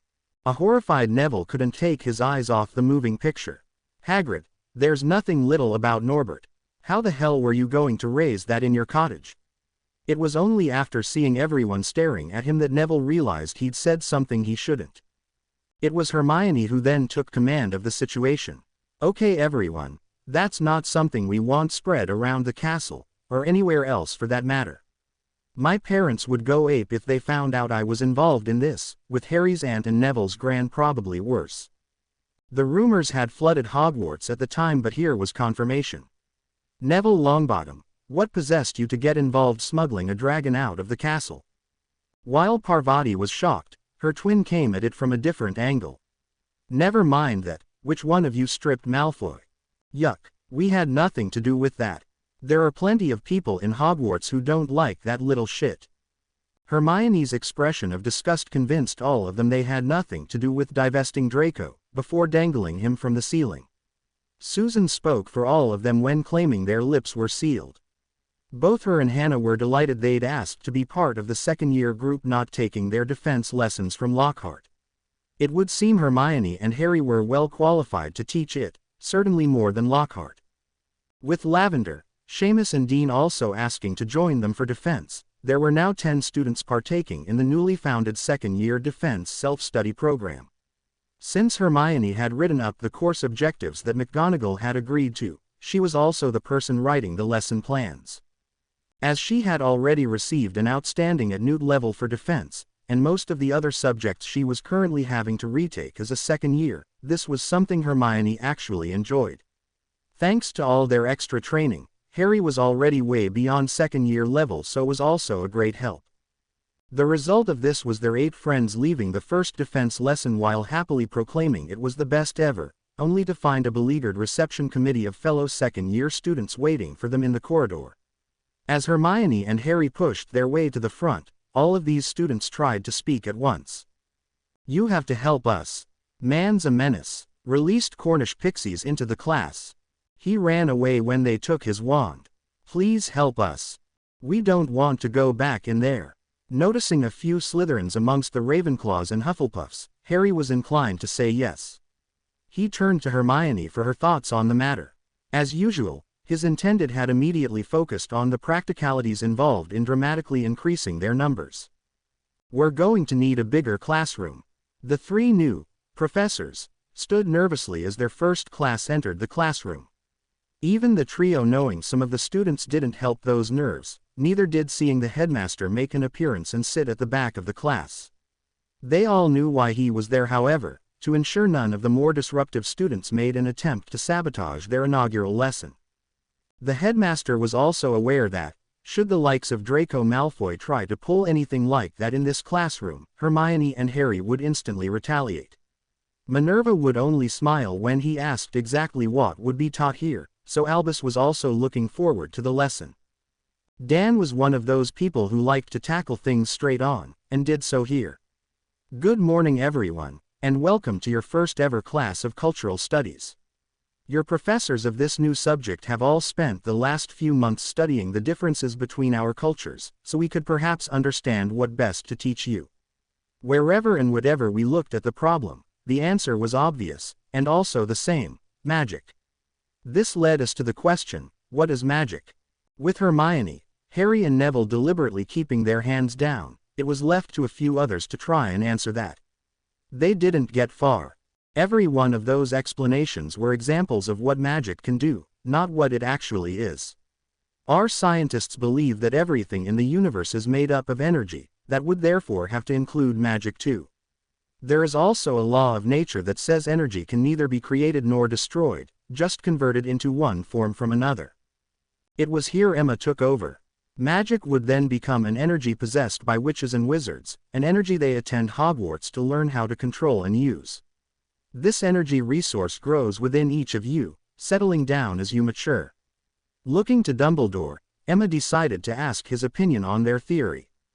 "I have to say I've never thought about magic like that, and I can't fault your conclusions. Professor, would I be right in saying it's been some time since you sat your Owl and Newt exams? The reason I'm asking is not to discover your age, rather how much the exams have changed since those days." With his smile showing he understood what Emma was really asking, Albus answered the question. "I can indeed confirm it has been some time since I sat those exams. I suspect you already know those exams have hardly changed since those far-off days too." "Thank you, Headmaster. Suspected, yes, but it's nice to have that confirmed." It was now Petunia's turn to present the next part of their well-rehearsed lesson. While the magical community has hardly changed in that time frame either, the non-magical one has evolved practically beyond recognition. While we may not have magic as a source of energy available to us, many more sources have been harnessed to meet our ever-growing needs. How to show this was a major problem though, since almost all of our electronic devices won't work within the castle's walls. While sitting discussing this, we had something of a breakthrough. Harry, Hermione, Neville, Parvati, Padma and Madame Longbottom were all in the Grangers' house, yet their devices still worked. Trying a few devices in the Longbottoms' home, and finding they worked too, led us to believe it's the high concentration of magic within the castle that stops electronic devices working inside Hogwarts. Dan was now taking an odd-looking thing out of a large box. We bought a very old film projector, one built before modern electronics were invented, and discovered the magic of Hogwarts didn't affect it. We're going to power it using a charged lead-acid battery, something magic shouldn't affect either. Getting old films for this device was rather easy, it was making new ones that were the problem. Luckily we found someone who could develop the films we could now shoot, allowing us to bring everything up to date. This should also allow us to show you just how much things have changed. Hermione had discovered that the charms and potions used to produce magical photographs merely needed tweaking to develop the film. The color wasn't quite right, there seemed to be a purplish hue to everything, but it was certainly fit for the purpose they intended. Dan projected an old black and white film of London onto the screen they had also brought to Hogwarts. While there were some motorized vehicles on the roads, the majority of the traffic was still horse-drawn. While Emma and Petunia provided live commentary, the next scene was still London but now in the 50s. To those of magical descent, the changes were startling. When Dan began showing film that he'd recorded over the summer, he was receiving unbelieving looks that had nothing to do with the color being slightly off. He had this covered though, as Neville and Parvati walked into the shot, proving the film's authenticity beyond doubt. In the same timescale where your exams haven't changed, we have gone from thinking it was acceptable to send children up chimneys and down mines to work, to seeing men walk on the moon. I don't want anyone to think it's all been plain sailing though, 2 devastating global conflicts have also been fought. The First World War was supposed to be the conflict that ended all conflicts. With around 38 million people dead, it's easy to understand how that thinking came to be. 2 decades later though, World War II was upon us. This time 60 million people lost their lives. It was easy to see the students struggling to comprehend numbers like that, the adults couldn't get their heads around them either. Emma then took over the narrative. These lessons are not about measuring one culture against the other, but we really have to highlight some of our differences. To understand those differences, we have to look back at the roots of what caused them. Without question, those wars influenced Britain into becoming the country it is today. History teaches us war is a great innovator, it's the side with the best means of waging that war who usually wins. Petunia then took the lesson back where they wanted it, using some large advertising posters to illustrate the points they were making. Not all wars are fought on battlefields, however. Commercial pressure means companies can't rest on their laurels lest their competitors overtake them, and put them out of business. That is how we get from this, to this. The first poster was of a vintage car, easily recognizable as a horseless carriage. The next featured car was an old Ford Anglia, the difference between the two was startling. The VW Golf was clearly another step up, but the bright red Ferrari Testarossa looked like a completely different animal, especially when compared to the first picture of the classic car. While at the planning stage of this lesson, a smiling Harry had suggested using a picture of a DeLorean, though his aunt didn't get the joke. Unveiling her final pair of posters, Petunia placed the first magical poster beside that of the oldest car. The Moon Trimmer was the best broom around in 1901, the same year this car was manufactured. As you would expect, it's slow by today's standards though still easily recognizable as a broom, and 3 to 4 times faster than the car of the same era. You will all recognize the poster for the new Nimbus 2001, which is one of the best brooms around, and slower than the Ferrari. Draco's sense of disbelief had just been pushed too far. How dare these muggles even suggest one of their stupid machines could be faster than the brooms his father had bought for the Slytherin Quidditch team? That can't be right. The new Nimbus can reach 150. It was Dan who answered him. That's what our research told us too. What you don't know is that the Ferrari pictured there has a top speed of 180. You would need to take it onto a racetrack to get anywhere near that speed, however, since it would be illegal to drive that fast on our roads. Our government have machines that fly 10 times faster than the Nimbus, and can reach over 9 miles high. I know that more than a few of you are sitting there not believing a word of what I'm saying, and that is our task. We have to somehow get through to you that this is all true. Emma seamlessly followed on from Petunia, they were beginning to settle into their lesson now. You are perhaps beginning to understand some of the challenges we were faced with. Magic is real and our daughter's a witch. We almost ran Professor McGonagall out of our house.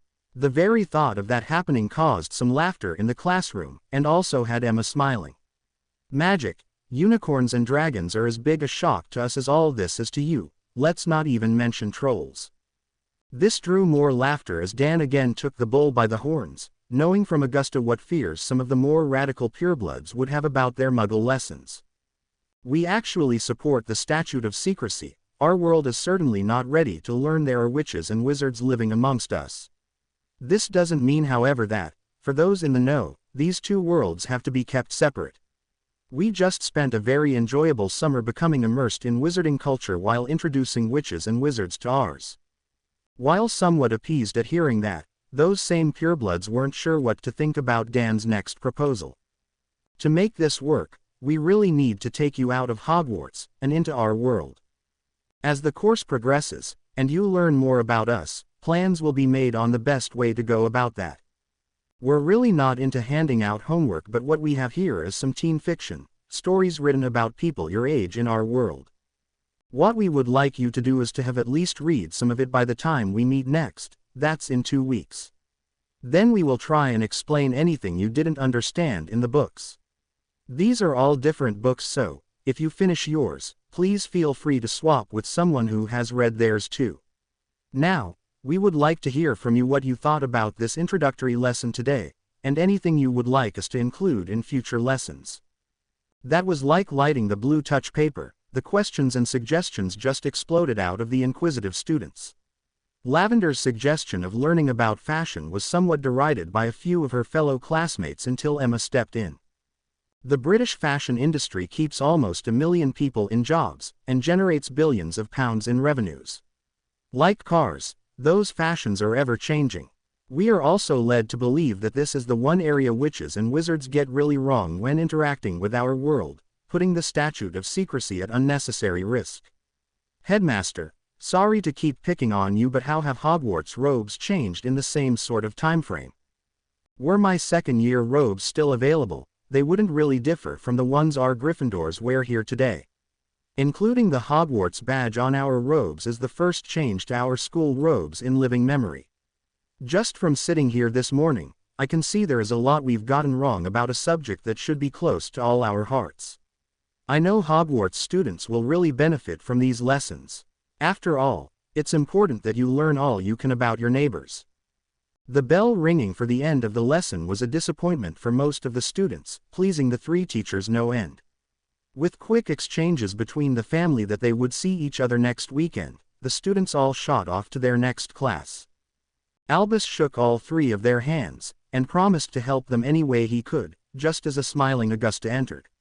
I spotted your students leaving, told you there was nothing to worry about.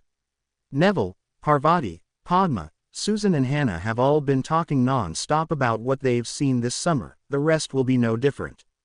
The buzz around Hogwarts from the younger students about how good their cultural studies classes were was kinda overshadowed by the vibes coming from Lockhart's dreadful defense lessons.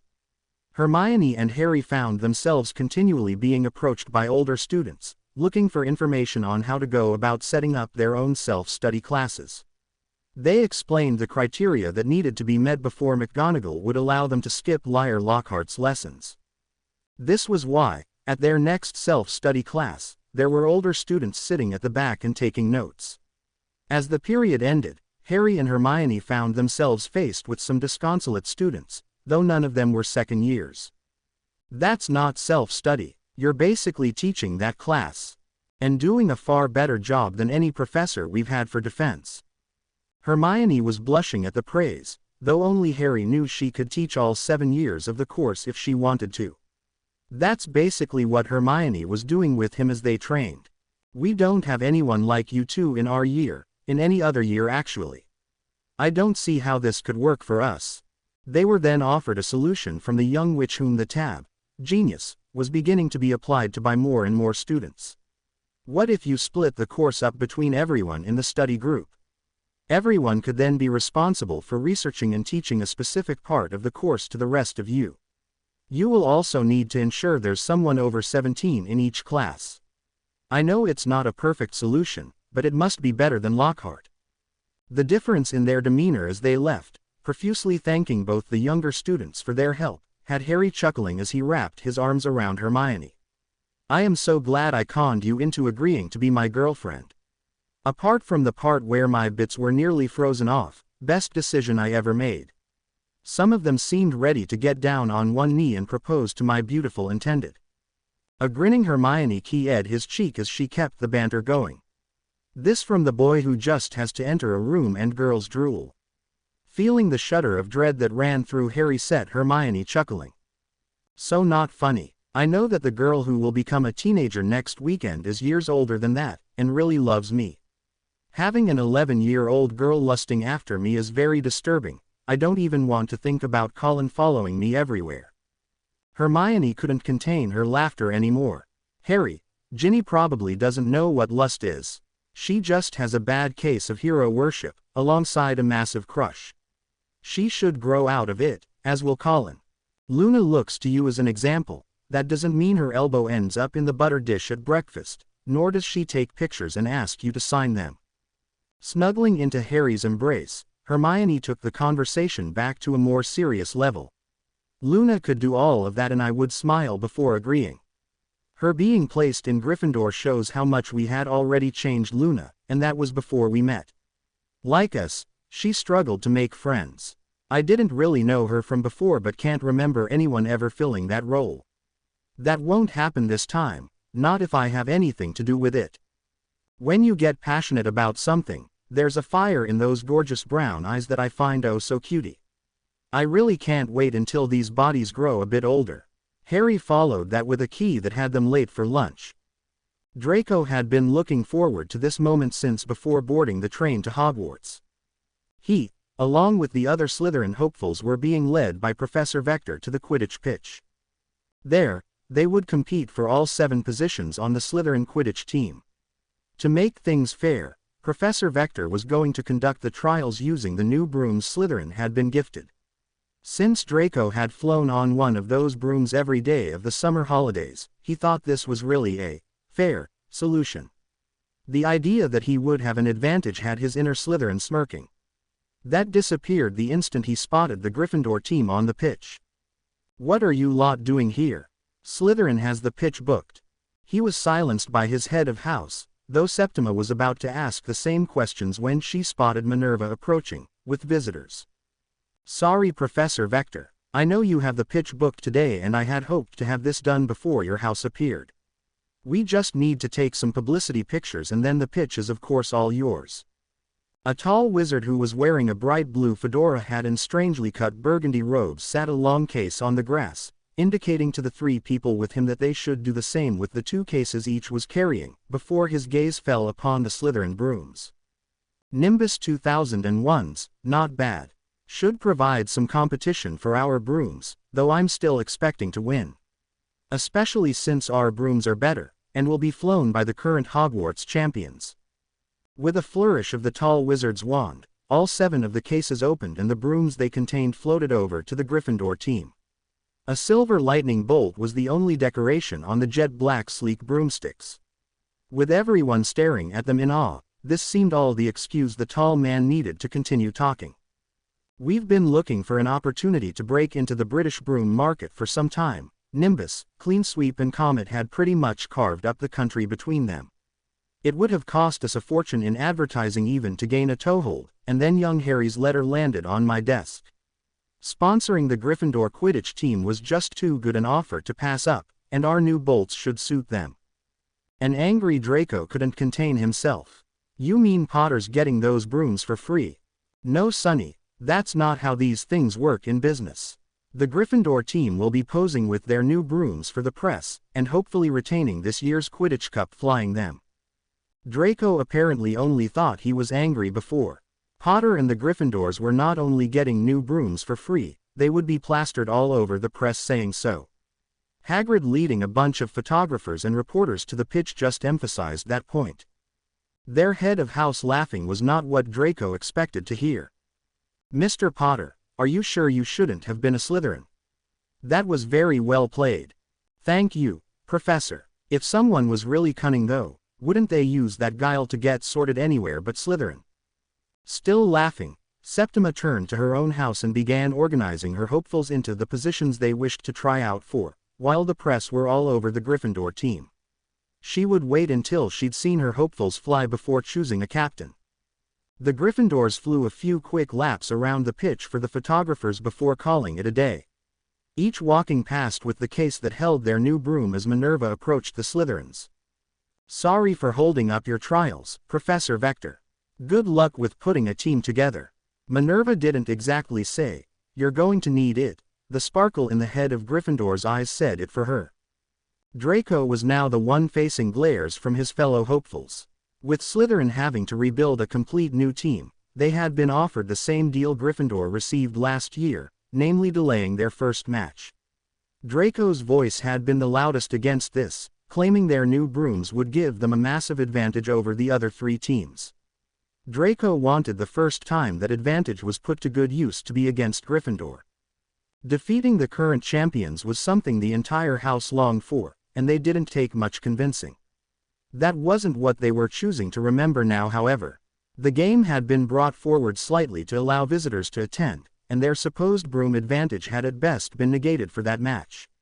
They were choosing to remember who had fought the hardest for this to happen. Trying to ignore these looks, Draco was concentrating on what he had to do here today. First, get himself on the team. Then he had to catch the snitch against Potter, without the advantage of being mounted on the faster broom. That meant it was going to come down to a battle of skill between him and Potter, a battle Draco still thought he could win. The shine of becoming the new Slytherin Seeker became somewhat tarnished when Draco entered the Great Hall for lunch. The Gryffindors were still there in full Quidditch gear, and those infernal cases were taking pride of place along their table. There were also Puffs and Claws over having a look at them too. It almost put Draco off his lunch, not thinking how things would be much worse tomorrow when those pictures and interviews hit. The Daily Prophet landed on the Malfoy breakfast table with the impact of a bomb going off. Lucius certainly exploded. "I spent all that gold and then that little shit Potter goes and gets Gryffindor new brooms for free." Not only that, he's quoted here as saying this happens all the time in the Muggle world. Sportswear and equipment suppliers actually pay to have teams using their equipment. Potter is actually hoping that Hufflepuff and Ravenclaw find sponsors too, so that no one can say Gryffindor only won because they had the better brooms. The boy's a bloody fool. Sissy was reading the paper and the implications were hitting home. You can just see Comet and Clean Sweep racing toward Hogwarts, before anyone else beats them to it. All four teams will probably be on brand new brooms before the season gets underway. This year's Hogwarts Quidditch season meant nothing to Lucius. He was sure it wouldn't be completed. Events he'd set in motion would see to that. No, it was Draco beating Harry Potter to the snitch he wanted the country to see. With Potter on his Nimbus 2000, Draco was only ever going to have a slight advantage there. With the rest of the Gryffindor team having new brooms, the entire match might now hinge on whoever caught the snitch. Lucius wanted this to be Potter's first taste of defeat at the hands of a Malfoy, before the head of that house destroyed the little shit. Watching helplessly as his beloved Mudblood spiraled into darkness before eventually meeting her end would ruin people a lot stronger than Potter. This was why a surprised Sissy didn't experience the full force of her husband's temper. While watching Potter lose in public was desirable, it was going to be merely the curtain raiser to the boy who lived's total destruction. No one crossed a Malfoy without retribution. He'd show the little shit the true cost of threatening Lucius Malfoy. Harry had asked his Quidditch captain for a favor: no practice on Hermione's birthday. Since Harry had just gotten the entire team new brooms, Oliver felt he owed his young seeker one. That didn't stop him calling evening practices twice during the week, flying until it got too dark to see any of the balls. It was therefore a knackered Harry who sat down to dinner that Friday. It had been a long week. That exhaustion vanished the instant he spotted who had just entered the Great Hall. His Aunt Petunia and Dudley had just walked in with the expected Dan and Emma. The couple were out their seats in a flash and greeting their visitors. "Dud, what are you doing here? It's Hermione's birthday tomorrow. I wasn't going to miss that. Dad wanted to wait until the Quidditch match before coming." I think he's worried that Mum can't cope with two of us gawking at everything. Some school you got here." After the hellos, the trio of professors headed for the staff table while Dudley was led to the Gryffindor table. Neville and Parvati of course already knew Dudley. Lavender didn't, though seemed determined to rectify that oversight as quickly as possible. While Dudley's exercise and diet program was beginning to make a real difference to his physique, that wasn't what had the blowy Gryffindor all excited. Since Parvati had spent a lot of the summer with Neville, she'd felt rather excluded. That hadn't improved any since they'd returned to Hogwarts. Lavender didn't blame her best friend. Parvati was hanging about on Neville's arm, who was also Harry Potter and Hermione Granger's best friend. That was lofty company to be keeping. Now, here was this unattached boy, not bad looking either, who would come with instant access to the same company. To say Lavender was interested would be a massive understatement. When the meal finished, Lavender suddenly realized there was major competition for Dudley's attentions. Padma, Susan and Hannah were all clearly interested in Dudley too. Their smiles when Dudley said he'd be staying in the guest accommodation was in direct contrast to her frown. Padma casually letting slip that she was looking forward to Hermione's party tomorrow night devastated Lavender, as did Susan and Hannah confirming they would be there too. Harry directed his remarks to Dean and Seamus, though everyone knew they applied to Lavender as well.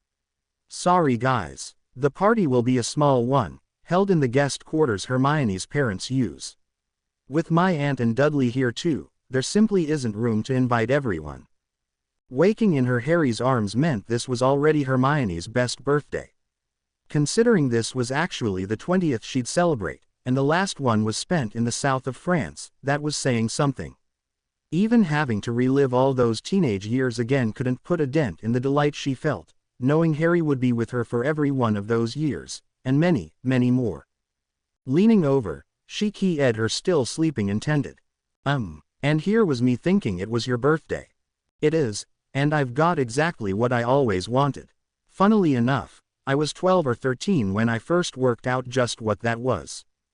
It took me only one night. I had to wait until I was 18 though before that happened. It's weird that the same ministry who royally screwed me are now falling over themselves to keep us in Hogwarts." "I know exactly what you mean about the weird part. My parents, your aunt and Dudley are spending the weekend in Hogwarts. That's just mind-blowing. No, that's my brilliant intended's doing. When she puts her mind to something then nothing is impossible. It's your birthday but you're still giving me gifts. I really wanted to put another ring on your finger but think these bodies are still too young, and we would then need to wait more years than we would like to complete the set. Your 17th birthday seems like a good day to change your last name to Potter. What do you think?" Sealing the deal with a key saw Hermione finally emerged from the daze Harry saying those words had spun her into. She clung tightly to him while giving her answer. "That would be the best birthday present ever." Dobby popped into the room with a wrapped box he handed to Harry. "Happy birthday." Dobby will give Hermione her present later. This time is for Harry, and our family is already up. Dudley is so excited he might be able to fly without needing a broom. Their little elf friend then popped away to allow Harry the privacy to give Hermione his gift. She unwrapped the slim package that she was sure contained jewelry to discover an exquisite emerald pendant on a gold chain. "Oh, it's beautiful." Harry put it around her neck and fastened the clasp. "I better get out of here, before deciding to spend the entire day cuddling into you." "Hey, what's wrong? Please tell me those are happy tears." "Yes, I'm very, very happy. Sometimes how much our lives have changed just sneaks up and catches me unawares. This one felt like getting mugged. When I became 13 the first time you didn't know when my birthday was, it was only spotting a card getting delivered from my parents that gave the game away.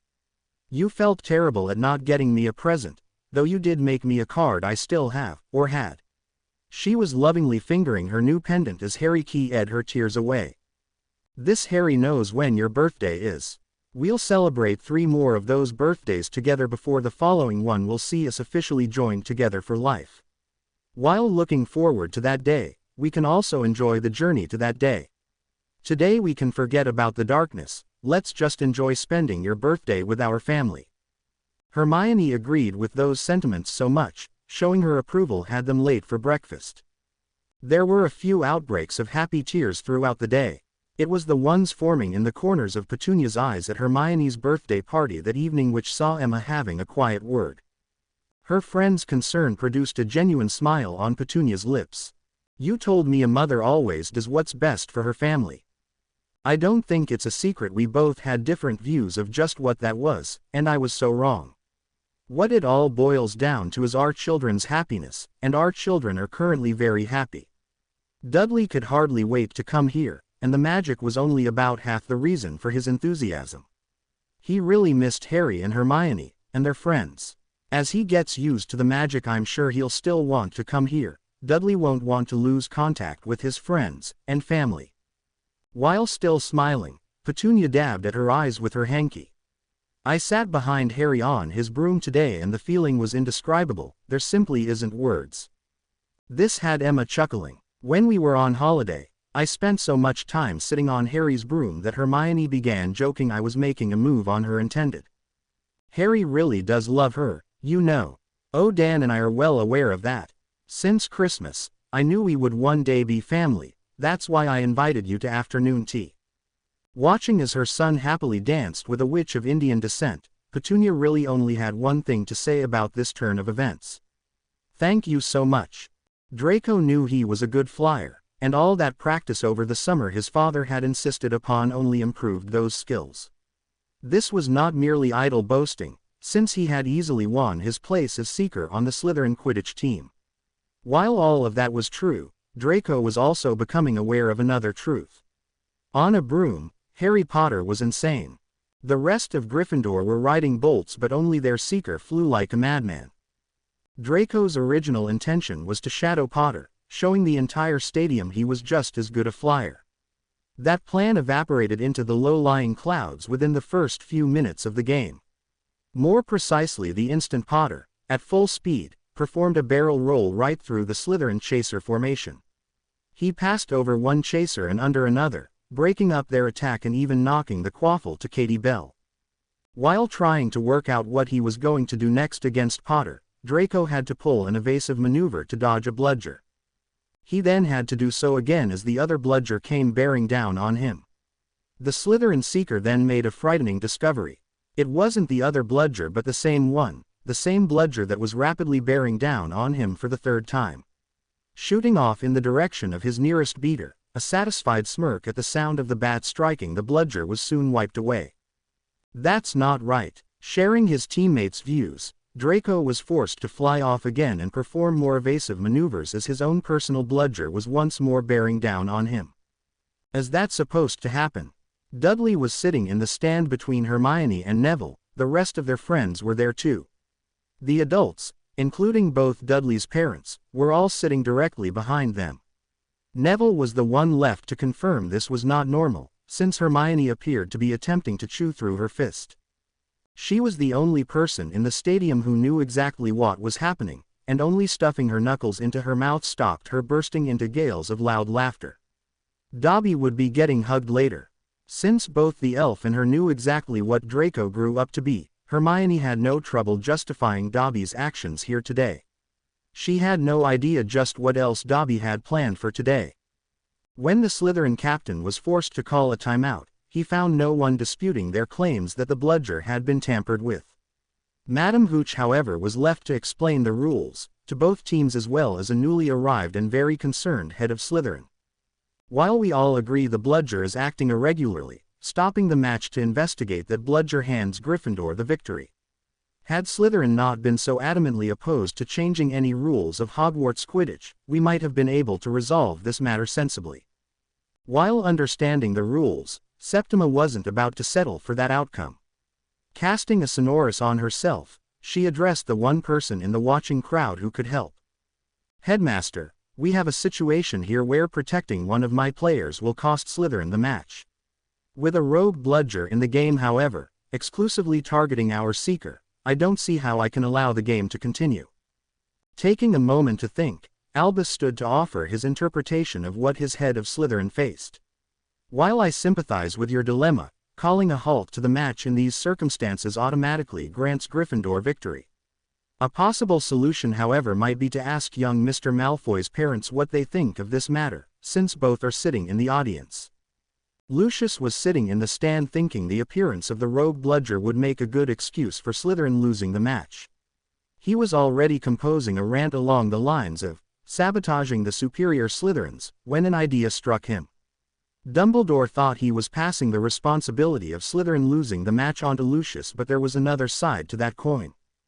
Continuing the match would allow Lucius to discover exactly what his son was made of, with any damage done to Draco being laid squarely at Hogwarts gates. There was also the spectacle this might provide for all the visitors who were here to see where their children attended school. Witnessing these dangers might have some of these visitors changing their minds over letting their children attend Hogwarts. Muggles inside Hogwarts and watching Quidditch, not something Lucius Malfoy would ever agree with. He stood and used his best aristocratic sneer while giving his answer. After both teams being supplied with new brooms by benefactors, I suppose it was too much to hope Hogwarts could at least provide the rest of the equipment needed to play a game of Quidditch. Perhaps all the school's resources are being poured into new courses. My son is a superb flyer, on an excellent broom. I believe he can handle the situation, and Slytherin can still win the game. This drew cheering from the Slytherin stand, though even some of those wearing green and silver were left wondering what Lucius was up to. Down on the pitch, Draco's emotions swung from pride to terror. His father had just publicly announced Draco was a superb flyer, and then sent him back up in the air to face this rogue bludger. Oliver pulled his seeker aside for a quick word. "Harry, Malfoy is effectively out of the game. Concentrate on finding the snitch. I don't want another match awarded to us, I want to beat them." While he had loved riding on a broom, Dudley was delighted Harry hadn't pulled any of the moves he'd used during the match with him as a passenger. He also couldn't understand why that boy's father didn't stop the game when he had the chance. "I'm assuming that's the Malfoy boy who attacked you and Harry." "Yes, and we put him in the infirmary, twice." His father is so desperate to see Harry defeated, Draco is being forced to continue. Hermione's answer left Dudley shaking his head. "I know nothing about Quidditch. I don't need that knowledge to figure out Harry is easily the best flyer up there. Even without that cannonball thing chasing after the Malfoy guy, he would never get near Harry." Sirius and Amelia were part of the large group of Harry's family and friends watching the match and both agreed with Dudley's opinion. They also knew Lucius was up to something. The couple were at Hogwarts not only to watch the match but also for the meeting with Dumbledore on how the group would proceed with the Horcrux hunt. Neither knew the impact today's events would have on that meeting. Sissy was left confused and very frightened. As soon as the Quidditch match restarted, the rogue bludger resumed its relentless pursuit of Draco. It was easy to see all her son's skill and concentration would be needed just to avoid the bludger. He was effectively out of the game as a seeker. Lucius must have known that's what would happen, which really frightened her. These actions just emphasized that both she and Draco were nothing more than pawns in whatever game Lucius was playing.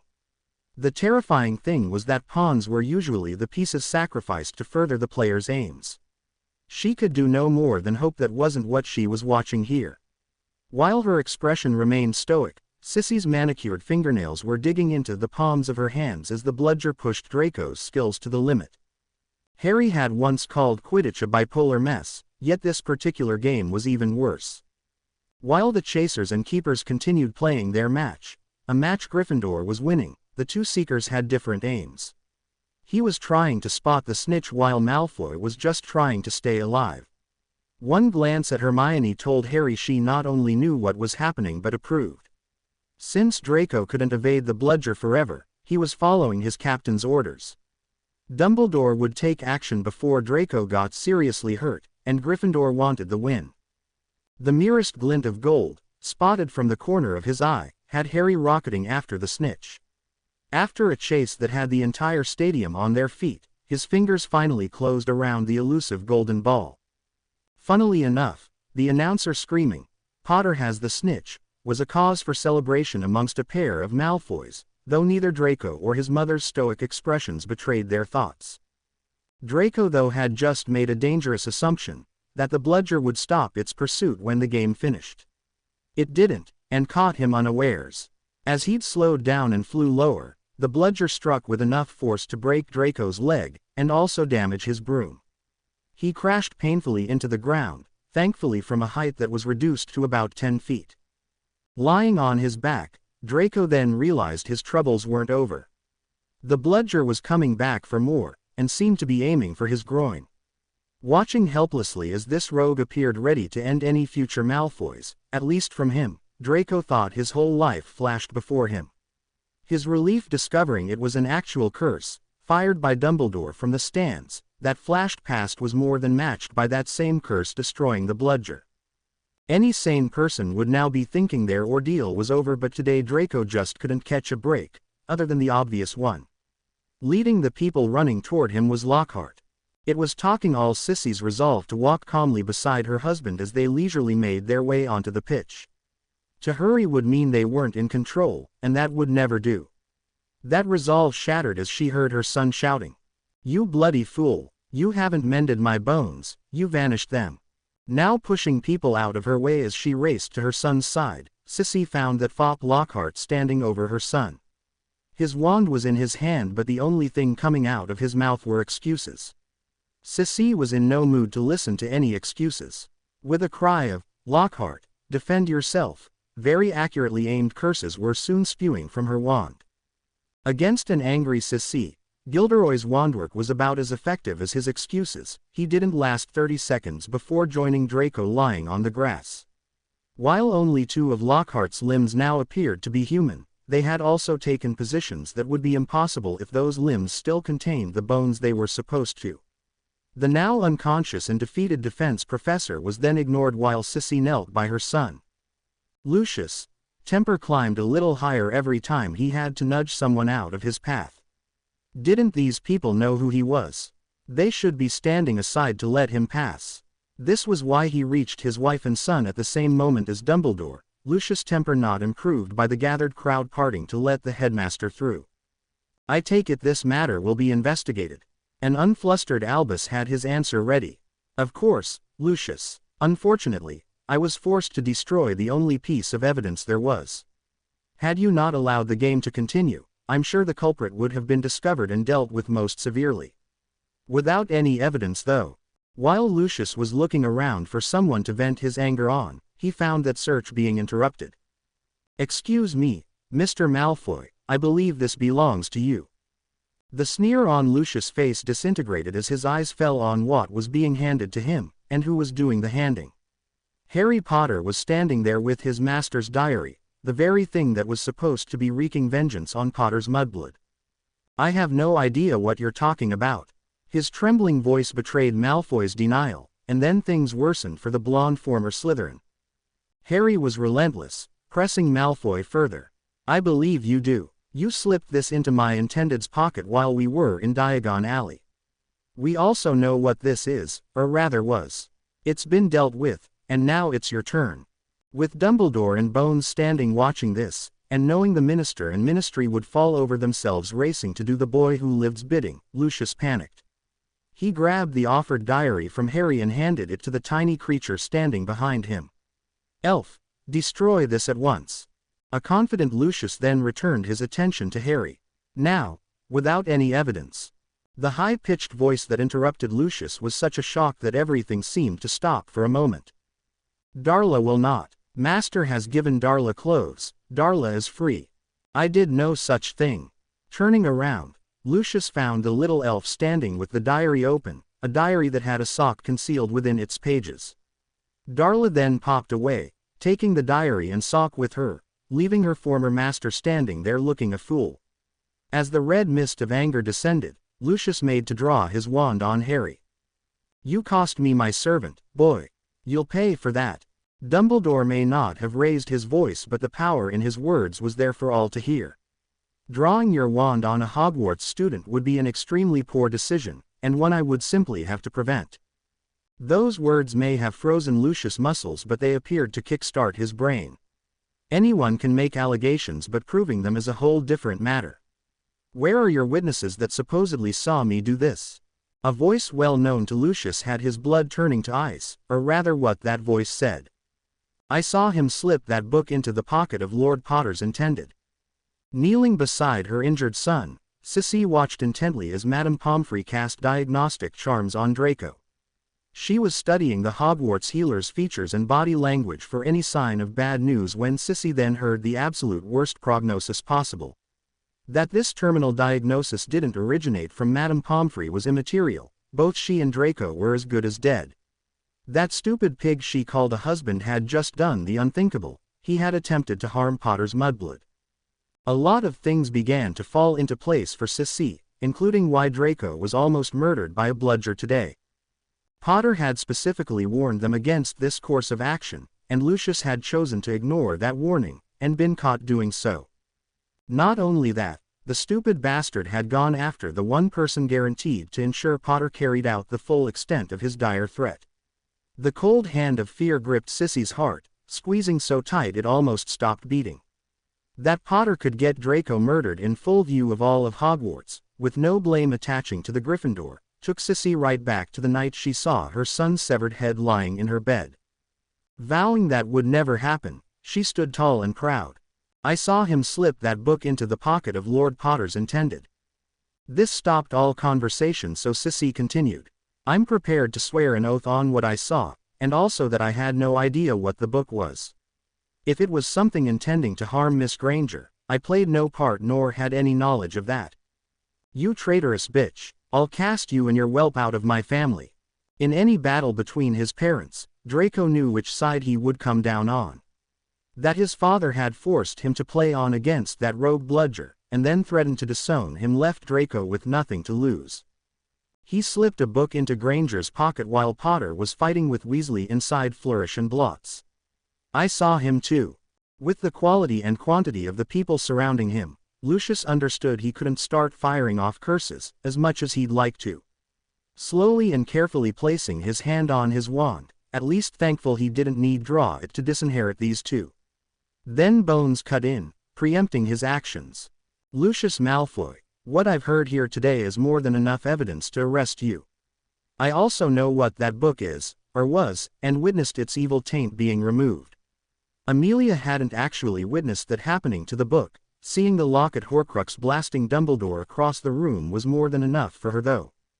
You will have a fair trial, one where truth serum will be used. Only you know what that serum will reveal. These revaluations are something you might want to consider before casting the sole Malfoy heir out of the family. Somehow, I don't think you'll be begetting another heir, not from inside an Azkaban cell. Doing that careful considering didn't improve Lucius' temper any. He did manage to moderate his revenge however. He cast Sissy out of the family, firstly claiming Draco as his son, before having his wand taken and cuffs placed on his wrists. While this would pay Draco's education fees, and include a small stipend, it would be nowhere near enough to provide for his now nameless and penniless mother. It would be almost 5 years before Draco could get his hands on the Malfoy money. A lot could happen in that time. Draco was about to angrily tell his father to shove it somewhere the sun didn't shine, but a glare from his mother prevented that. They watched on as Madame Bones and her fiancé, Lord Black, led Lucius away. Though he knew nothing of Harry's warning to the Malfoys, Albus was well aware they blamed Lucius for the attack on the Grangers' home, and also slipping the diary Horcrux to Hermione. Albus was delighted Lucius had just been arrested, and also confident Amelia could make it stick. Young Draco's life being put on the line to achieve this was not something he could however condone. Albus was placing an incredible amount of faith in this young couple, and the very thought of them being involved in this fiasco worried him greatly. Since most of Hogwarts would rapidly reach the same conclusion, he decided to get the matter out in the open. Harry, do you have any idea why that bludger targeted Mr. Malfoy?